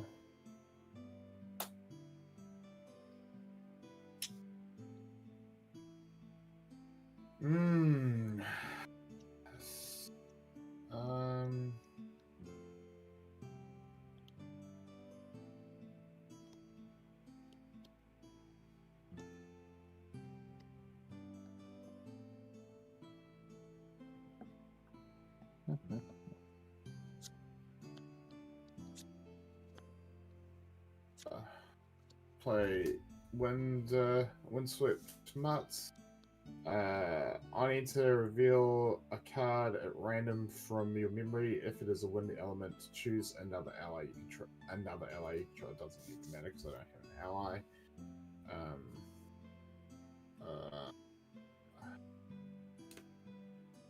And then I guess I'll attack you for 4 by buff, and then if you've got anything that stops it.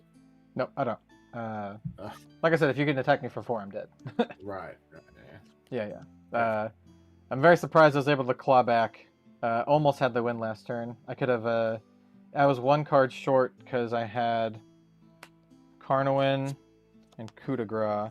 And Coup de Grace attacks for 4. If I remove 4 prep counters on it, it will deal double damage unless you discard 4 cards and you had no cards in your hand. So that's 4 plus the 3 from Carnowin. It's 7 doubled. It would have been 14. Right. But I was 1 card short. I only had Coup de Grace and 3 other cards. Coup de Grace cost 4. That was a very, very awkward I think it was very much first time I was playing the deck as well. So I think once we get a few more games in, and get what the decks are trying to do, it should be a bit snappier. Yeah, well, I mean, like, this is an aggro deck, and my starting hand was like, you saw, I just discarded like so many Luxem cards, and then not including the 3 that I Orba regretted to the bottom, and it's just you saw a little bit of what the deck wants to do at the end, but yeah, I think it's just one of those things that if you draw a whole bunch of your advanced element cards, then it can happen. It's not unplayable, but it's just stumbling a bit. Yeah, there's a couple cards from the next set that I've already seen that I'd very much like, and to put in this deck, like the Fire Dagger, which you can keep replaying over and over, which would be insanely good in this. So I can keep using Xander to attack units and stuff.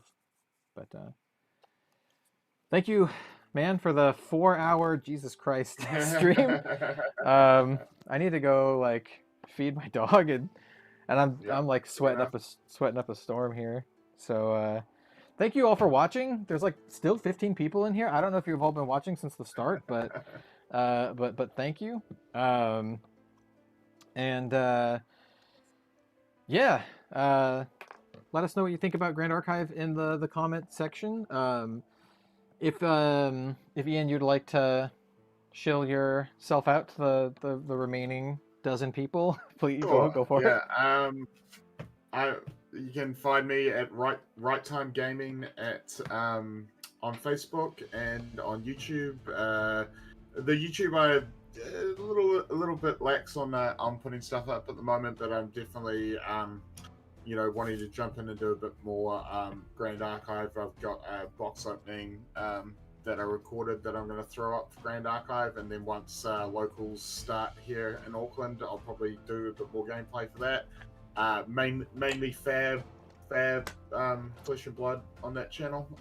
But yeah, also on Twitter I am RightTimeG because you can only use 14 users. Yeah, Blackjack's Tavern says, thanks, Ozier, very intriguing. Thank you for being here and watching. Huge shout out to everyone who watched the stream. Yeah, let us know what you think of Grand Archive. I currently have signups for our starter deck event that's going to be on May 27th at 1 p.m. PST. Signups are $15 plus shipping because I will ship to wherever you are in the world, but I can't front all of the international shipping myself because that'll be more expensive than the price of the entry. You will guaranteed get, if you play all 3 rounds, you will guaranteed get a silver event pack and just a booster pack. 100%. If you show up, play all 3 rounds, you get that at least. And then 50% chance at a gold pack, deck box, or playmat. So just a fun little casual event for folks who would like to sign up for that. We're already more than halfway full. At the time of this post, like literally right now, let me look on my store and see the thing.